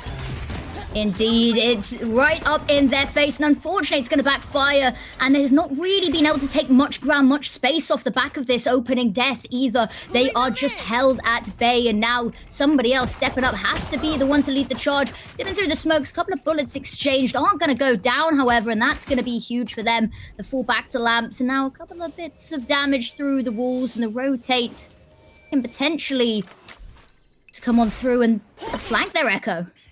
Yeah, this quick flank, this envelope coming in from the side of formulation, and Focus are going to be feeling this, going to feel choked out, and there's the spike drop, the nade on top of it as well, and you can see Karina has no idea what to do. She can do nothing as Addy runs on in there with the classic and shuts them out, and that's formulation gaming. Stopping that initial burst from Focus Sakura, making sure they can't follow up on it as Lenny dies immediately completely by herself. And then from there, they had nothing. There was nothing that they could do. And you could see they faltered. They fell. Yeah, and it's that firepower as well. You're expecting the Raze to lead the charge there. And once that disappears and everyone's held it back with the smokes, you can't go for the trades. You're a little bit stuck. So hopefully, something to be done with the pace here. This round, however, doesn't look to be the case. It's going to be a bit run of the mill here. Second round, you know how it goes. And it's going to be the Prowler shot down. A lot of info to come off the back of that, clearing out the space and actually already taken Gardens here. Once more, this stall potential. Are they going to disrespect the smoke? It looks like they're going to try. The flash is good, but again, no capitalization off the back of it. And once more, held at bay, rotates, already on the way. There is a little bit of a trade kill coming in here, 1 for 1, but once more, the wall goes up, they're trapped again. And here we are, Fade hiding round the corner, gets one, that's the spike drop, and the rest of the team just going to activate one by one. They can hear the reload, tapped away in hookah, and one by one, the pieces fall, and it's a clean second round as well. It's a clean second round because those Bulldogs have bite, and you could see how difficult it was for Focus to get anywhere. And this is what we see when we see proper utilization of agents like the Viper, where you are looking purely to stall, to hold out as long as possible to get the rotates in. And then when we had all of those Bulldogs on site, there was nothing that could be done to get on there, and that's just perfection from them. We've now got Addy here with this Outlaw, and last round it's great, it's an op. This round it's still an operator essentially against all except one of Focus. So they need to be clearing these angles, watching out for the operator from this Yoru, because she's also got a TP to get out of there, and you can see they're waiting 45 seconds for that Yoru TP to stop before they make a move. Yeah, I absolutely like this. This is a nice little play from them, and it means that everyone on the formulation side a little bit uncomfortable here. No information to work off because the rotates, they've been pretty snazzy. You don't want to pull anyone over if you've got no knowledge on what's about to happen. So switch up here seems to be working well. You can tell a little bit of discomfort coming out the Prowler in response, but there we go. That's the first little bit of noise that they've heard this round. Yeah, and that noise, it's going to give that little bit of information, that little bit of concern over. But the spike is still back in spawn. So regardless of how deep we see Focus pushing up, we're just going to be like, they can't burst onto a site like they want to yet. Not until that final cycle. We're getting down to 30 seconds. And the key thing for me here, Formulation haven't made a mistake. They have just not put themselves at risk at all. So they've still got 5 alive here as the spike is finally heading over towards A. Lovely nade there to push the angle. One in response, but already ahead of it. Leany, there's the kill. Would have been really nice to find. Trying to get the exit as well, but still can't get the job done. Hobbling away, but the life still there. And now they can set up for this retake. And actually, don't even really need to retake the space. They've got sight. Difficult position here. Focus to continue holding, but Addy, that's an important one to find. Holding the space, holding the line of sight, and Leany really can't find much to work with here. They try peek. It's a bit of a rough, really ballsy play, and it's going to backfire. And now that defuse in the midst of all of this still going, and they can't find the angle on the smoke, just sticking it. And it's crazy. The clutch, the last second, they get the kill, but it does not matter. And this is before the change in the pings that have come on through now, right? This is, you can still ping into the smokes. That should not be possible for Nose to do, and she just sits there, and pros don't fake. Perfection coming out from FMG, and it doesn't matter, honestly, the fact that they all died, because they can buy up. Addy now has the operator. You can see her playing a little bit safer than she has before, setting a rotation TP to be able to head over to B if she wants. But Focus, because of that light shield buy last round, could still buy up this. So they're not completely sent down to the dumps yet, but they need to secure this one, and they think that they can do it over towards B. Yeah, they've had a little bit more luck over here. However, smoke has just been so many issues, even with the pop flashes out, waiting it out. The pace has been something that actually, Formulation, they've been very reactive with it. Never too fast, never too slow. And it's going to be another example here. Actually, say that. Very quiet. Line of sight being held, and Addy gonna need to step up in a big way here. Yeah, and if she gets worried, she's got the TP away, but again, Lenny shut down the first blood again onto this duelist, and everyone else is stalled. She was isolated. Everyone else has to wait before they even get a chance to push out. And look how far they're going with this. I love the TP into sight. Gets one kill, needs to find something else. The shot's gonna miss, and out comes the shorty right to the face. Takes the bullets, and there we are. Ninzakar trying to keep everything under control. Does enough. 2K to buy some semblance of hope. Now 1 versus 2 has to plant. 30 seconds on the clock. There's the Molotov, is going to buy enough space to plant without fear for their life. But now it's how they respond after this. Trapped in the tube. Goes to try peek the angle. Try hide behind the wall. First lines up. They double peek. And now there it is. Santi saves the day. Worrying that they swing 1 by 1. But it doesn't matter. They have faith in themselves. And it pays off in spades. Yeah, and this is the Xanti that we saw back in the Lioness Cup as well earlier in the offseason. She was never really an early round player. She's the IGL for this team. She has incredible Astra utility consistently every single round. But in the clutches, when it comes down to those tense situations where she has to perform, that's when she comes out and shines. And yes, you know, you have the stars of people like Addy, people like Marley as well, usually. But that's having your IGL be that stable rock to lean back on is so crucial. And now Focus, again, they're just able to buy up this light shield strategy. It's working for them in order to get the guns, but not for the rounds. Ultimate's coming on the wave close to them soon, though. So if they can get some ults, they can potentially look to get a win. Liking this really aggressive peek out towards Showers. Unfortunately, not going to pay off just yet. Focus. They've tried taking this early garden control. It's backfired. This time sit even further back, and even that doesn't matter. The TP right out of there, unable to be punished. There is not a single foothold to be found here. Fully stunned, doesn't matter. Need to buy some space. Unfortunately, not quite able to live long enough for the stun to wear off. But again, the team stepping up. They are never in a situation where they look disadvantaged.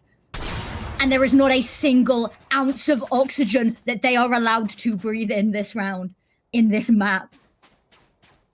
No, and Sakuras, they need oxygen to survive. They can't go without it, and there's just no chance for them right now. They're moving over to A, but Zanti's already called it. You can see Addy coming over with the operator. Yes, there's a flash potentially, but it doesn't really matter. Lenny going on in a leg shot. 149 gets taken down by Zanti, and now it's just X coma.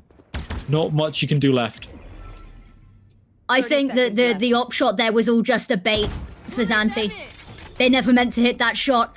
It was all a distraction, and now toying with lamps, a dance with death. And it's ring around the map it goes, and there we go, just trying to run away, keep the weapon safe, but even that is not a certainty. Mali waiting, hears it all and had the position. Here's the drop down. Oh, it's so unfortunate, trying to go for the plant. Actually, might let them get it. No, not even that. No credits for you today. Nothing in the bank account, nothing on the scoreboard. Formulation are just pound for about death by 1,000 paper cuts everywhere they look. And that's how it feels, and you have to call a timeout like this in times like this. You're 5-0 down, and yes, okay, this was Formulation's pick. You know they're going to be good at this map, but the way that they're playing this composition, and this is what I'm hoping that their coach Vincenx is bringing up right now, they're not playing it bursty. This comp is built for aggression, for burst, for just overwhelming anyone on site, but they're playing slow. They're looking, poking, prodding, and leaving the spike in spawn to come get it later. They're wasting their utility in the early round, and they have nothing left. Meanwhile, when you have a Fade, when you have a Viper, when you have an Astra, you have so much on the defense to stop any last-minute push. And that's just what Focus are missing. And I'm hoping, I want to see some burst, some pure aggression, which players like Star, like Lenny, they are built for that. And that's what we need to see. Yeah, it's also just a matter of, it seems so unfortunate. You got to feel for Focus is that they play super aggressive. They get shut down instantly. They play super passive. Oh, I'm sorry. Yoru's just peeked your spawn with an op. They're just not allowed to exist on the map, it would seem. But yeah, talking about this, I'd love to see a little bit more aggression. We've seen it tried once. It was shut down pretty early, but again, very early into the map. The Bucky's out though, and we know... Big fan of the shotguns, although it's a space-taking weapon, it's a bold choice. I mean, with the ult, you can take the space for free, trying to go up into tube, notice exactly where the Viper is. Whether she gets something, whether Star gets anything is a whole other thing, but she does. And she survives, picks up the Phantom to fight another day, but the rest of the team still needs to come towards site. This is the issue we've seen time and time again, is that one person, they break onto the site, no one else is able to follow, and then one by one, the dominoes topple. This time, however, they've managed to lock Formulation out, and this is going to be one of the first proper full retakes we've seen where they have to get back onto site. And here's the first fight needed, 1-for-1. Second one from Mimi there is impeccable, exactly what they need. Addy with the counter roll, it's running out. They do have to break out somewhere. The clone flashbang is perfect and the shorty's better, and now still going. Zanti finds the clone. It's a bit unfortunate, it's information here, but it doesn't matter. However, Pincered crossfires on all sides, and there we go, a team ace to get themselves around on the board. That's how you want to do it, and that should be the motivation to kick this into gear. Yeah, the momentum could flip. I don't want to say should, but it could flip. And actually, if we look at the buy, we look at the purchase for FMG, it's still poor. Because even despite the fact they've won 5 rounds in a row, they've been losing so many players. It's come down to those last minute 1v1s to win. That they now have no guns in the bank. They have some ults though. If they can make the most of this Raze ult and of this Viper's Pit, this could be a round win for Formulation Gaming. But Focus, like you said, this should be the momentum flip. And if they're able to do it, if they're able to watch out for the Buckies, like Star got them beforehand, then they should be okay. Yeah, hopefully without the ultimate, they've got one less thing to worry about lurking in the shadows at night. At least for now, until it gets back online, in which case I have absolutely zero doubt we might be seeing this again. But weapons still online. Jiggling with the angle, having a little bit of a dance. No one quite daring to peek just yet for fear of this weapon right up in their business. Very slow start here. The dog and a spot out, taken away, and now the teleport out. No information to be gained there. Slowly pressing forward. The nade to try to clear out the space, but no one's home.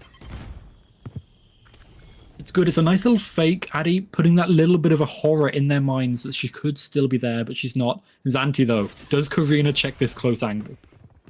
You'd hope so, but maybe you're not expecting it, hoping that maybe in the chaos of the Brim ult, they are going to be forgetful, but just switches away, flicks at the angle, the wrong second, but the plant still denied. Away, alive, unfortunately not able to secure that Vandal, get it out in time to survive.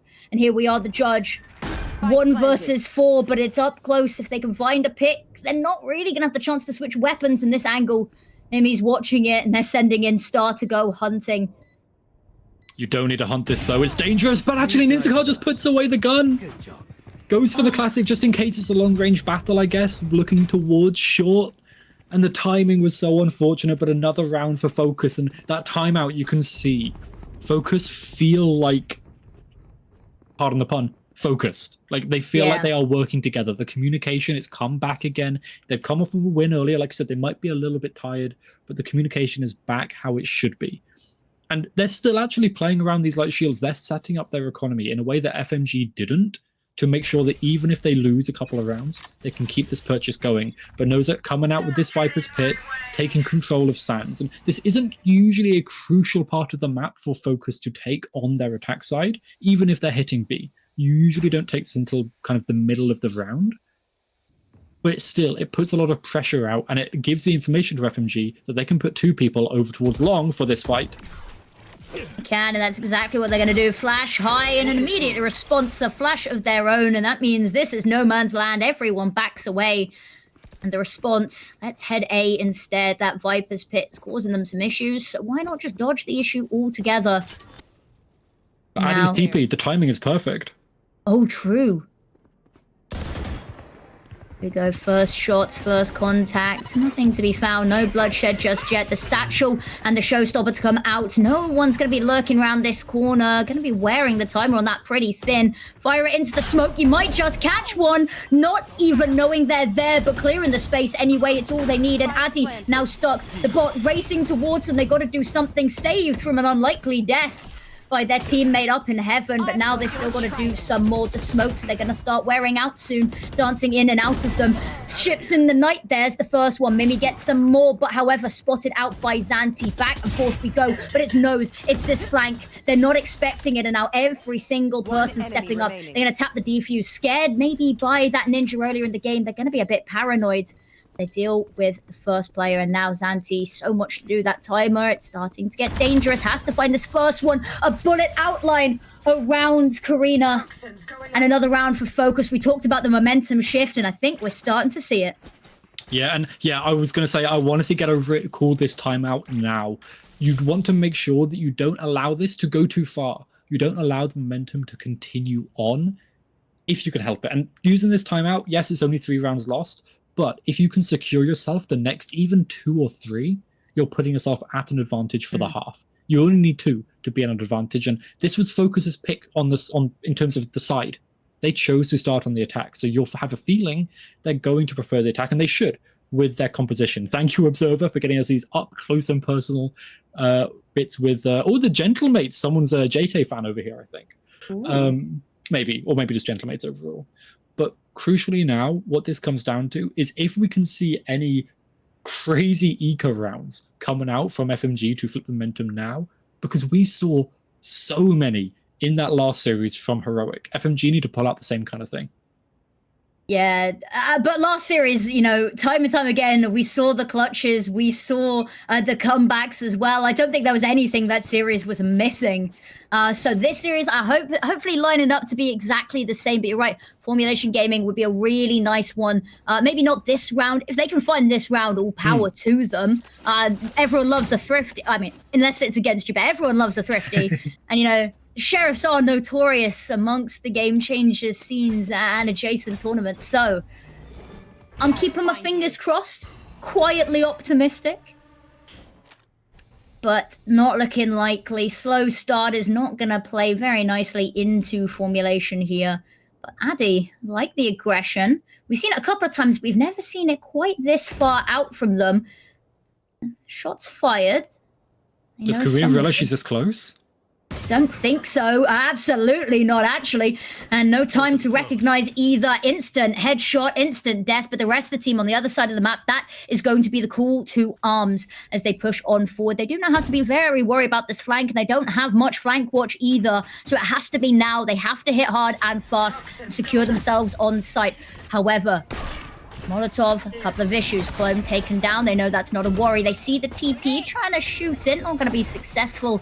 And now it's just a barrage of utility back and forth. Star not finding anything. Looney really needed to find two. Spike down B. And now Ninzaka, exactly the pick they need. And we talked about the Thrifty, maybe a little bit of copium. And now it's Mimi that has to try put the stream to rest. Spots one for 33 HP. There's a lot of utility, but that spike is in no man's land, and Addy is watching it. Absolute perfection. The way that Zanti baited Karina into thinking she was quite far away, she was just coming out of showers, and then Addy was already up close and personal with that Sheriff, gets that shot online, takes down the Viper, and like I said, the flank. Both of these teams, neither of them want to go for that flank watch, something like, a Cypher. Neither of these teams go for that. They want to go for control in forms of smokes and aggro in forms of pure aggression. So because of that, it does open up these flanks, and you can see FMG, they are taking advantage of it. But now, showers being taken by two people, but the op is there.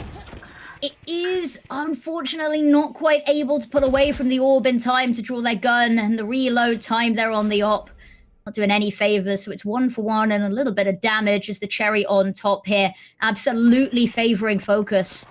And now the dog leading the charge, not going to spot anything, trying to clear out Hookah slowly but surely.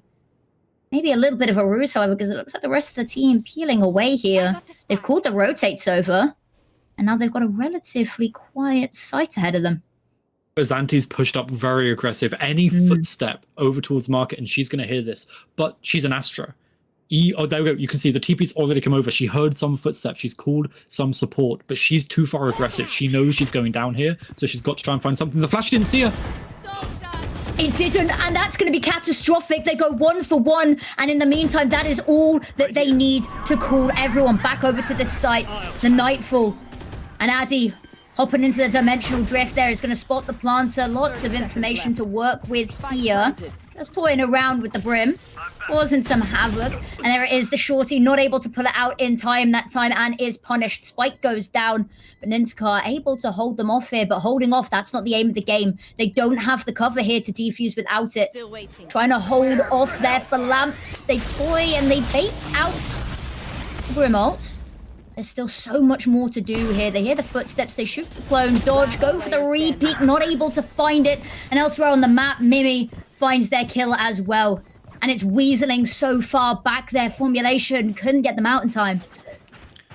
No, they couldn't, and it looked a little bit dangerous, a little bit scary for Focus Sakura there as soon as Lenny went down. But this is what you expect with a team of this caliber, who came number 2 in Project Queens in the last split, is you expect trades. And that is what I'm seeing from them, is their fundamentals are coming back up again.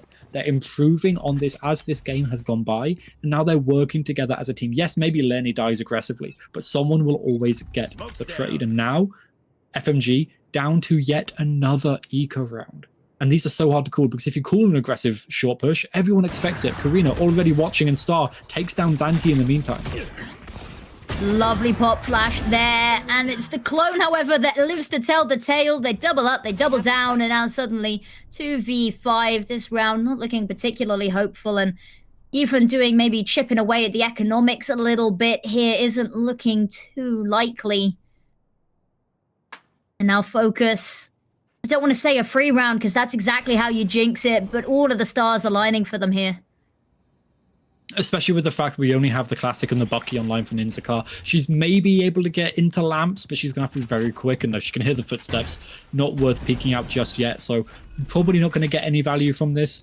She could maybe get a pick, and a pick is good, but she doesn't want to give over any ult orbs, because she's so far away now, she's not going to get it back, and she does give over one to Lenny, who could build up towards another showstopper in this half.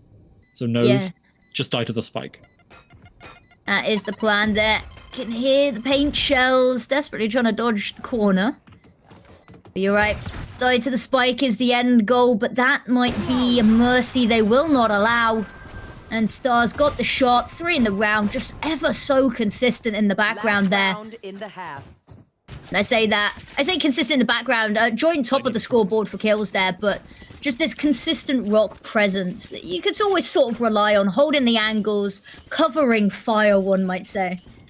No, exactly. And I think the Euros are such a key part of both of these compositions, right? They are, with the TPs, with the set plays you have with the ultimates, there's so much you can do here that they become the core that everyone else works around. I'm expecting Focus to come here with another set play. They have that Euro ult for yeah, there we go, and Star already going with it. Are we going to see the same kind of play as we did last time? Potentially, the over-aggressive peak gets punished, nothing to be found. And now Star back in position, choosing not to head back site this time, but they all push the smoke and it's a problem. The kill feed lights up, but actually both teams walking away equally wounded. The Vipers pit, however, this is going to be the difference maker now. Because they can sit in this, they have the advantage. The spike's not in it and they're not expecting the flank. No, actually, you're right. I don't think they're expecting both to be coming from here. That smoke's going to be wearing out soon as well. As you can see, they've got the angle covered, they've got the angle watched, and Xanti's about to be in for a whole world of trouble. Has the astral plane if they want to use it. Actually, gets a kill through the wood, that's good. The showstopper now online as well. Trying to find something, fire blindly into the smoke. Isn't going to get the kill, but there's one. The pit comes down, and now they know where the last is. Mimi just has to line it up and wait. But such a nice attempt there. Such a great final stand.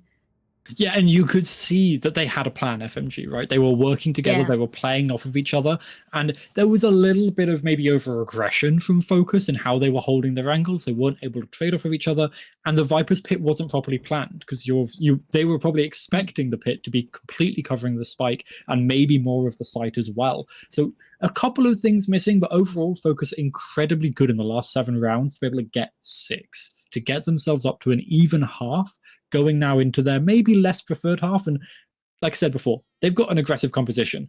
Look at how they're perching themselves over towards A short. This is going to be a bloodbath in maybe the first 10 seconds.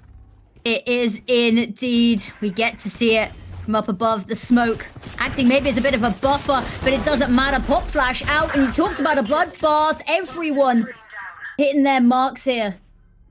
Now 3v3 is what we're left with at the end, and everyone's just had to back away a little bit. Early aggression and cornucopia is not really where they want to fight.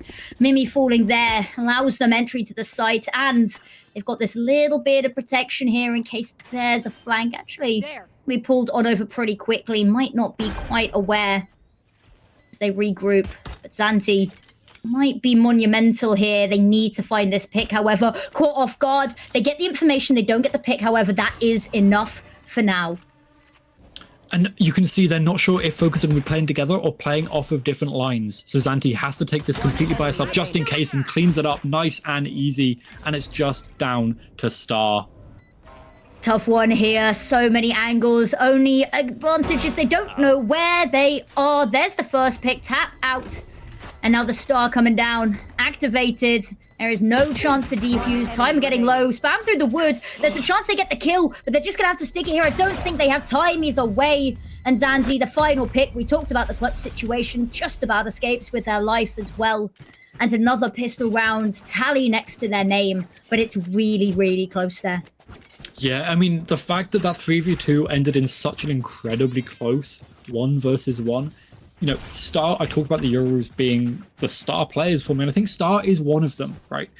Star coming in and being able to just isolate those fights, slowly pick apart the site into the little slices to win it out, incredibly good. But now FMG, like I said, another pistol on the board for them on the attacking side this time around, and we saw how good they were with Bulldogs. And Xanti, she's going to hear those TPs.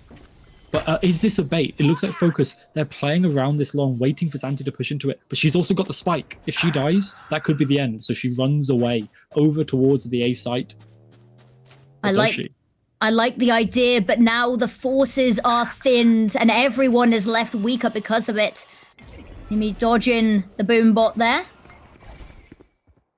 This is the thing, is their forces are spread so thin. They've been allowed straight entry on to the site and sort of just switch positions here, haven't they? Spike goes down, and the retake's close enough, but Nizaka, beautiful position there, only good for one. Player It's standing. messy. That really should have been a kill, and the fact that the fight went on for as long as it did is probably a bit upsetting to both teams. Santi to finish it off there, but Gun here. Focus, they had a plan. I like the idea. The execution, however, a little bit flat. Yeah, like the idea of throwing 2 bodies through the TPs, bait people to come over to you on B, and then you pop out of that brim smoke on the end of B long, surprise them. I like the idea, but they were a little bit too quick with it. I think Xanti heard their footsteps as they were running down, and it alerted her. She knew what to do, and she knew, you know, we can get a couple of picks over towards A, and then group up and trade it out if we need to. But now another, you know, bonus round for FMG. They won the last one. So can they win this is the key thing here. Focus, though, they're playing their normal defensive default. Putting this smoke down on B long, that's going to control this area for so long. And Lenny takes down Addy in her favorite place. These showers, they were Addy's domain before, but maybe no longer. Bring them down. Yeah, maybe a little bit of a misnomer, red herring some would consider, but actually no adjustments have been made off the back of it. They know that that was a one and done. Star here, watching all of the utility come their way and actually just sitting back. Not a point of damage to be spotted.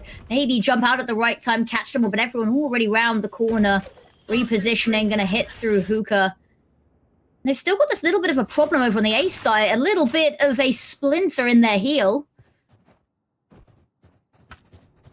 Say that actually maybe doesn't even come to fruition. Backs off, joins the rest of the team, but the rotates have been called over from Focus.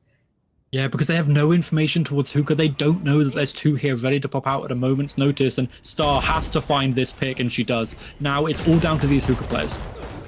And that smoke, that 30 wall, seconds left. so much heavy lifting here because locked out of sight planted. has their crosshair directly over, but doesn't pull the trigger just yet. As the wall comes down, everyone's already hidden, tucked themselves in. And now they can pincer, they can crunch down on this site. They're slowly starting to pick it away, and Ninskar hasn't been spotted just yet, had a little bit of a peek, might not be aware they're as close as they are. Lovely headshot to find one, but not able to hold on to this site.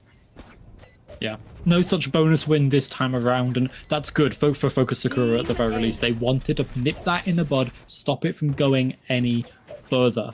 And now going into this, they kept 3 alive. They'll keep good guns, keep good economy to move on forward. And we saw they were incredibly good at managing their economy and making sure that they were able to buy for as many rounds as possible.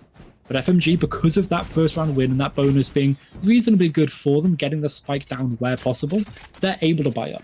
They're able to fight with full shields, with full rifles. There's 2 ults on the board. Every time Star has used her ult, they've won the round. So I'm looking at Focus and specifically at Star here. This Euro ult, it can change the way this entire map goes. It's also been great to see every time it's pulled out a little bit different variations to keep them on their toes.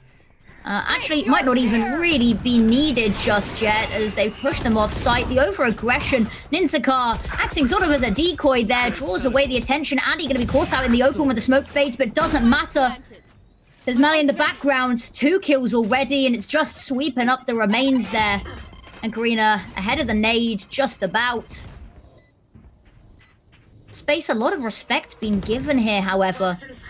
That wall goes down, they're in for a world of hurt here, about to push into 3. Isolating the fights one by one, spots the corner out here, might actually be able to hold both of these long players at bay. And in the meantime, Karina gets 2. Nini's found 1, and that's all they really need. They've whittled it down to a winnable fight here. The utility's all but been drawn out, but the spike, it's wide out in the open, toying with it, and this is not a position that you can just hold it. They call the bluff, however. Peak and Lini, unable to do anything. It's heartbreaking. Gets the kill, but can't defuse. Beautifully played, but sometimes it's not enough. It's not quick enough. And this is maybe the key thing so far that I'm seeing from Focus is they're getting the kills. They have the individual player caliber. Yeah, maybe some of their players might not be at the top of the leaderboard, but you can't all be there, right? And they've still got 3 players on 15 or more, which is incredible when you look at the individual players. But they're missing out on these little things as a team, these timings, that they're just losing because they're not quick enough. They're not maybe communicating in the way that they need to. Whereas FMG, they're stalling just enough with their comp, and Star uses this ult very early. She doesn't have a gun, so she's going to use this classic if she pops out, but she sees so many people in showers. That's all of the information that they need right there. And you could tell they know they've been spotted. They know they've been duped. But over on the other side of the map, the aggressive peak is yielding results. Addy does manage to find a trade that's going to save them a little bit of peace of mind here. And the early information found, it's all for naught. And the aggressive peaks, they're coming out. The best defense is a good offense. And now suddenly that spike, so well protected here. You are not getting that back. Yeah, and at this point for FMG, you feel obliterated. You expect Focus to go aggressive on their defense as well. But that aggressive and, losing Ninzakar there, it's maybe a little bit too aggressive from her. She should be expecting that, Focus, they will be going aggressive. But I saw you make a little face there, and I agree. Focus completely leave the spike. Go back towards their sites, and FMG, they see it, and they're confused.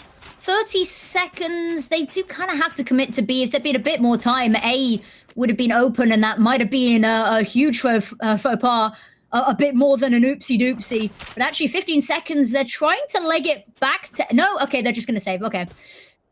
I was going to say, there's so much opportunity there, but... Again, it's just a matter of timing, isn't it? It's just been a couple of seconds too late. And this time, actually, it's formulation that gets burnt by it. That's been the story of this entire game. It's just a matter of seconds. The wrong millisecond, the exact second you choose to just adjust your aim, that's when they peak. And that has been what's really been catching both of these teams with the pants down. Yeah. No, absolutely has been a focus Sakura. They're now building up towards almost even. We can see FMG, because of the way that they've purchased up until now, they can get some hero rifles onto their entries as long as they can buy up on the next on everyone else, which they can. So now we're going to be looking for, I want some kind of set play. They know they're going to come up against a Viper's Pit somewhere, or potentially a Viper's Pit. But you have the Astral Divide, you have the Euro ult. I want a big set play to take that space and to stop Focus going aggressive into you. Yeah, there we go. There we go. That's going to be the back of sight. Does it? And that's going to be a problem for them, hoping maybe that the rotates can come over quick enough to deal with the thorn in their back.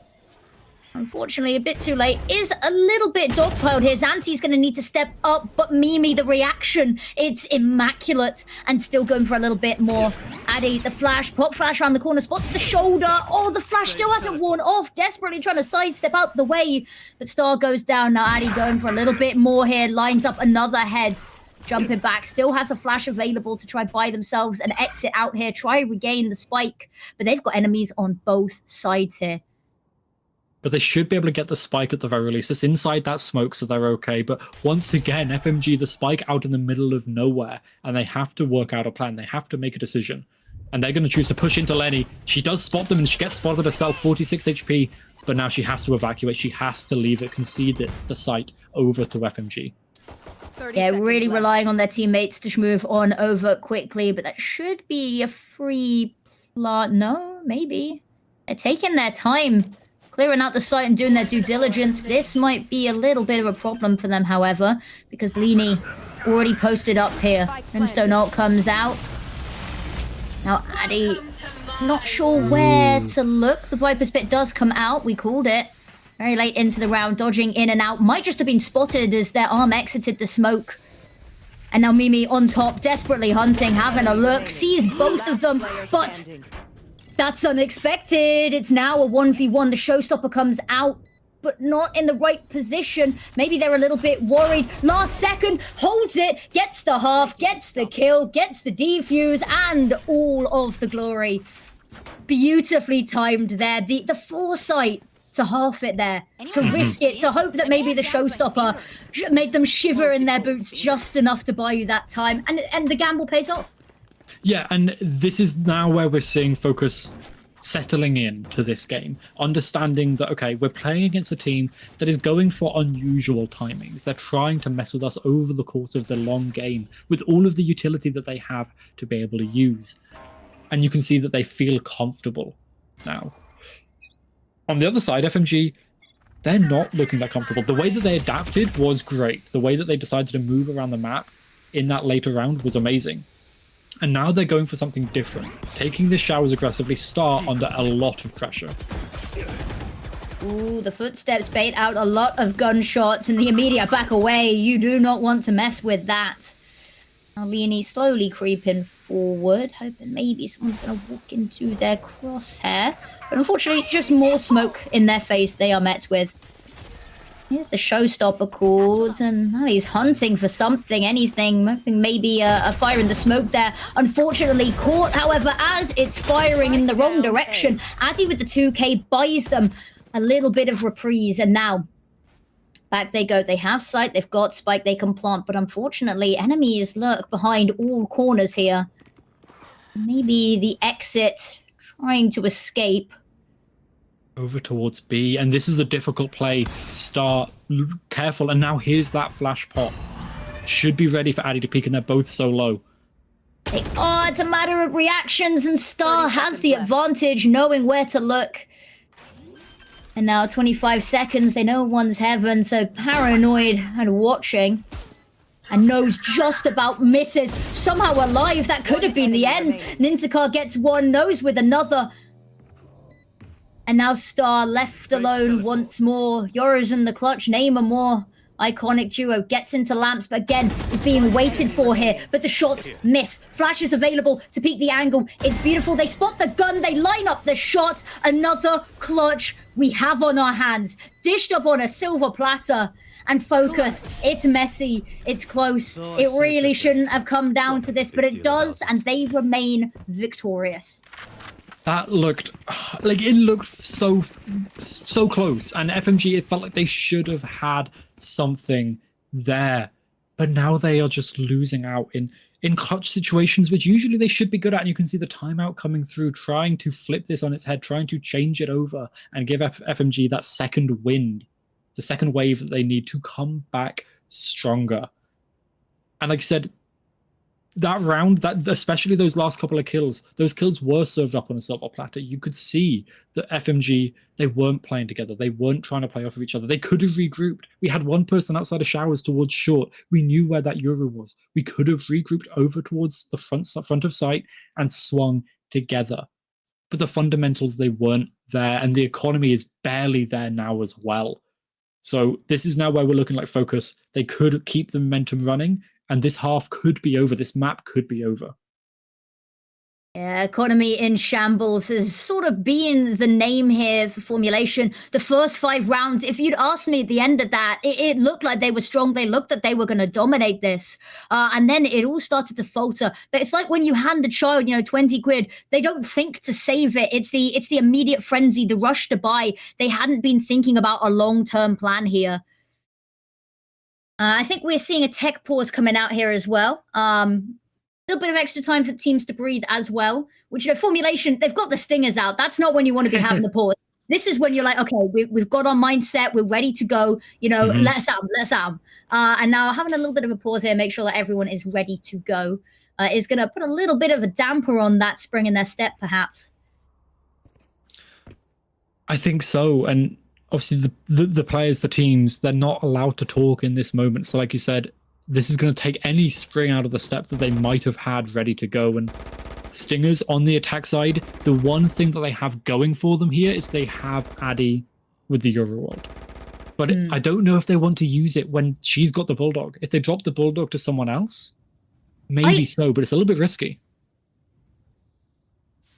I can see maybe if they can find a couple of picks here.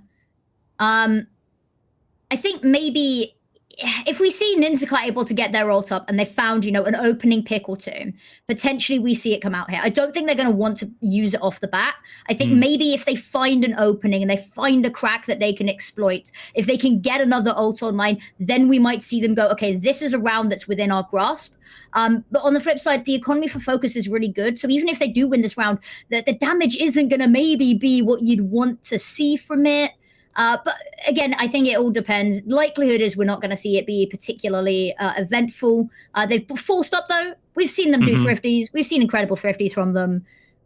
I'm not going to say it's not going to happen because last time I joked about it and then it happened. And Yeah. I feel awful about it. I sent Echo a message on Discord. I was like, I didn't believe it. I didn't believe it when I said it. I knew I was huffing copium. What's going on here? But there's definitely clear intent here, I think. Mm-hmm. Yeah, and like that intent is that we're not going to let up the pressure. Yes, you've beaten us for a couple of rounds, but we are going to continue. We're going to push you back as much as possible. And that's the kind of perseverance that we saw from FMG previously as well. Their contenders runs have fallen short in the past, but in Lioness, they did persevere. They were sent down to that lower bracket and they pushed as hard as they could. And actually, in Lioness, they came up against an opponent that they'd struggled to beat in ATN. And well, if we're going to talk about FMG and beating ATN, Ooh. they won that earlier today, just before they joined up into this. So they've beaten the enemy that it was impossible for them to beat before, and they won it. So now we're looking at formulation like, okay, if they can beat the #1 team from the Dark region, yes, okay, maybe ATN, they do love the lower bracket. Anyone that likes alternate attacks rubies knows that they love being sent down to the lower bracket. Yeah, they love it. But now FMG is up against the #2 from the Dark region. They should be able to win this, but focus. Now that we're out of this tech pause, they have the better money. They don't have ultimates though. So yeah, we do see Addy going aggressive with this. Talk about aggression right in enemy lines there and actually hovering around for a long time. That Dimension Drift gonna wear off. They have a little bit of trouble on their hands, but luckily a smoke to protect them. But I think it has been spotted. Unfortunately enough, the team causing distractions, the TP out as well. And they've got information that there's 5 here, but what do they do with it, especially now that Addy's fallen? As you know, they're all here, and with more and more pieces falling, you've invested so much. Don't lean into the sunken cost fallacy. Might be best to cut the losses potentially. Focus, they've not pulled over the extra rotates. They're confident in their ability to hold this, as they should be. And now formulation, once the smokes fade, a little bit trapped here.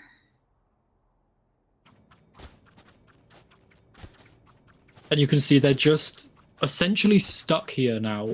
A spear without a spearhead, and Marley manages to get out using that blast pack just to head on over towards Sands, probably to regroup with the rest of her team. Left.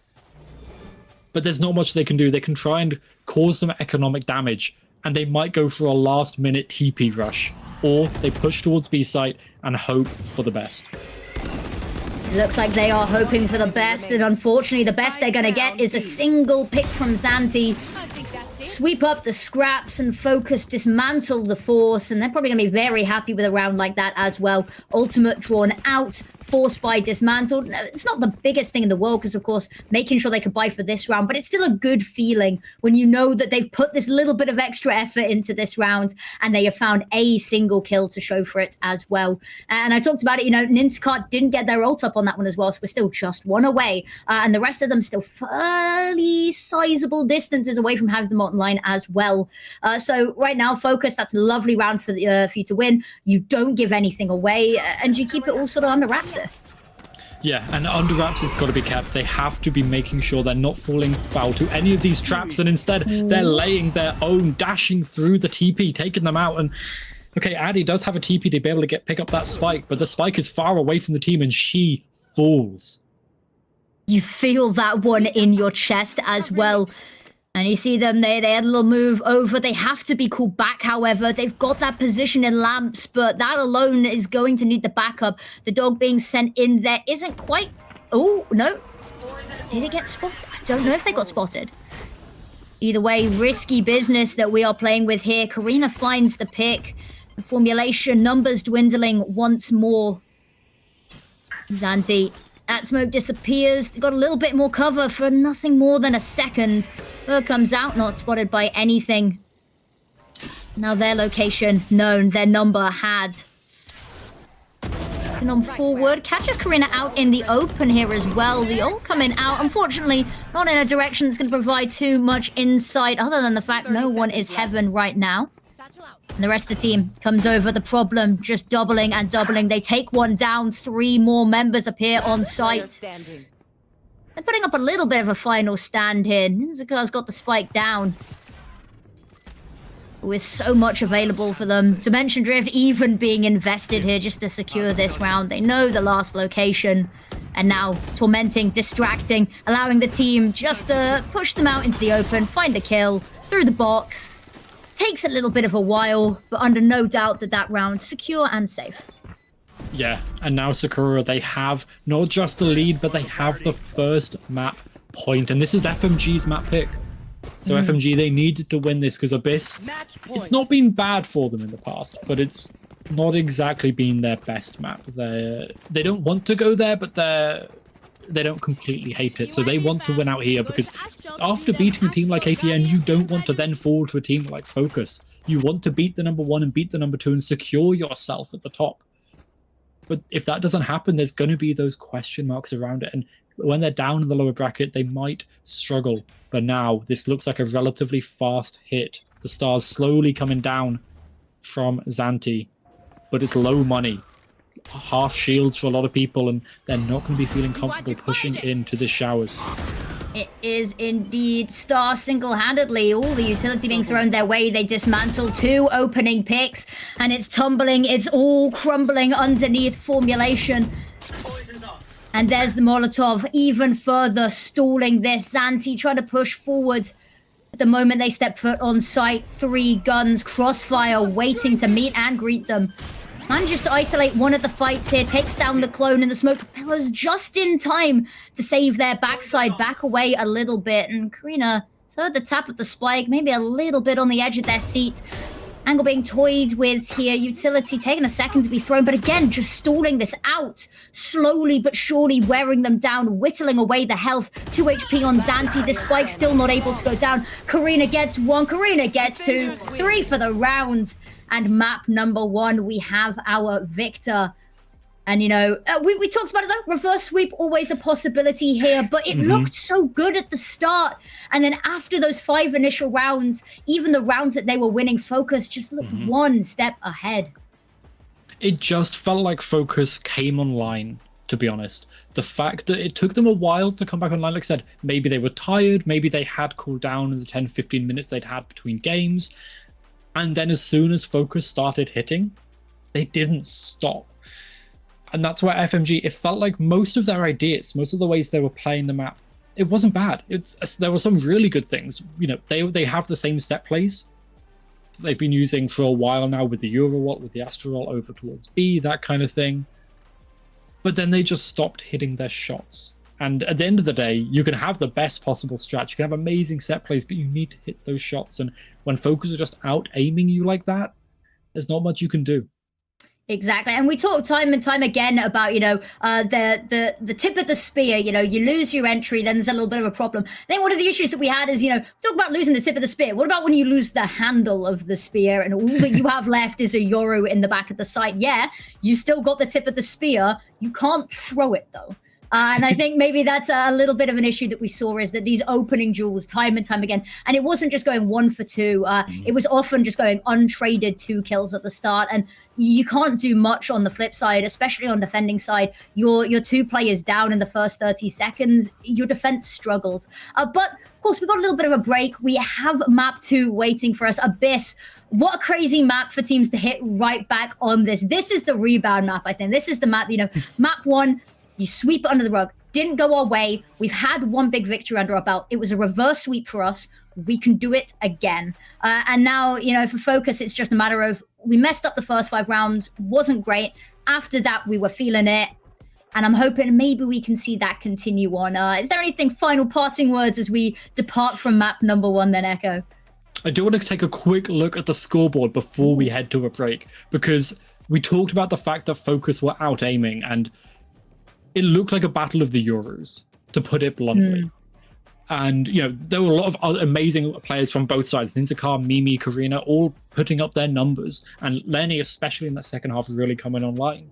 But this was a battle of the Euros, to me. And you can see, even if you just look at the econ rating, even if you just look at that ACS, there's such a huge gap between these two. And Addy is an incredible Euro. Her utility is outstanding. But after she got those first kills, after she got those entries, it felt like everything else was teetering off a bit. Whereas Star, was online in the early round, online in the mid round, and online in those clutches, those 1v3s right at the end.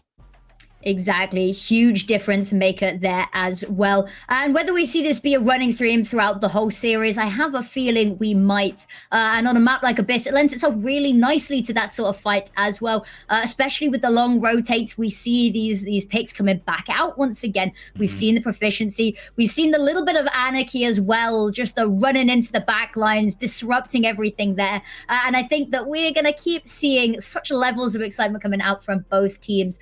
But we have to take a little bit of a break, go replenish our drinks, because we've already said, and for you wonderful people at home who have been here since the start of the day, it's going to be a long one. I have a feeling this is going to go the full distance. So use this time to grab a much needed snack, much needed break. We'll see you very shortly to get map number 2 underway.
standing. 30 seconds left. Welcome back, wonderful people. Map number 2 is lined up and waiting for your viewing entertainment. And map number 1, if it's anything to go by, is set a really high precedent here.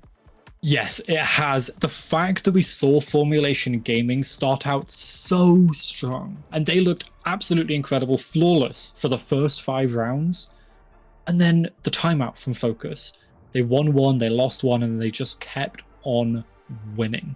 And to me, the fact that Focus can turn that around and then continue on winning, only giving over 3 rounds in that second half, which wasn't the half that they picked to start on as well, that bodes so incredibly well to go into a map like Abyss, where the sides, they can be polarizing depending on your preferences of the team.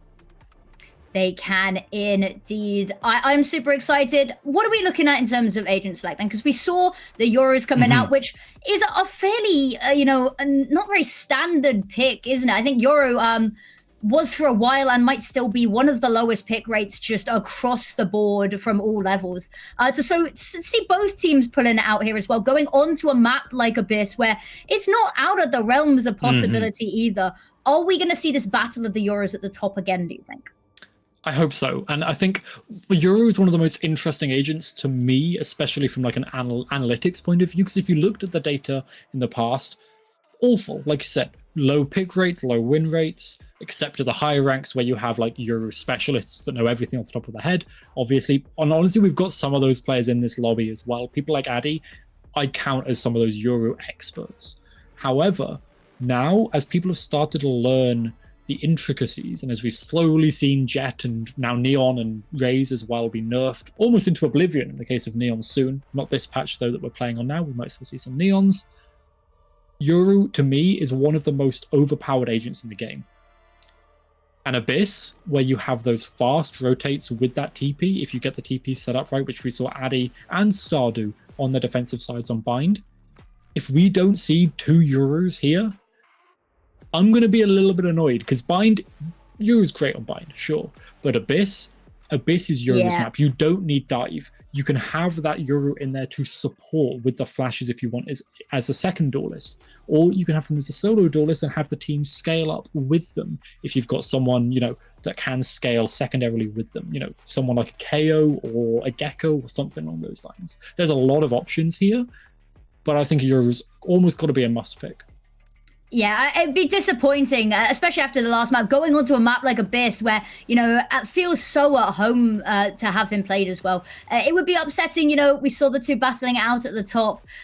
This time, very close on a lot of the metrics we saw. I think it was 26-21 in terms of the kills between the 2 of them. But everything else was a stark difference. This time, hoping to see a similar battle. But agent select ready, because I think, there's 8 other agents on the teams that we're going to be talking about as well. You said, maybe supported by a KO would be quite nice to see. I'm all for a KO. I come from a CS background. That's like the agent to play if you've ever gone from CS to Valorant.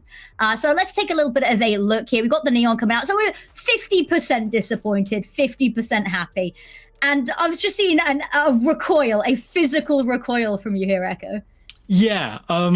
Okay, so Focus's comp, they have run this in Wingwoman, this exact composition where they have this breach with that Neon and the Jet. So they did run this. This was maybe to be expected. But when you run this breach with a duelist, you need any kind of information gathering tool. You need a scan. And almost all of the time, because of how big Abyss is, you need a Sova because that drone, it doesn't have the near sight. It's the only kind of entry by proxy tool that doesn't have near sight. And you need to be able to spot for the operators because you know that they're going to be there on the other side. So Focus Sakura, they don't have that. So their op clearing protocols as a team are going to have to be so good. Playing around the flashes, the stuns, and the wall from Lenny on this Neon, it's going to have to be perfect. Because if it's not, the ops from Formulation Gaming on their defensive side, it's going to be unstoppable. Yeah, what's going through my mind is, you hit a Cypher tripwire, and then you got the breach stun, and then the Neon stun, and then the paranoia. Maybe the thought here is you can't take sight if you can't move. is Yeah. is it's going to be that. But you're right, there is not having that Sova is going to be a problem, especially when we saw Addy, especially with the op, when they were able to have the finances to put that online as well. You know, having no information on where that's going to be played, because even on maps where they had a kind of idea, they would still make these incredible plays, these aggressive peaks that they had no idea about, and was just getting away with daylight robbery. Especially those rounds 4 and 5 were incredible on that front. You don't have any idea where that's playing. You have a character that can move around so fluidly as well. That's a little bit of trouble brewing for you, perhaps. But we'll have to see. Maybe they're cooking something. Maybe I don't have my third eye open. I can't, Maybe they don't need scan. Maybe Lady Luck is on their side. They just know. Because, Formulation, they had these amazing reads. They had incredible timing and abuse of this timing as well. And it's going to have to be Focus's turn to really step that up without the use of Sova. It's definitely a stark choice. It is. And, I get it. You've got the Neon in there for the fast rotates, and, Lenny maybe wants to make the most of Neon before she has to play back on live again, and Neon is absolutely awful with the new changes that have come on through. So, I get it, but I much prefer Formulation Gaming's comp. I'm not sure you need the double duelist on this map. It can work, and having some dive ability with that jet can really, really work with you. I'm expecting Addy to be playing a similar role to what she was on Bind, where she's going to be supporting primarily and then diving and entering in with the jet once the jet starts to move in. Once she's used her flashes, she can then TP and make the most of it then. But now, like we said, Focus Sakura do start on the defense. And this is... Oh, no, sorry. Focus Sakura, they're on the attack side here. So they don't have any recon to be able to get towards the site. But what they do have is an overwhelming amount of linear line utility, right? They have the stuns, the paranoias, the flashes, and the walls that can get them to a site quick. But again, they're playing relatively split, just like they were on Bind. They're starting very, very slow. Ooh, the aggressive having a little bit of a look there, but the teleport away, just sticking around a second longer would have yielded so much info for them. But now they breach site. Actually, I say they breach site. It's just Lini gets on, immediately killed. Actually managed to pick up the ghost there. And here we are. Star spotted by the drone. Manages to get back site. And now everyone's sort of gathering up, getting ready here. Nobody wanting to make the first move. Ninzakar out in the open. The fact they don't even have a little bit of a look there. A little bit worrying, but Star, there is a trade. Numbers still fairly numerically even here. And we're going to be the one planting the spike. Spike planted. Nothing really to contest it. And now they're kind of a little bit pushed back here. Formulation have to try find a foothold back into this. But Focus, they're just sticking behind the box here. They've not really got much room to go elsewhere. Yeah, but they need to back off. They can't be playing close up and enclosed like this, but maybe they can if they can hit the shots, and it looks like the shots are coming on through, but no, Addy just cleans it up. And Formulation Gaming, pistols are their rounds. And if they can keep up the pistols, then they should be looking good to continue these round wins, because it sets them up, it sets the momentum, like we saw on Bind, heavily in their favor at the beginning. Yeah, formulation and pistol rounds as well. Menacing combo here. And now, pretty run-of-the-mill here. We're going to see the standard sort of coming out here from Focus. Couple of sheriffs and all that. We've seen them fairly decent success, but I think one of the major worries there is that they hadn't given themselves an out. Is they'd managed to get onto site, which is something that we've had them have a couple of struggles with.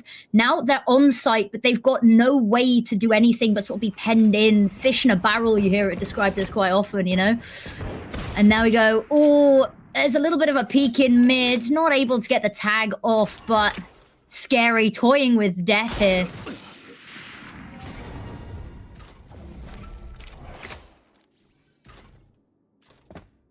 Yeah, and it looks like a pick did come through there whilst we had some lag there on our side. I'm not sure if that was the same for everyone at home, but a pick did come through onto Formulation. Addy goes down.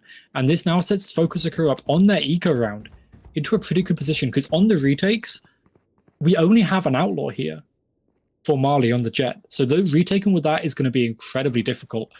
And by the looks of where the spike's going, it's going to have to be a retake. Focus are going to put a fake over towards the A site to keep their players here. Yeah, and, you know, 20 seconds from now as well, they'll have another smoke online. Just fuel for their fire. Maybe always with the idea of a smoke, but actually they decide just to take this initial bit of a fight try. There comes the smoke for Heaven. Zanti not able to get any line of sight, having to reposition a little bit here. Ninzaka has gone unpunished, unchecked many a time. And now another chance for them to cause some mayhem. However, not able to spot the kill on the jump across.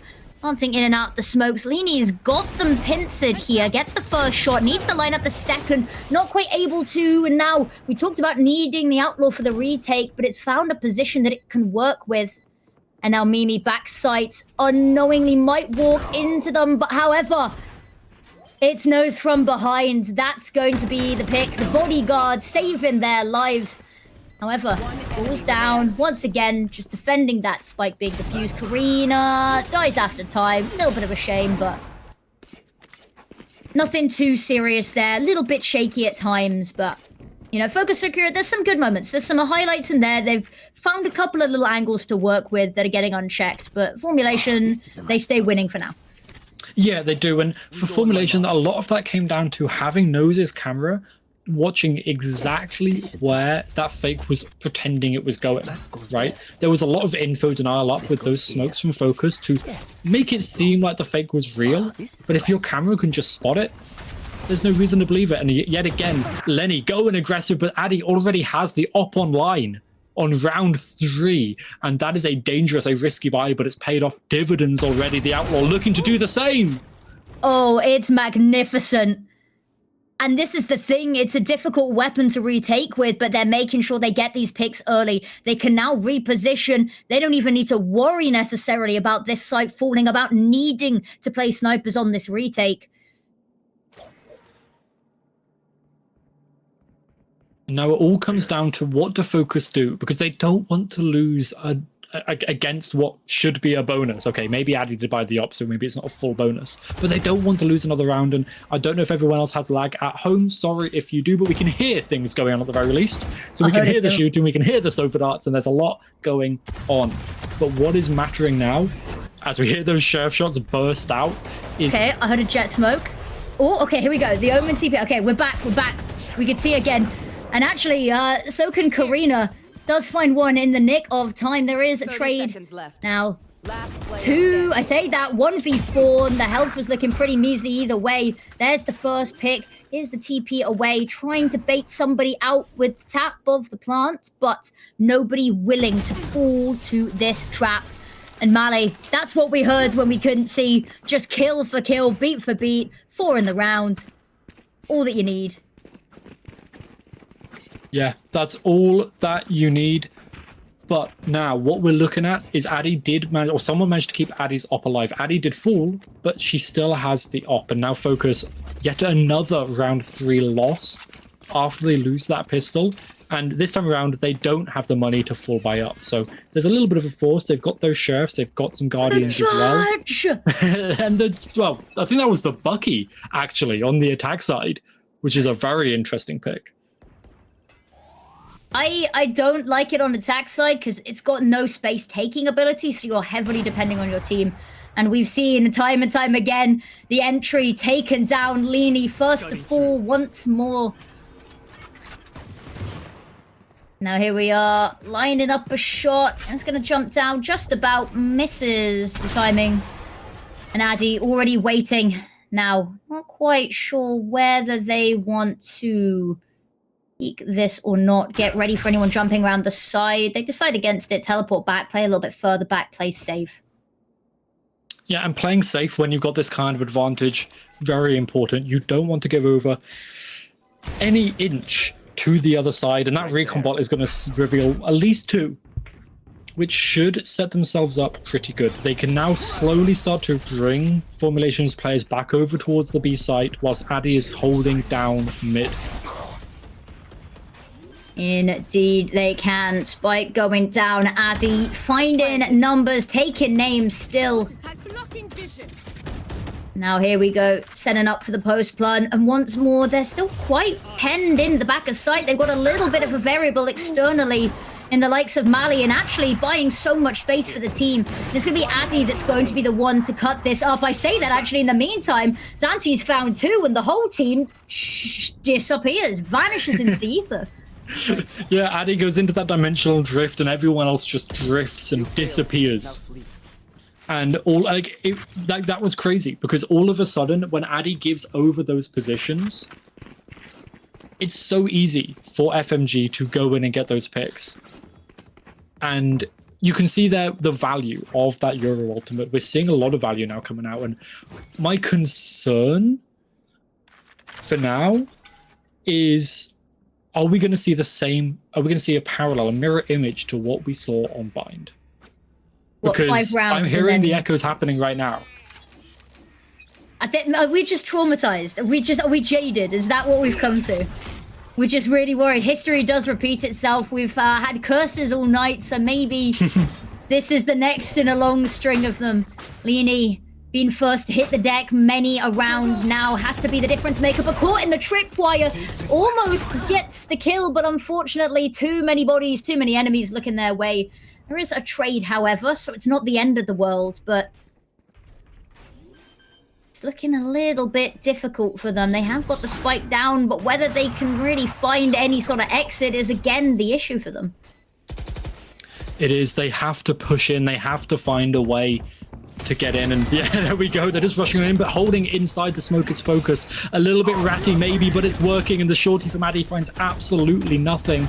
Actually, scratch that. She does find one, but Ninzaka hiding, looking down at her toes.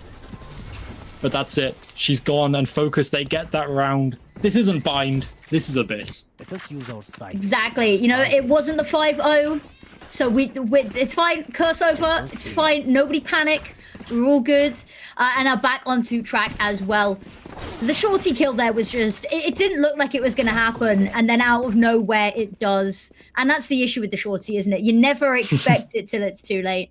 But lovely round to be finding from them as well. Formulation, they've got the money to buy. And it looks like the Blade Storm might be the port of call here. There we go. Straight down mid, not even worrying about who's up above, and actually misses the timings. Look at this. They're not going to know what's hit them. Spots them straight to the head. Kunai returns. And they're probably wondering how on earth they missed that. And it was just a split second. It is, and it's those little things about Abyss, the little angles that if you miss them, the entire round shifts and you just lose. And you can see now Karina having to fill in the gap, and that's one less person for the exec now that they've gone down. They have Lenny as that spearhead, the spear tip if they need her, but the Cypher trips are set up, and we saw what happened last time.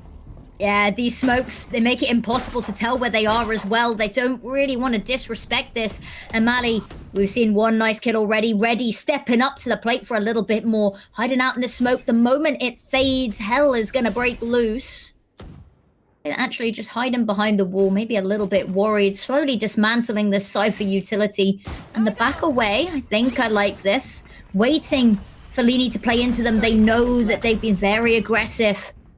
So they're just waiting for the overstep. And overstep Lenny might. The Neon, it calls itself to that kind of play, but no. A 4 versus 5. 5 on the retake. They've got to rush in now, but the stun is huge. The stun is, and the smoke almost... Oh, does let them get away alive. I say that immediately. The updraft is what gets them spotted and killed. And then Nizakar tries to peek out, tries to alleviate the pressure from heaven. It's not going to work. And now dancing around the bullets, but it doesn't matter. Another round for Focus on the board. 2 already, looking cleaner and cleaner.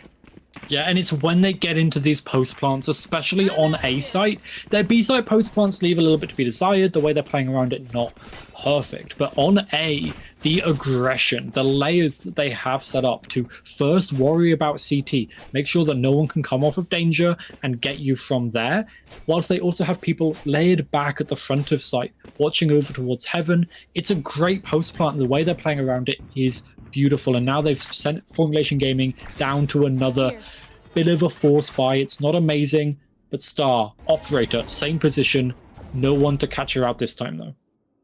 Star removed, buys a little bit of a window, and knowing full well the dangers that that small period can cause, is being wary. But actually, nobody is home. This A site is looking pretty bustling, but pull back from focus, taking it a little bit calmer, a little bit slower. We saw that this is how they were very much playing on map 1. 2 mixed results, albeit, but this time, just feeling out slowly, trying to take some map control over towards mid now.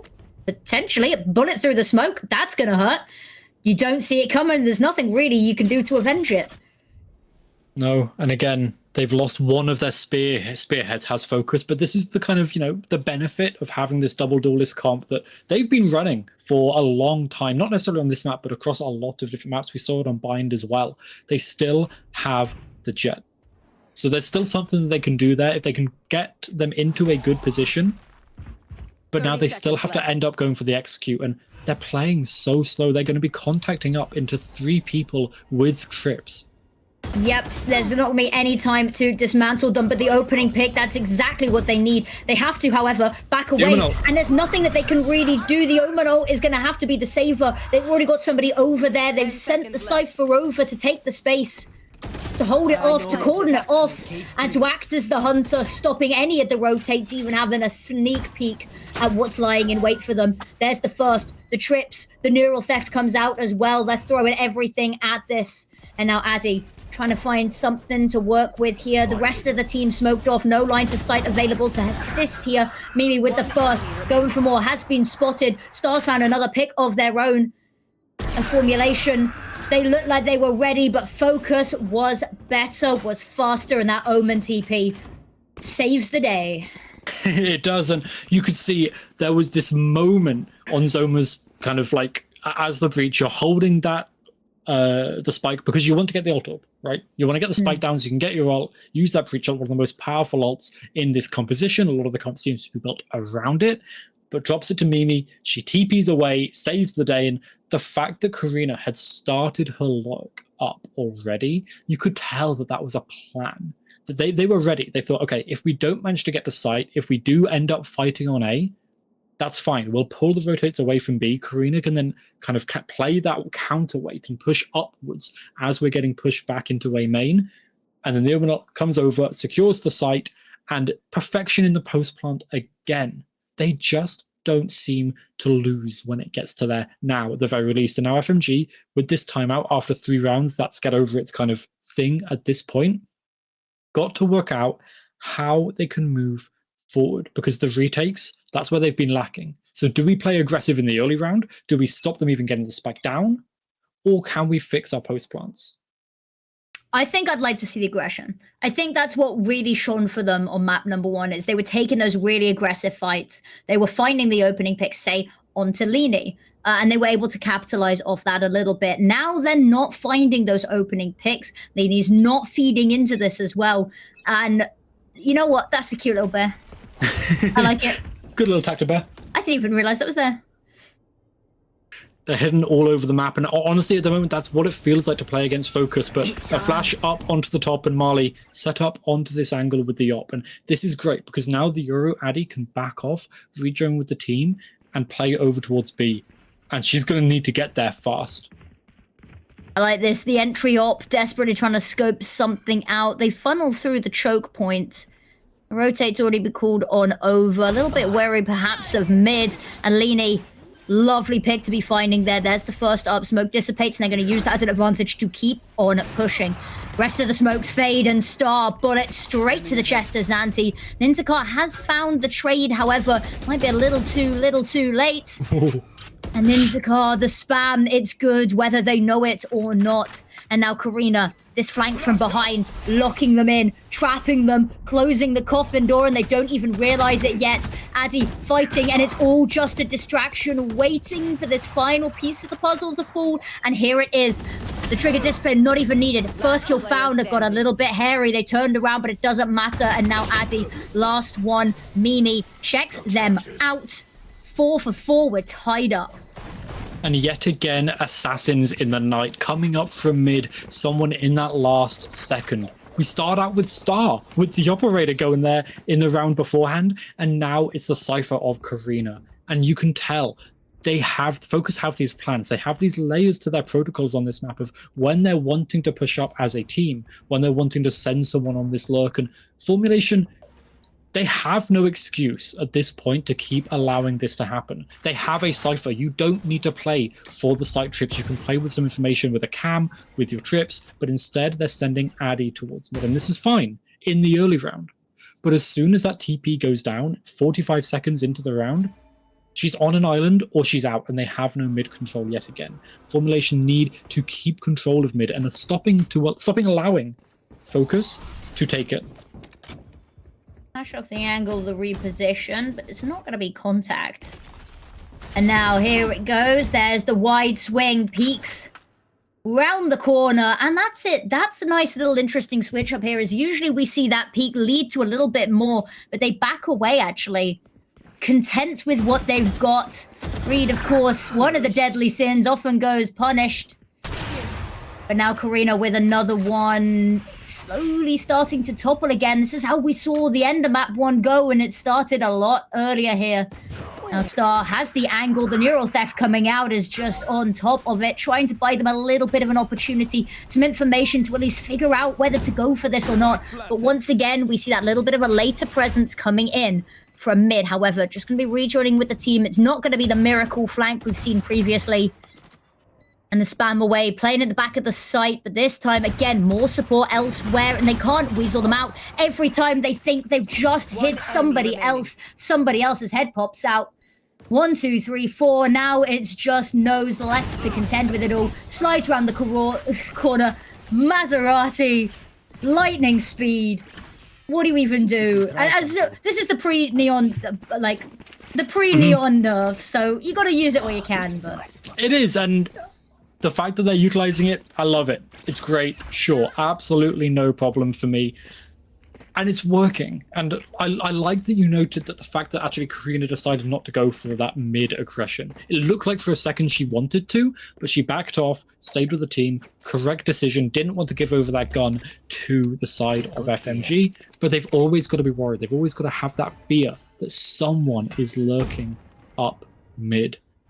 And now, it's the same kind of setup. A little bit different. Yes, we have different players in different places. However, we've got basically a 2-1-2 to open the round and Focus. They're looking for a mistake from FMG. But they're not usually the kind of team to make those mistakes. No, know thy enemy, and thy enemy is not the one to give you an inch of ground to work with here. Addy posted up on the angle, waiting, knows that this has been a little bit of a sore spot for them. And the fact that there's been absolutely nothing heard, they're probably a little bit paranoid right about now. And as the smokes drop, that's when the fear starts to settle in. Back away.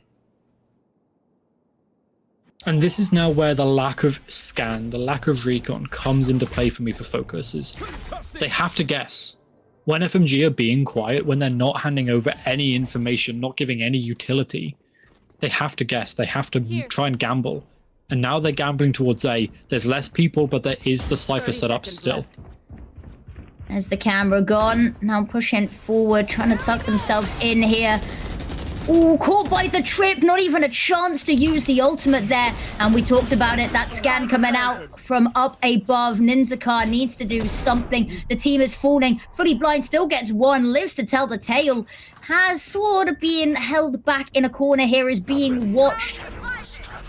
But the world divides, and now there's a little bit more of a chance. Ultimates left, right, and center for the Mimi. Cheeky little peek out there, yields one. And here we go, the smokes. Disrespect them and you will be punished. Jumping out. That's the issue, is the wall. It keeps you safe, but you can't shoot through it. But it doesn't matter. Star ducking and weaving gets one. Trying to hit it with the op. Isn't able to, but still the Bladestorm online. Has this utility and the versatility at range. Jumps around the corner. It's beautiful. There was no time to dilly-dally there. And there's the round. Immaculate. Perfectly played. Sorry, only brought enough for me. I love the way that Focus play these post plants. They were at a numbers disadvantage. We saw Mimi going so aggressive, and I was concerned you're beyond the wall, your team cannot help you. But the timings that she picked, it's essentially interrupting the exec like you would if you're on the defensive side. But you're attacking, you've got the spike down, and you're interrupting their retake. It's a brilliant read of timings, once again, is how it's come down. But the recon Star does get it broken for her, and now people are going to be peeking into her operator. That's the worry. They have no knowledge that they are about to face instant death. I say that. Does find one, but has to back away because there's now no support. Maybe trying to bait them into following, and actually, it looks like they're willing to, you know, sort of feed into this hook, line, and sinker. Spike has been left behind, and actually, if they get a little bit of a move on here, they might have spotted it, but actually, alternative path taken. And they've got the Omen ult. They're going to use Mimi's ult hit, but most likely to pick it up again.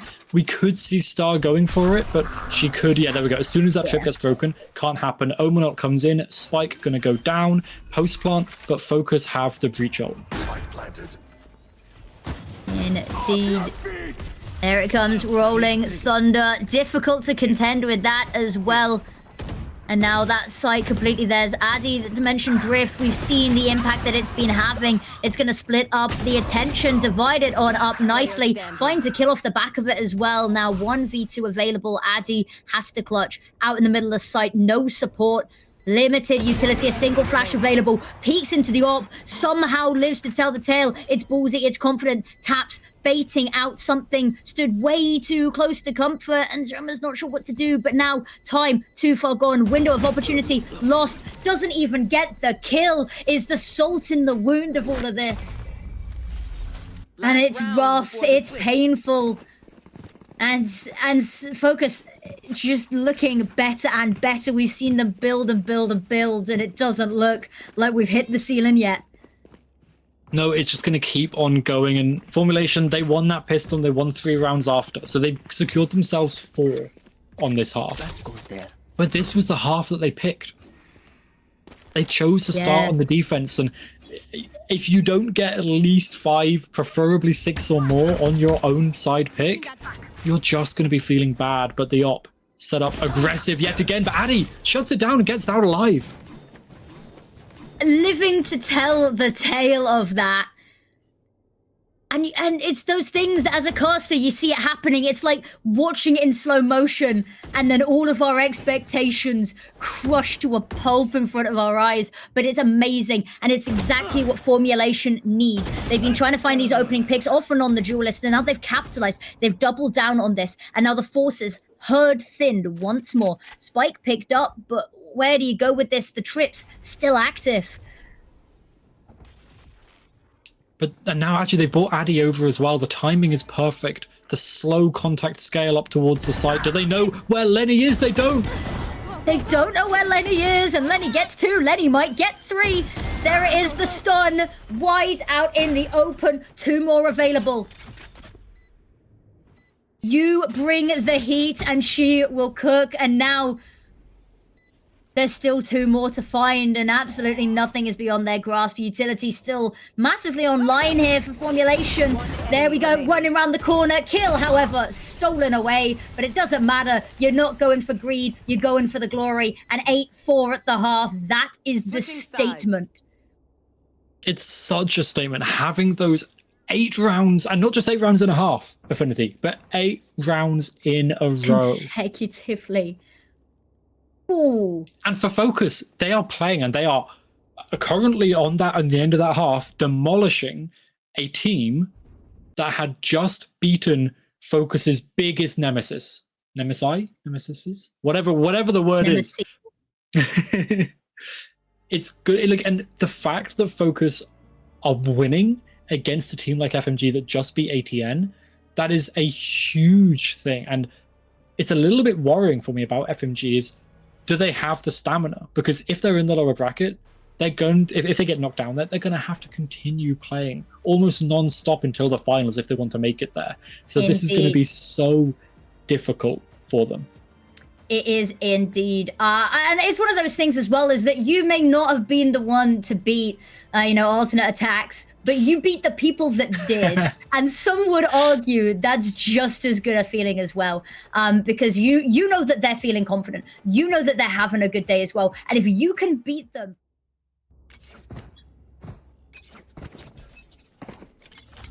as well. And now back into the game we head. Sides are switched, and now Formulation, they've won all of the pistols thus far. This could be the momentum breaker that they need. Focus Sakura, they're going to have to break their own losing streak on the pistols here, and Lini blinded isn't much help here. And now Ninzaka just choosing about where to plant that spike.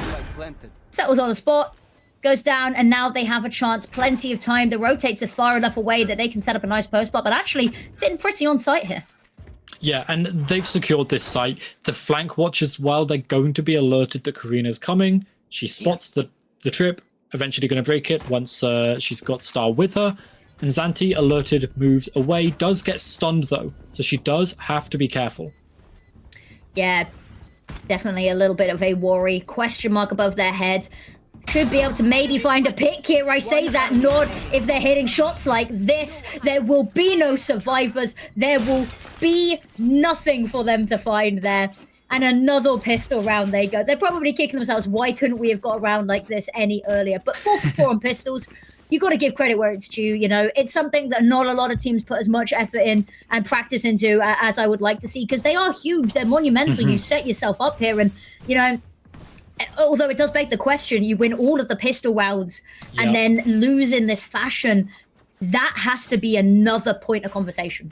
Especially when you're winning your bonuses as well quite frequently. It means that when you're playing rifle versus rifle, you're not winning anywhere near even like 30% of those rounds. And Nose shutting down the aggression from Mimi. I think she heard as well Lenny's relatively close by, so the call for the exec over towards the A site, they think it should be relatively free, and it is. Nose cleans up Lenny as well.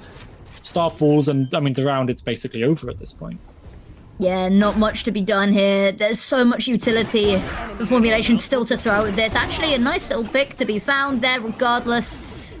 But yeah, clean round, 5 alive. That's what you want to be seeing. And we talked about this. The bonuses, they've been consistently getting them. And they've been clean as well. They've been getting nice pistol rounds. They've been having 5 alive, 4 alive after every single eco. It's when the rifles are out. That's when the issues happen.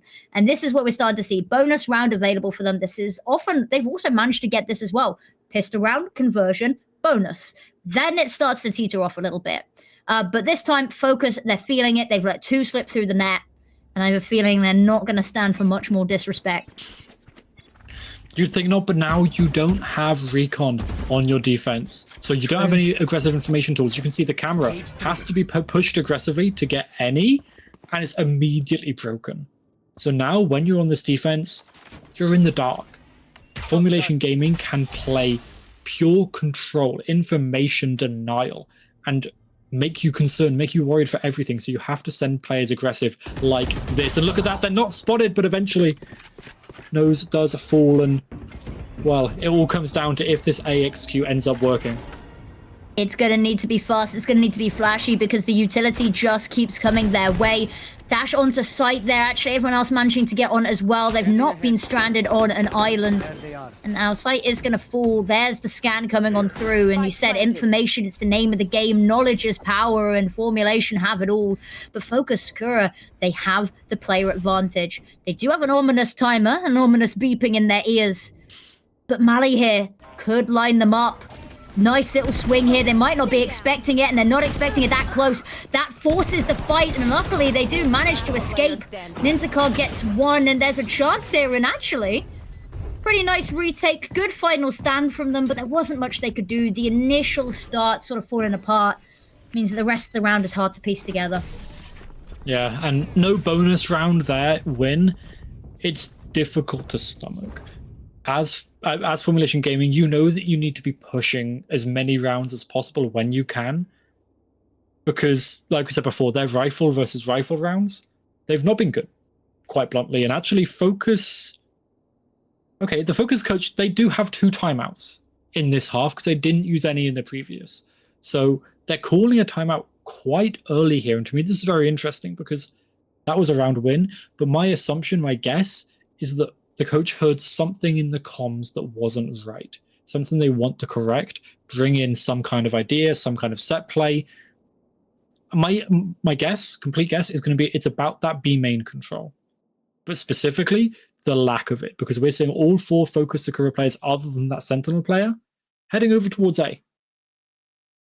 Yeah, I think you're right. There's got to be something that's been spotted here, and that's a little bit of a just to note. Let's focus on this or not focus on this. That's also something that often gets overlooked. Is sometimes you can really tunnel vision on one thing, and then suddenly everything else starts to sort of fade away to a dull buzz around you. So nice little bit of a timeout, and it's good to see them being called. There's a lot of teams that you see they desperately cling on to their timeouts, and it's like, no, you have them to use them, and you have moments that you need them. You know, yes, it might interrupt the flow and the momentum for you, but this early in a game as well, having it early on gives you the chance to set yourself up, build the foundations, because poor foundations, everything crumbles. Yeah, but now A main control is the name of the game to start with, at the very least, and 4 players here, a lot of stuns, disruption, paranoias can all come through to support Star and get her aggressive. As you can see, they're marching as a team forward to try and find information. Ninzakar, first contact, doesn't find anything, gets out alive, Spike running to B. I love that. And the fact that they don't pursue the choice to run back, definitely a wise one. Actually, a little bit of alternative routes through mid there. All paths lead to the same destination, however. On site, they're going to have to retake once more. Numbers even Stevens for now. Spike goes down uncontested here. And now this is going to be where the information gathering is so important for them. I say that doesn't matter. Mali's already ahead of it, already has the kills. And now Focus held at bay. The paranoia comes through. It's really good. That gives them 1, but they have to disrespect the smoke. Luckily, Star from above has the angle, has the cover, and Zanti now doesn't quite have the same angle, and someone has slipped the net. Star jump scare around the corner, and now Mali's trapped as well, and all of the team fall. Focus Sakura, retake again, double digits. Bish bash bosh, however you like to say it. It's looking good, it's looking clean, and the retake's immaculate, and that paranoia to kick it off. Yeah, like the paranoia comboed specifically up with that aftershock as well from the breach to push people out of the corner towards the paranoia, get nearsighted, or like Addy had to run into the smoke by yourself. The combination, the utility is amazing, and you can see Focus, they picked this map because they know how they want to play it. Their post plants are incredible. It looks like, by the look of it so far, their retakes exactly the same. So now formulation, a little bit of a bad buy. I'm expecting just a rush here over towards A and some weird lineup coming over here from this over. That is a lineup. That is certainly a lineup. Keep your enemies guessing, keep on their toes. Where does that land? I'm asking the same questions as well, but they're not going to give them time to figure out where it lands. There comes the Hunter's Fury. It's not really going to have much effect, albeit maybe tempting to deny the space, but it's very early and it's not going to find anything or anyone. No information, no damage. And now they have to try hit this with nothing to work with. Slide straight into the face of Mali. Lives to tell the tale, but not for very long. Karina, Shoma, Mimi, everyone hitting their shots. And we knew it was a bit of a messy buy. And even with the tripwire going off, even with the spike down, Focus Sakura, they can just dogpile this now. And there it is. Through the wall. Forces them out. Right into the open. And simple as. Yeah. There was a lot of things there from formulation that I liked. I don't know where that recon landed, if that was some nerdy lineup. I'd love to get a look of that if we get a chance to see it again in a future round. Because the combo was there, right? The plan was to use that the Hunter's Fury at the same time to get a pick, maybe get 2 to get the site. But the post plant looked a little bit difficult. You could see Lenny, she did cut it up. The way she slid in absolutely shocked Marley out. They didn't necessarily check Addy, but then eventually she had to get a kill, get traded out. But the post plants, they don't feel as layered. They don't feel like they've properly worked out every step of how they're going to counter a push in out of kind of CT or out flooding out of heaven together. That to me is the biggest weakness so far. This timeout comes at a crucial swing round, because if they lose this, that's it. They're in the lower bracket. Dun, dun, dun. Yeah, exactly. Yeah, I'm with you on that one. This is, and they know it. They've got to know it. Everyone knows it. You guys at home know it. Production knows it. We're all here. We all understand it. We're all speaking the same language. That this is maybe not the do or die. The comeback is always real. It's not over till that defeat screen hits you, right? But it looks it, and it means that you don't have any contingency, any leniency. You have a little bit of a fumble, someone overextends ever so slightly, gets caught with utility just slightly out of place. You don't have any leniency. So this round, it's intense, the stakes are high, and there comes the Blade Storm trying to kick it all off. Star holding the line here. There is someone on the other side, but they're not going to poke their head up. Not going to risk it, especially no one wants to be the first to die in this round. Ooh. She's watching the TP. She's ready just in case it happens. That's a nice little lineup from Addy. And she ults into it.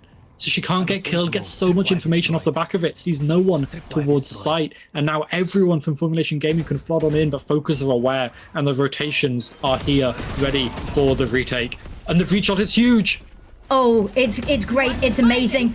Leany, there's the first as well. The wall gonna cause a little bit of an issue here as well, because now nothing can be seen. Spike going down. Paranoia is ready. We've seen the damage that it can do. And running through the wall, it's crazy, but everyone's blinded. Doesn't quite get the kill, but it's a lot of damage. They start to line up, however. Mimi's found one. Luckily, however, the numbers advantage. You've got to play the numbers. Ours are bigger than yours. We have more players on site.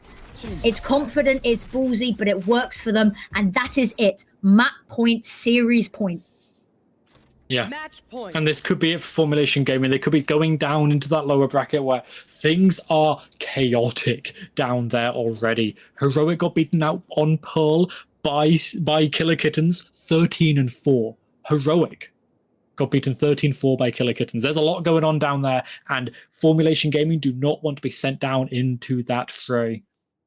But unless they can pull it together here with this relatively rough buy, with no powerful ultimates on the board, it's going to be so difficult for them to do. It is. Oh, that's a little bit of a worry when you go aggressive and you see a drone so soon. But able to get out a dodge there. Spots the drone, finds the correct Yoru, hits the shot. It's amazing. It's an opening. But now the chaos, there are smokes everywhere. The cage as well. Now Mali waiting, dancing around the corner. The flash doesn't matter. Still gets the kill. Star with another. And slowly but surely whittled down. 2 left alive. And once that smoke fades in the open, doesn't matter. Shanty's found the kill.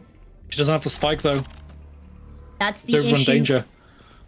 Oh, you got to make the jump as well. Luckily, a little bit of safety in the smoke to cover you. I know exactly where. And there's the neural theft. There's a chance. A final prayer, a Hail Mary coming on out there, using that little bit of a timer to get it down.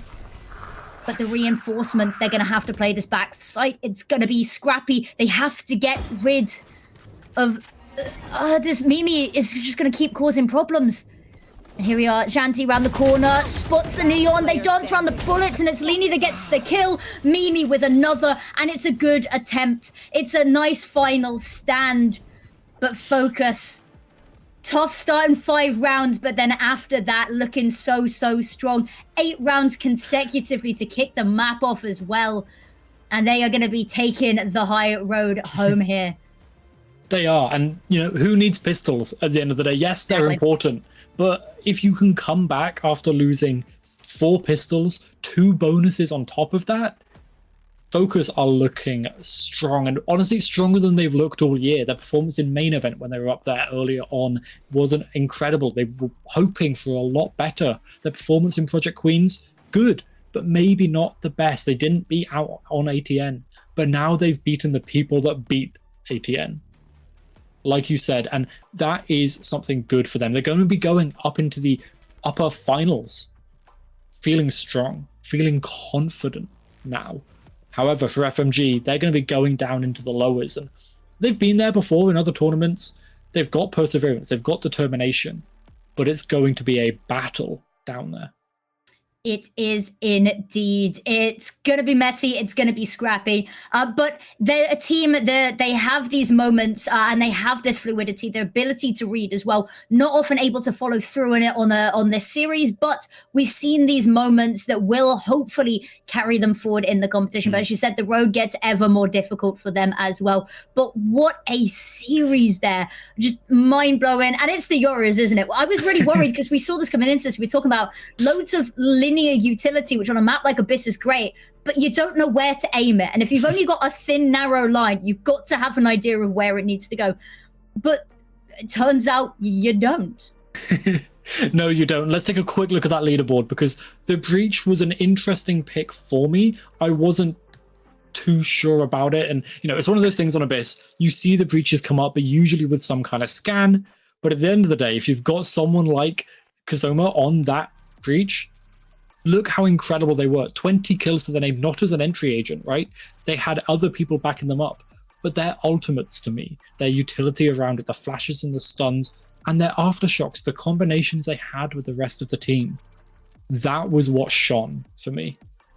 Yeah, and all of these moments as well, being able to push somebody out into the open, into these fights, because it felt like time and time again, we saw these players out in the open just getting picked off as well. No cover, no smokes. And the Breach utility lends perfectly to getting people out of place. And then able to farm up the kills off the back of it as well, just looking really clean. And at the end of the day, it's a game of numbers as well. When you've got, only one of your team in the top 5 there, the bottom 4 are all just your team. That's a little bit difficult because you can have amazing team play. You can have this amazing synergy. All of your utility can be going exactly where you need it to go, even if the Sova darts might be a weird lineup, If you're not finding the kills, ultimately that is one of the main contenders in what leads to the win conditions, isn't it? You get the kills, round's over, right? So it looked really clean from them, looked really good from them. And actually both of these teams put up a performance I think they can be proud of. Yeah, no, absolutely. And it was a great match, and we're not going to say goodbye to either of these teams permanently. No, they're going into the lower bracket or FMG, so we have the chance to see them in the future. Once we shut down our cast here, as we've ended this match, you will be able to watch the rest of Heroic versus Killer Kittens. You won't have any casters, but we will be live on this channel with that match without casters, so you don't have to listen to us yapping. You could give casting a go yourself, yeah. We've got clean feed for you. We all started like that, we all started with a clean feed in somewhere. So maybe somebody at home is the next person who we're going to see on the Wingwoman as well. So you know what, we'll have a clean feed so you get to watch all of the action as well, because it's amazing to get to shine a spotlight on so many incredible players as well. But any parting words from you before we send our lovely viewers into the evening?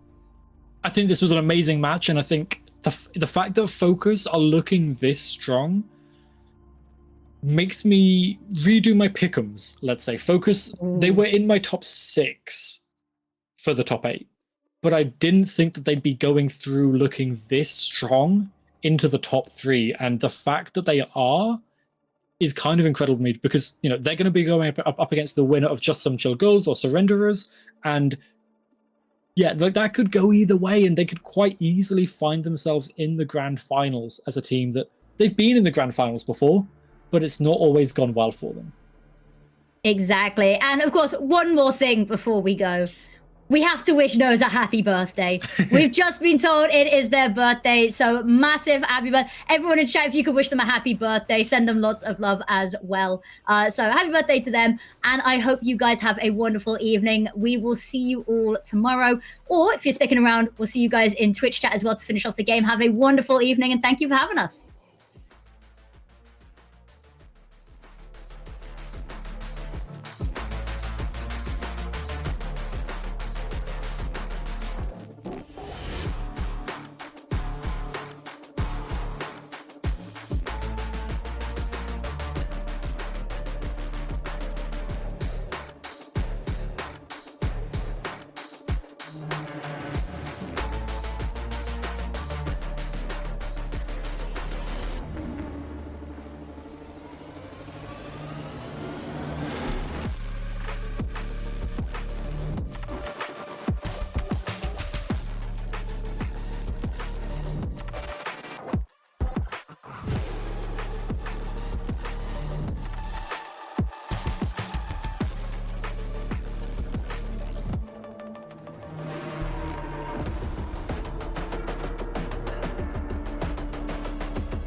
Deploying drone.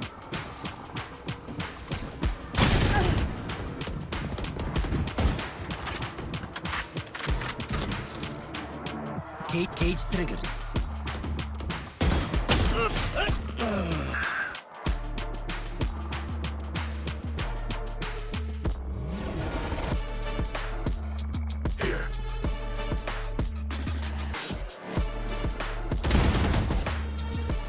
Need that back. Shadows traveling.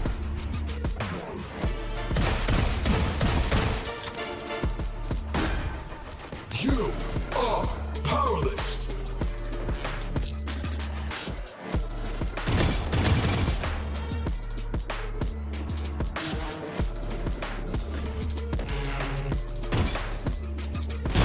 Target dead.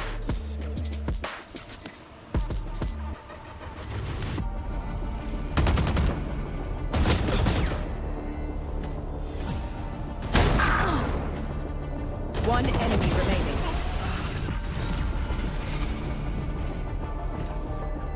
Gun here.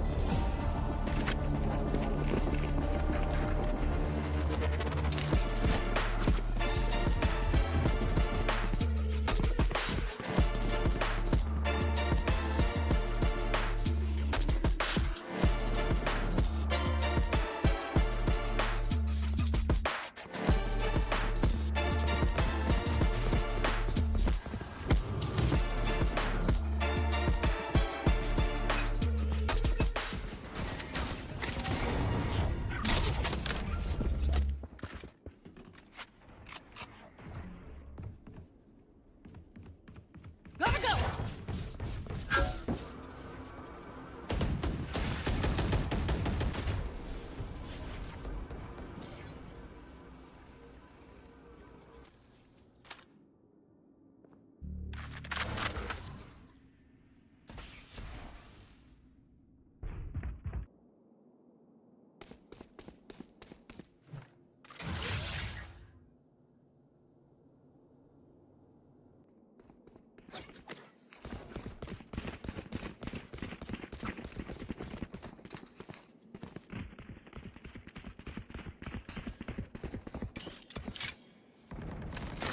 Cage triggered.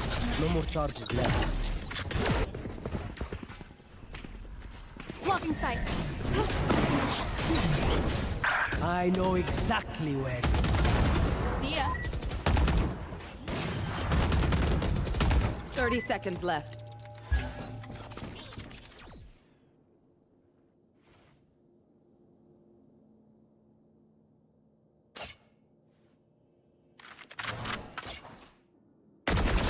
Hostile removed.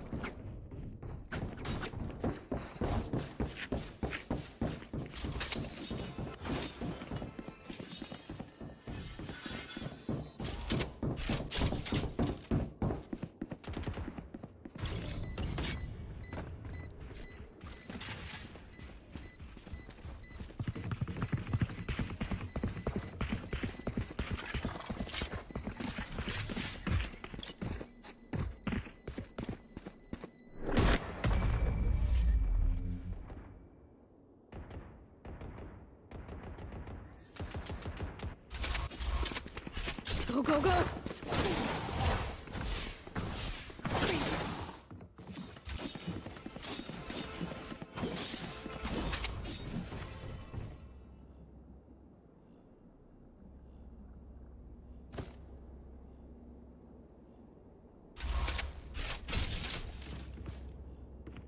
There.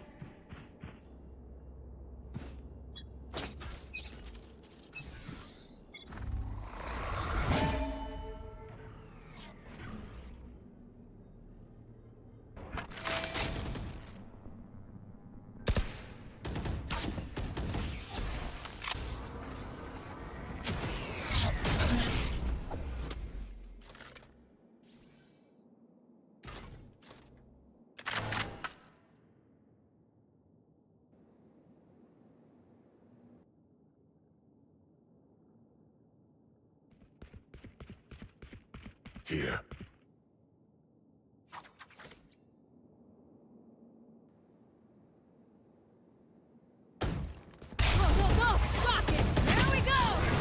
Shotgun!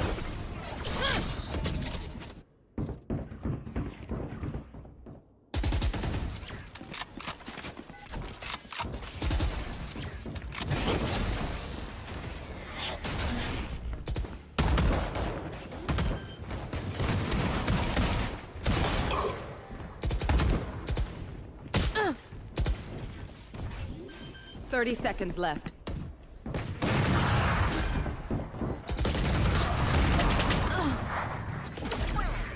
Everyone hiding.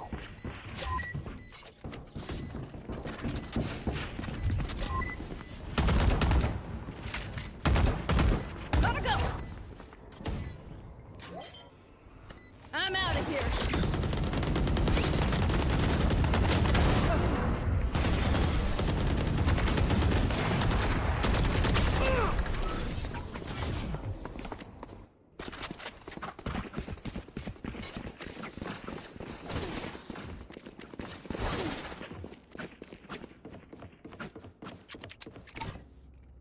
Ah, this is a nice spot.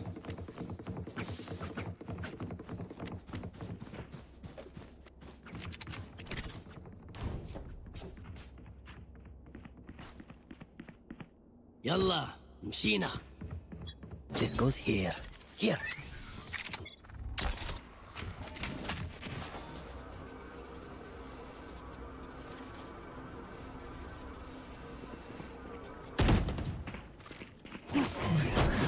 Lock in sight.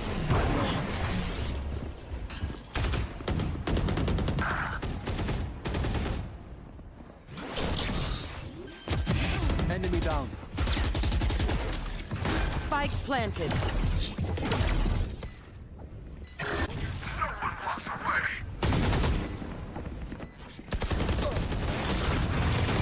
The manual reset.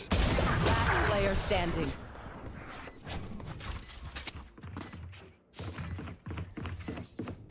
My burden never ends.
I'm out of here.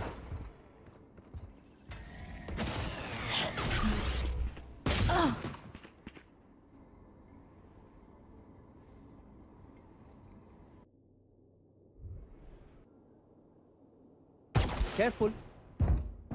Careful.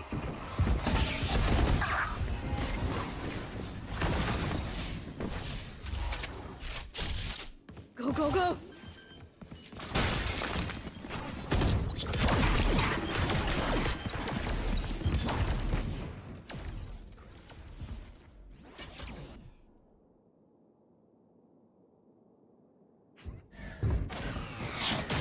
Revealing area.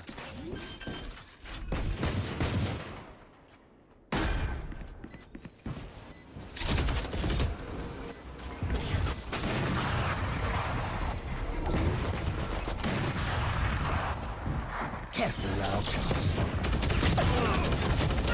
One enemy remaining. Gotta go! Next! Here we go! enemy remaining.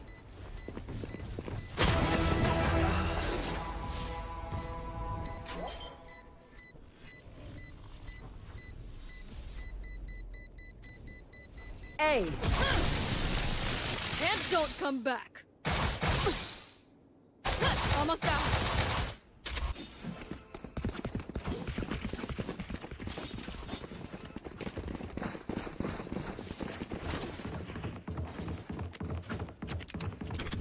Yes, this should do.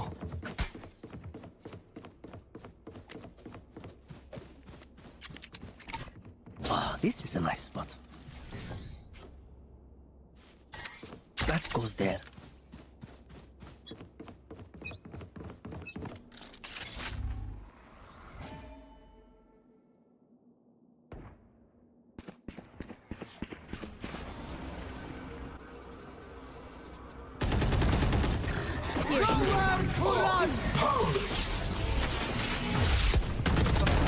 Watch it!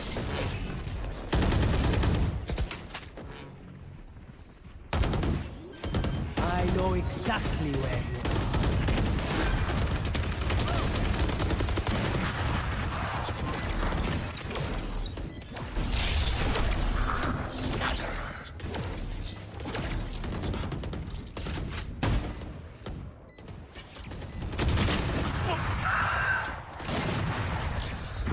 Coming through! Well, let it go!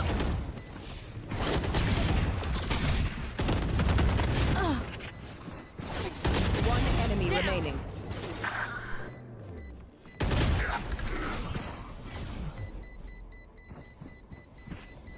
I detonate. You don't. Come here.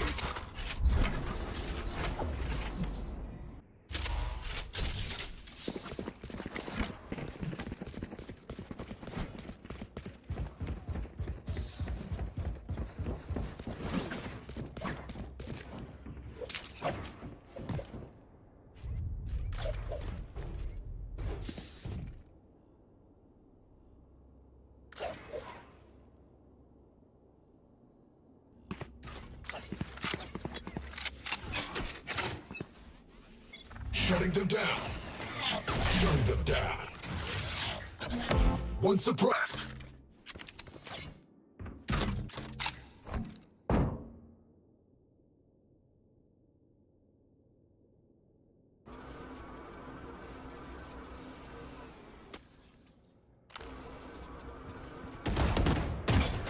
I'm out of here!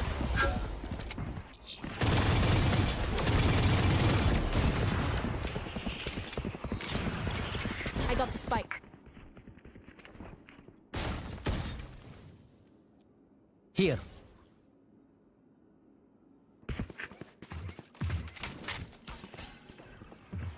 Spike dropped.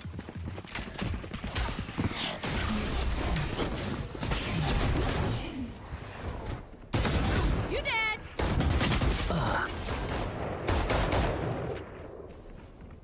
Spike planted. One enemy remaining.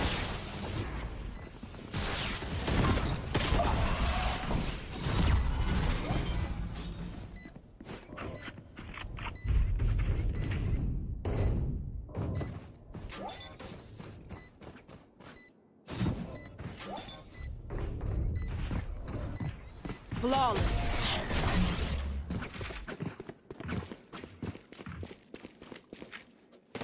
Last round in the half. Nothing will be saved up. Use it.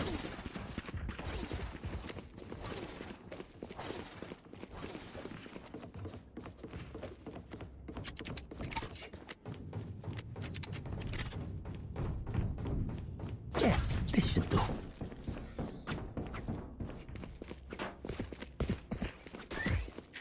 This goes here. Oh, this is a nice spot. Yes, this should do. Suppressing.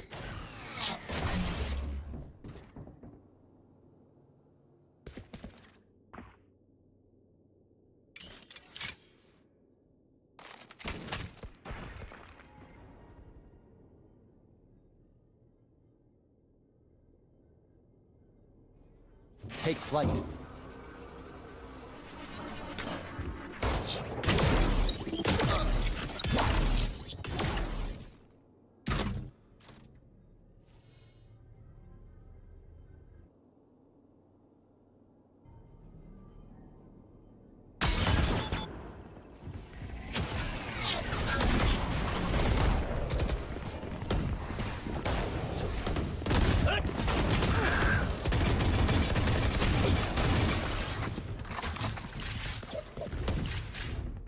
I'm out of here. Spike planted. One enemy remaining. My ult's ready.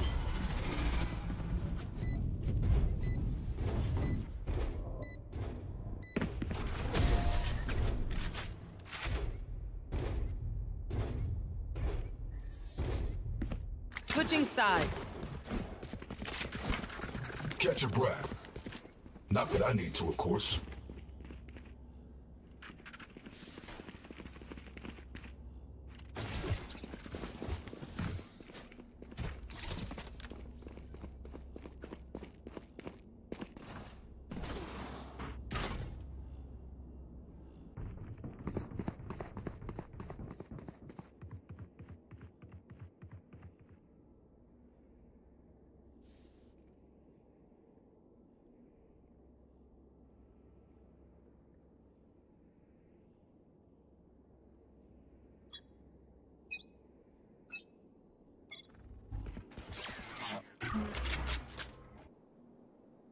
Flash!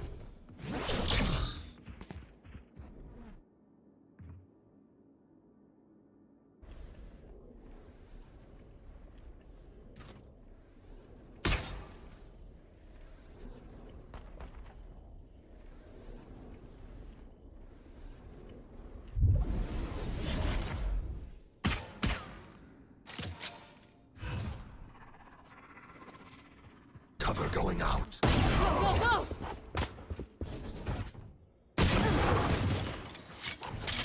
Gotta go! There.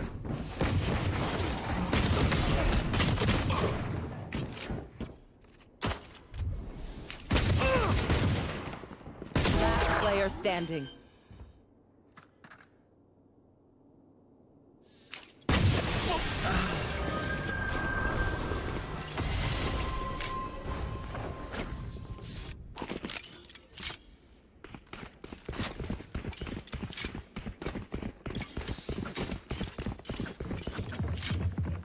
Here.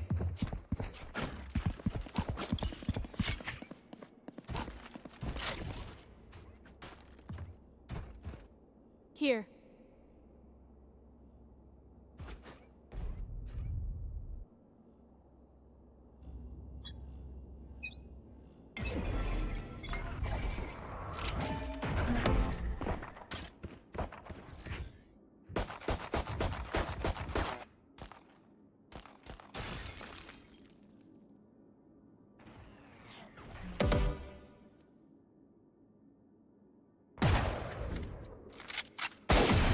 No more.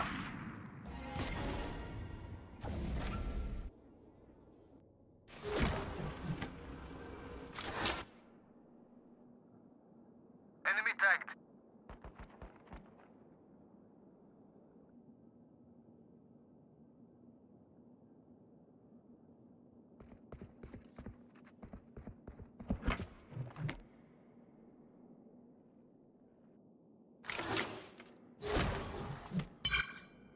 Calling down. Shutting them down.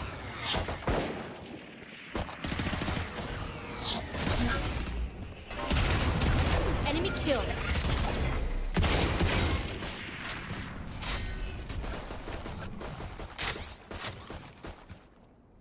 Thirty seconds left.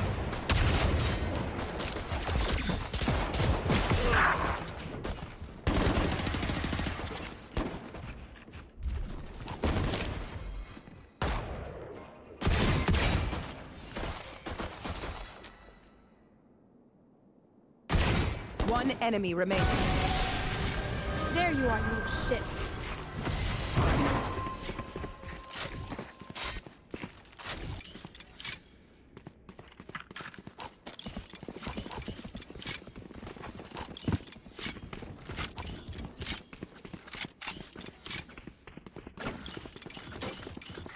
That goes there. This goes here.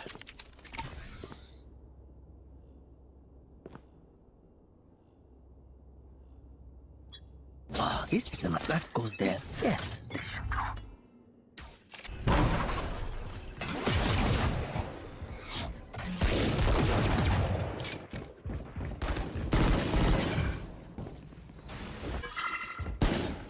Go, go, go!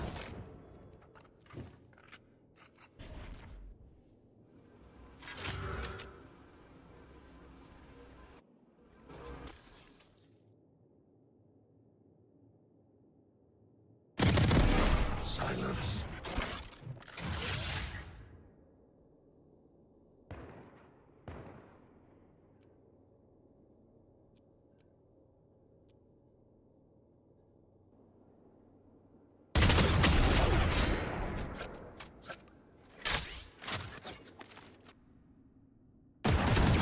No charges left. My eyes are better than yours. One enemy remaining.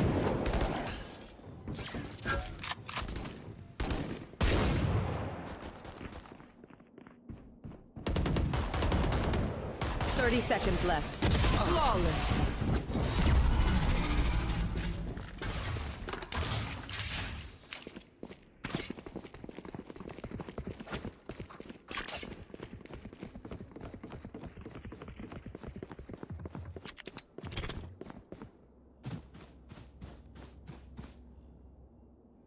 This goes here.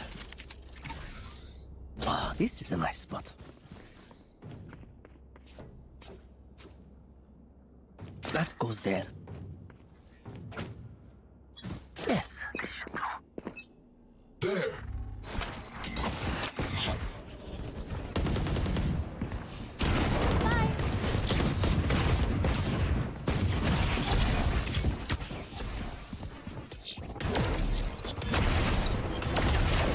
Spike down A. Can't use that. One enemy remaining.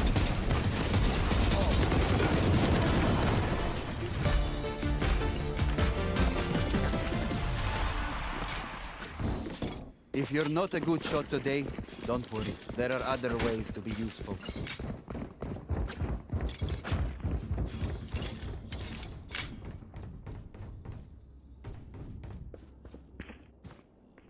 This goes here.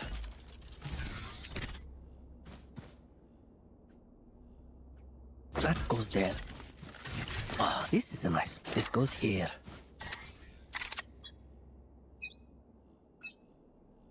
Shutting them down.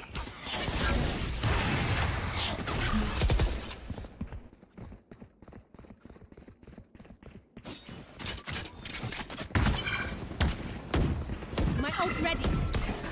You are ours.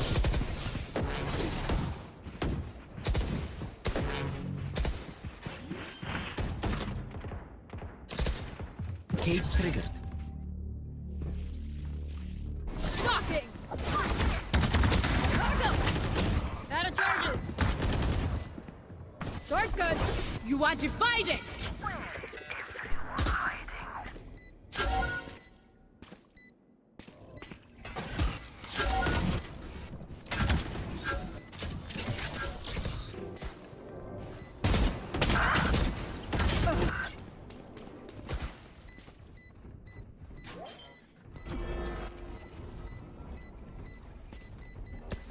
Last player standing.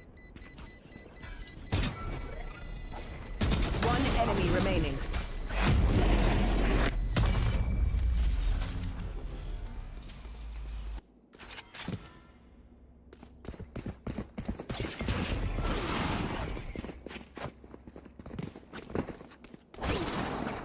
BYB fam, going to Astral to do them Astral Guardian things I do.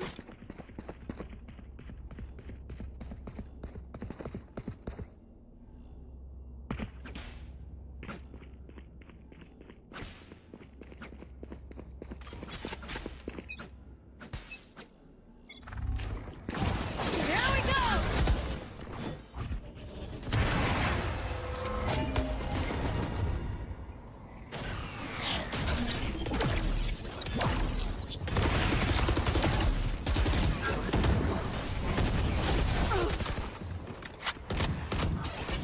Flash.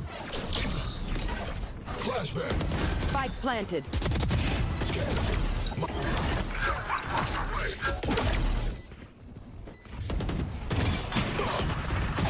Silence. Last player standing.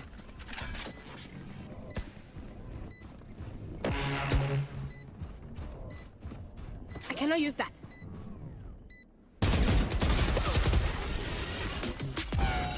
Thanks. You failed. Now sleep.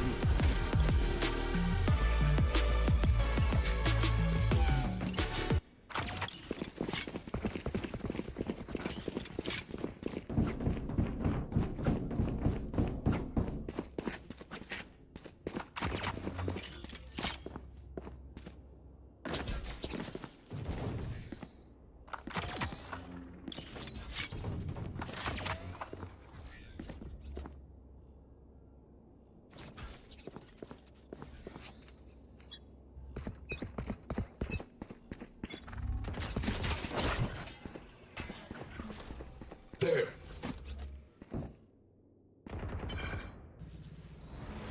I'm out of here.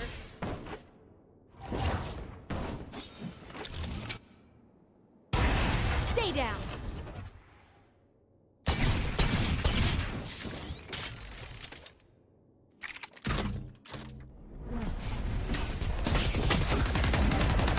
My ult is ready. Spike down A. One enemy remaining.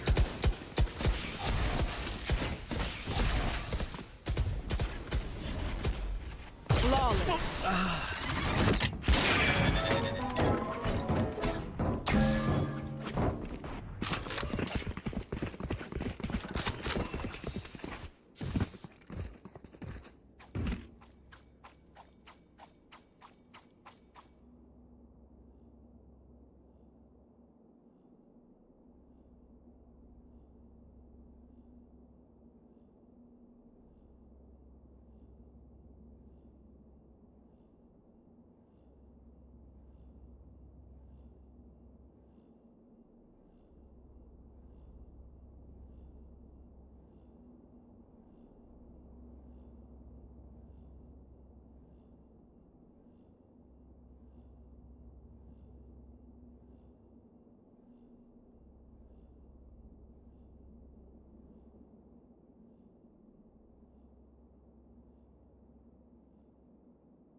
I know exactly where you are.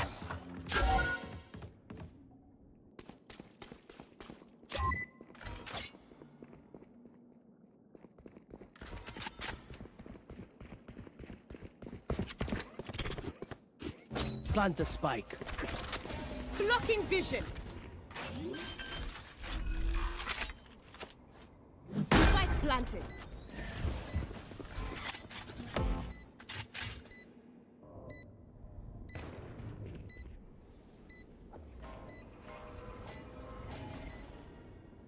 There.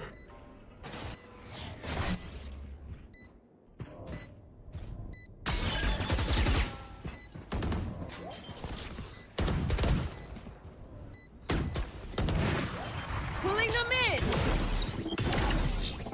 Concussing it. Last player standing. Cage triggered.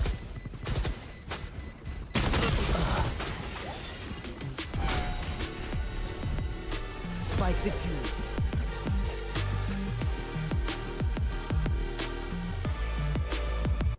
Match point.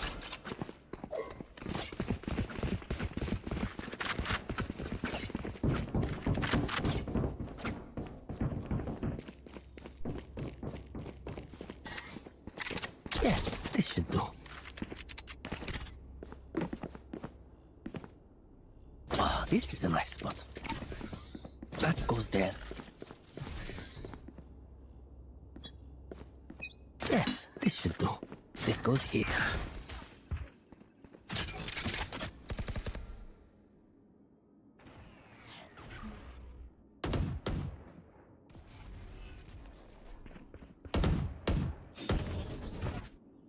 Here.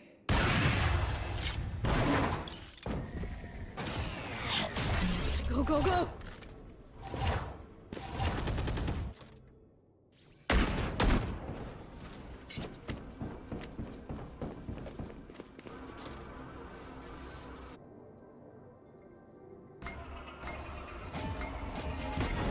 Nowhere to run!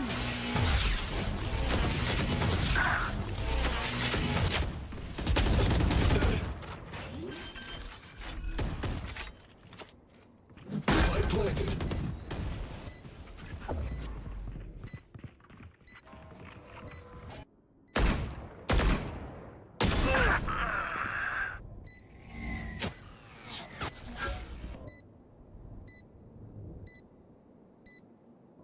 One enemy remaining. Let go.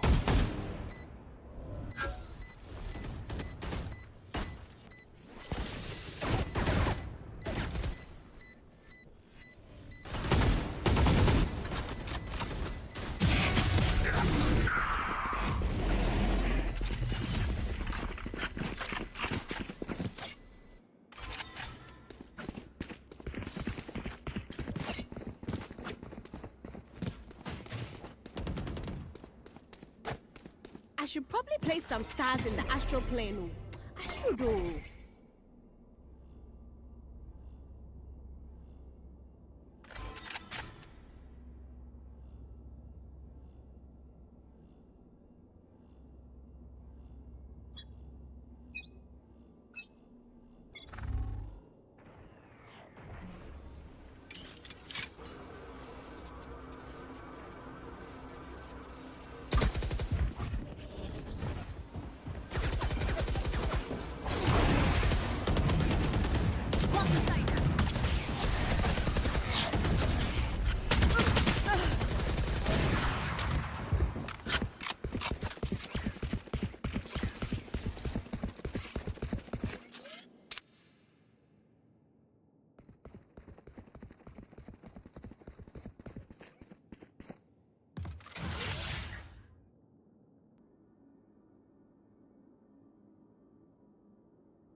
You are divided!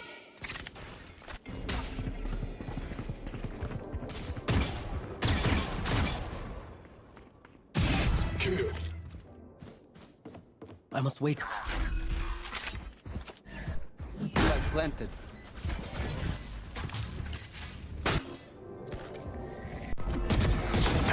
You Too easy! are powerless.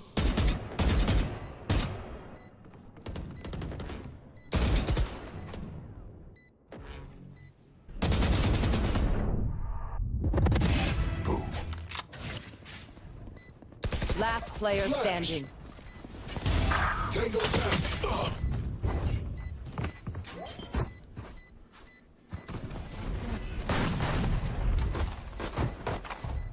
Ultimate is ready. Spike Defenders win.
Out of charges.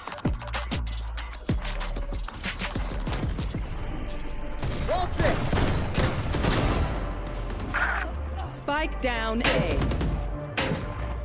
30 seconds left. Take it out.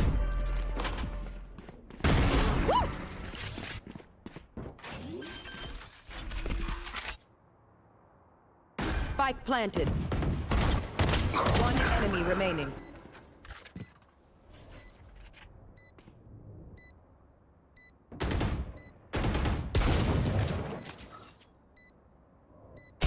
Confirmed.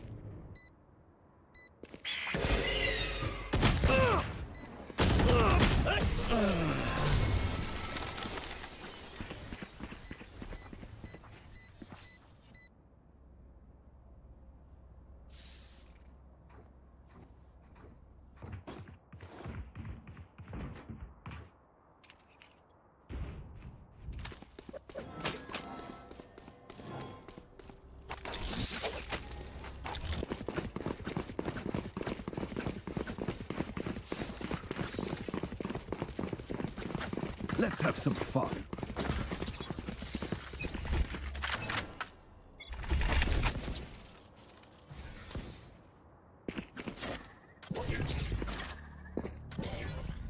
I've got your trail. Blinding.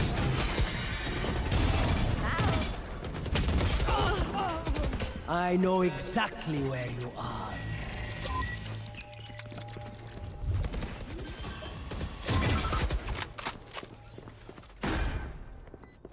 One enemy remaining. 3 out of 5.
That goes there. Satchel out.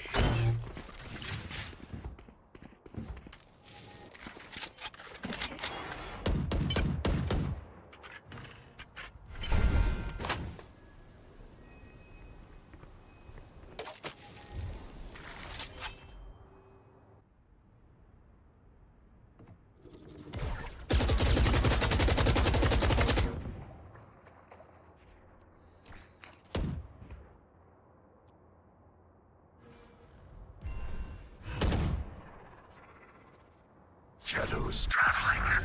Grenade! Cage trigger. Cage trigger.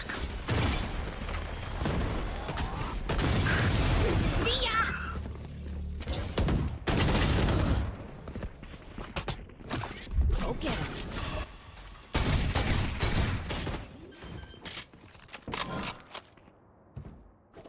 enemy remaining.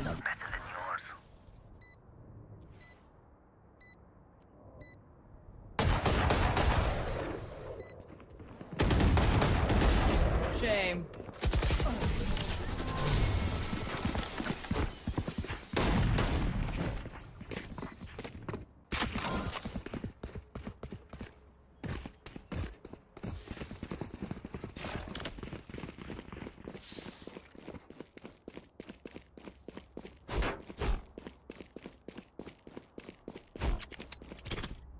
Yes, this should do.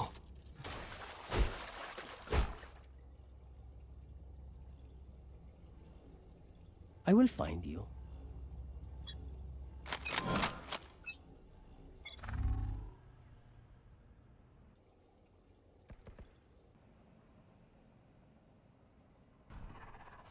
Cover going out. Drones are alive.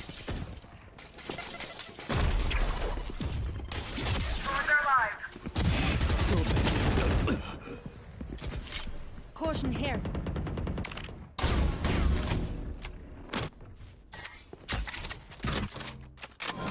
My camera is destroyed. Cage triggered.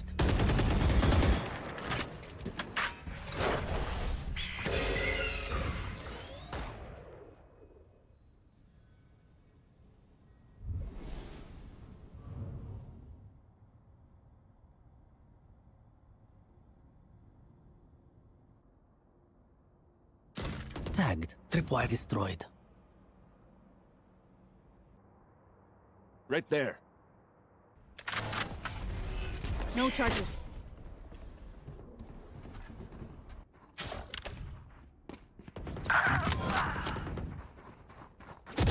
Seconds left. Eagle-eyed. One enemy remaining.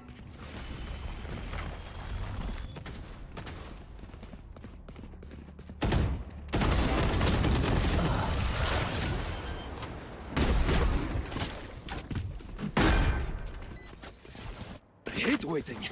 Let's do this.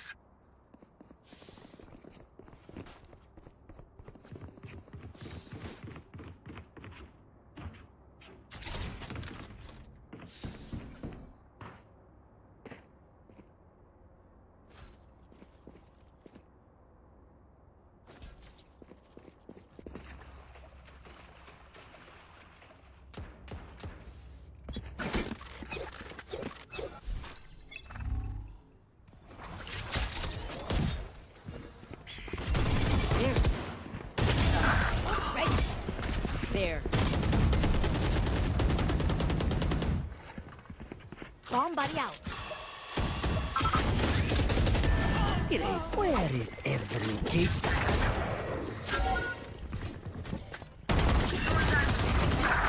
One enemy remaining.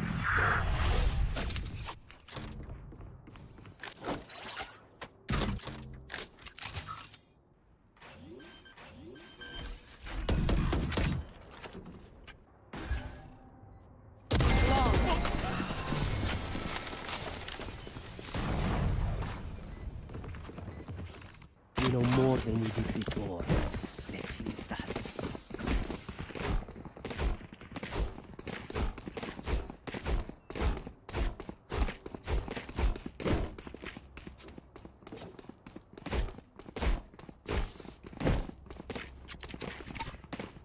This goes here.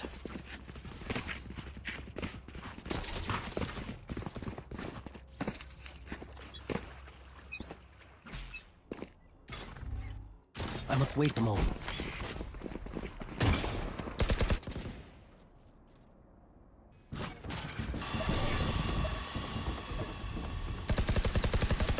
Hold them to fire! Reeling them in. Have a cat.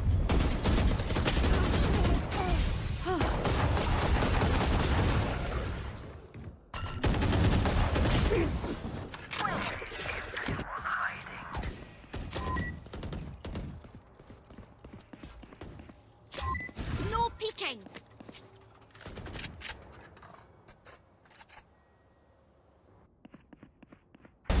Had your wish.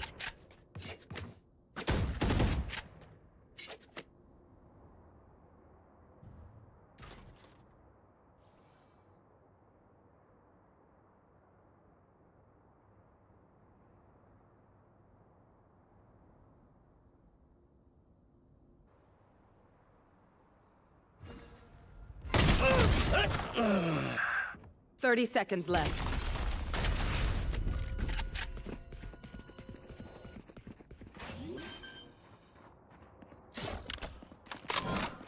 One enemy remaining. Spike planted.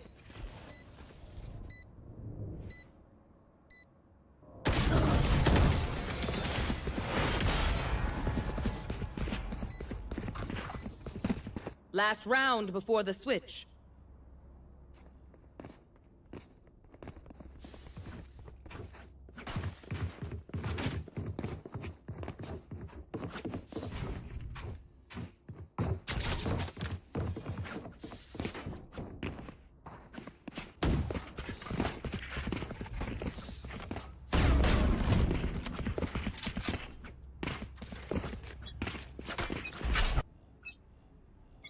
Blinding prep. Blast trap destroyed. I've got your trail.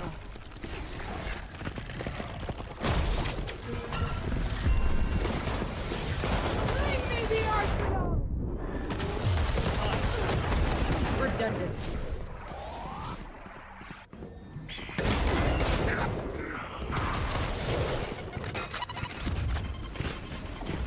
Here. Thorns activated.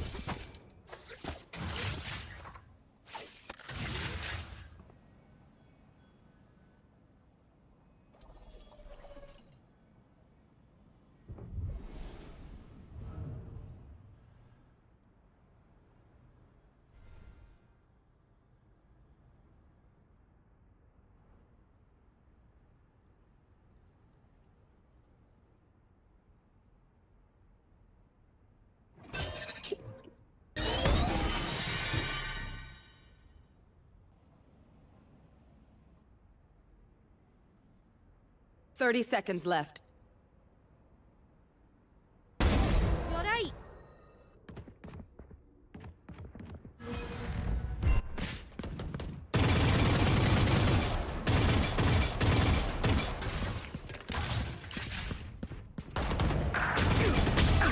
Back 10 like seconds I left. Never left. Last player standing.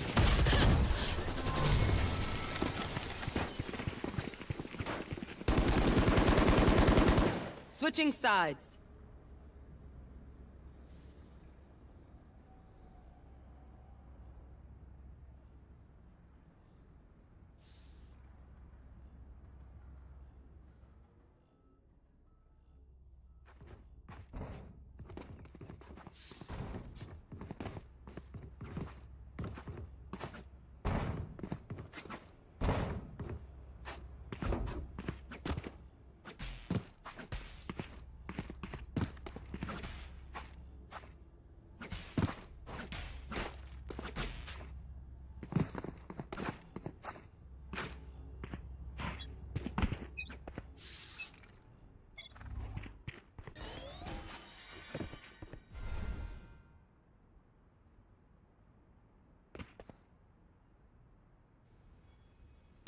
Here.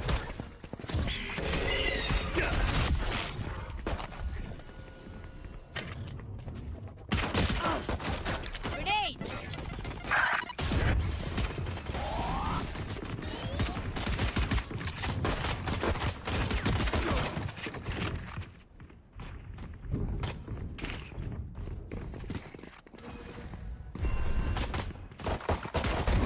One less.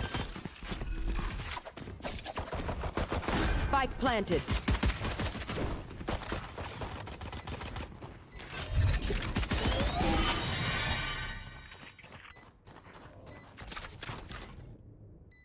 Last player standing. Next.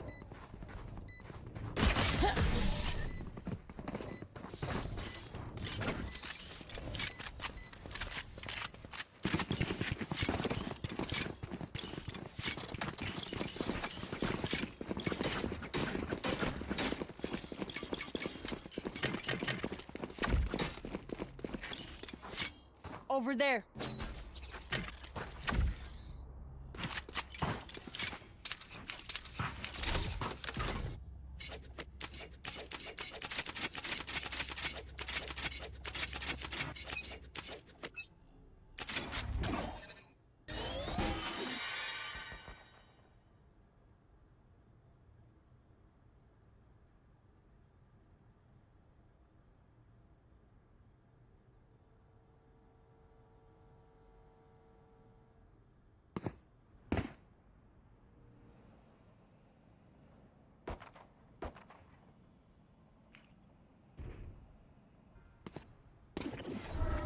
Finding trap. Not ready yet. Good hit.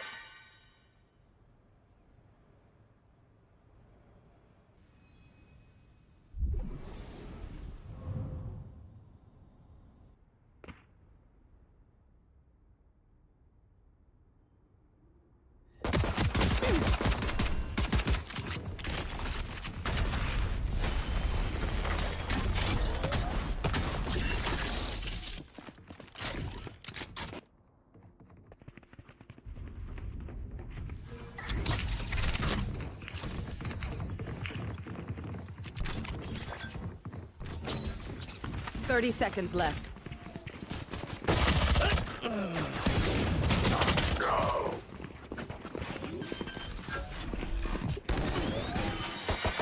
One enemy remaining.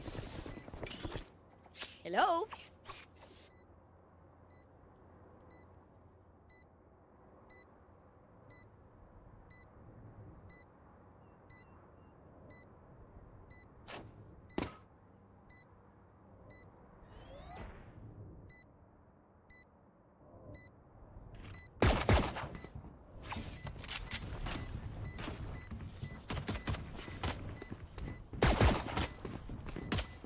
Flawless.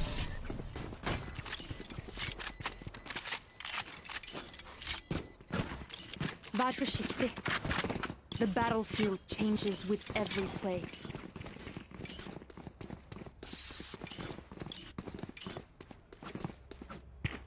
Over there.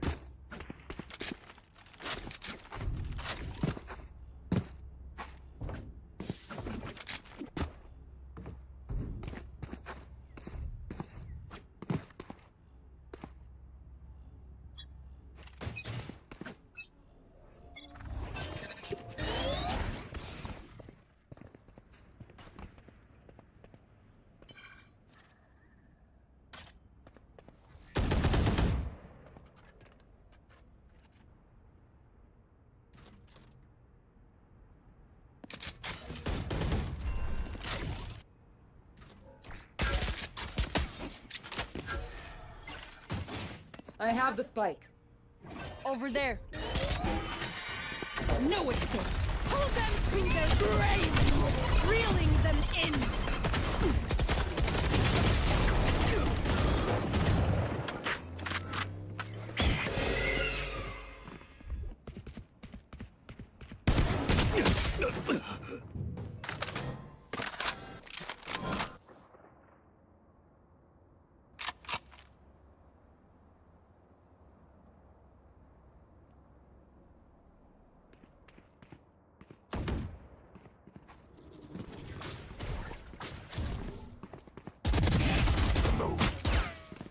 One enemy remaining. Spike down A.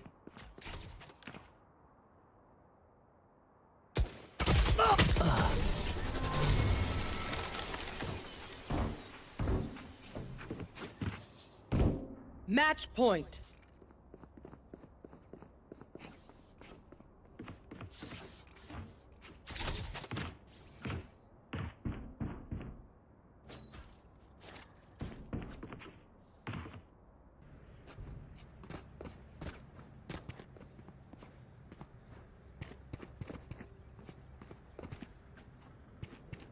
Move.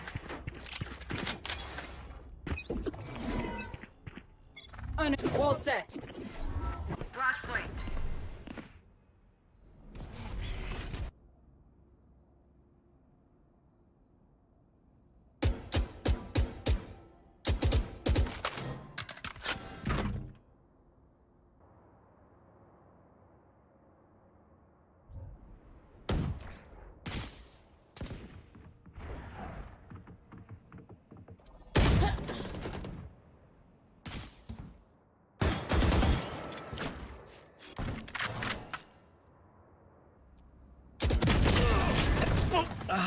Spike down A.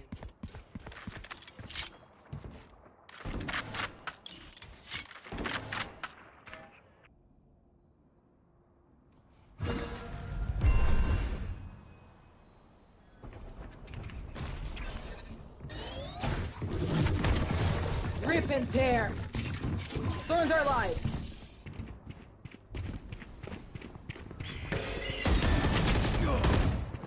Spike down A. 30 seconds left.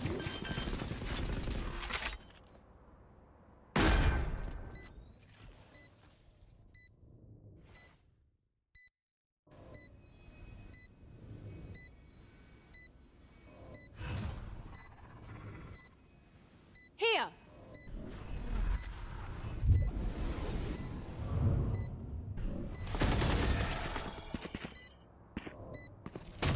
Last player standing.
Cage triggered. Cage triggered.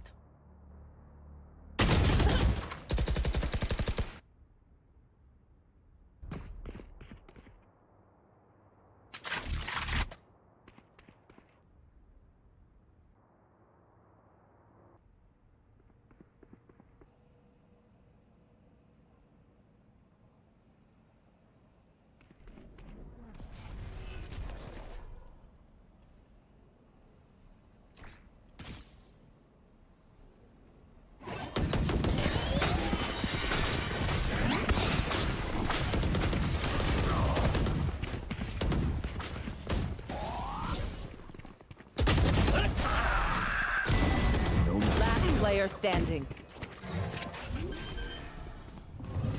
Have one of these!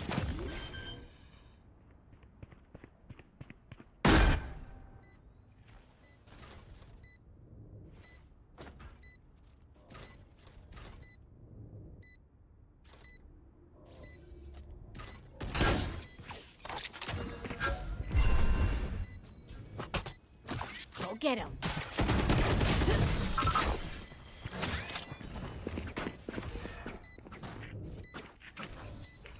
Listen up, you muckers. If I don't get back up, just give me a nudge. I might not be dead, just taking a wee kip.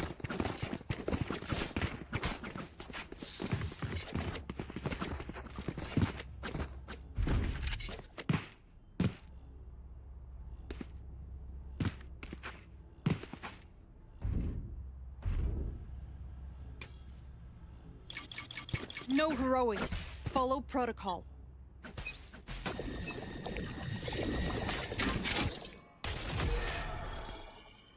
Who's next? Spike down B. Here comes the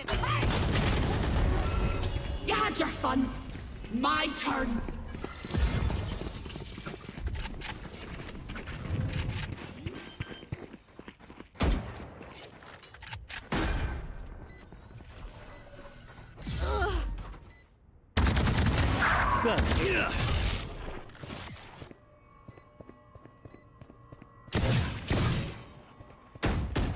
Last player standing.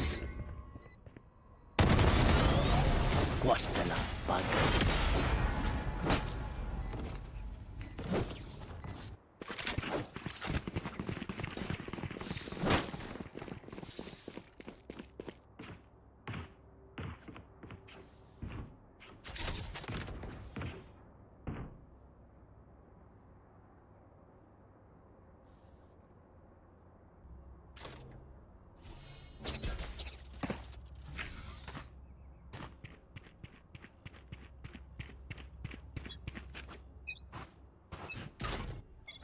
Wall set.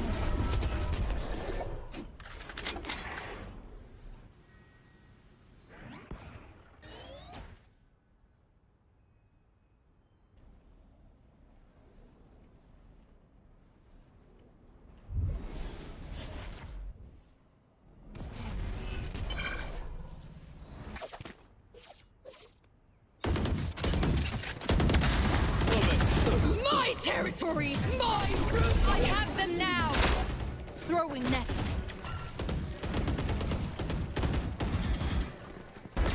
They couldn't save you! Last player standing.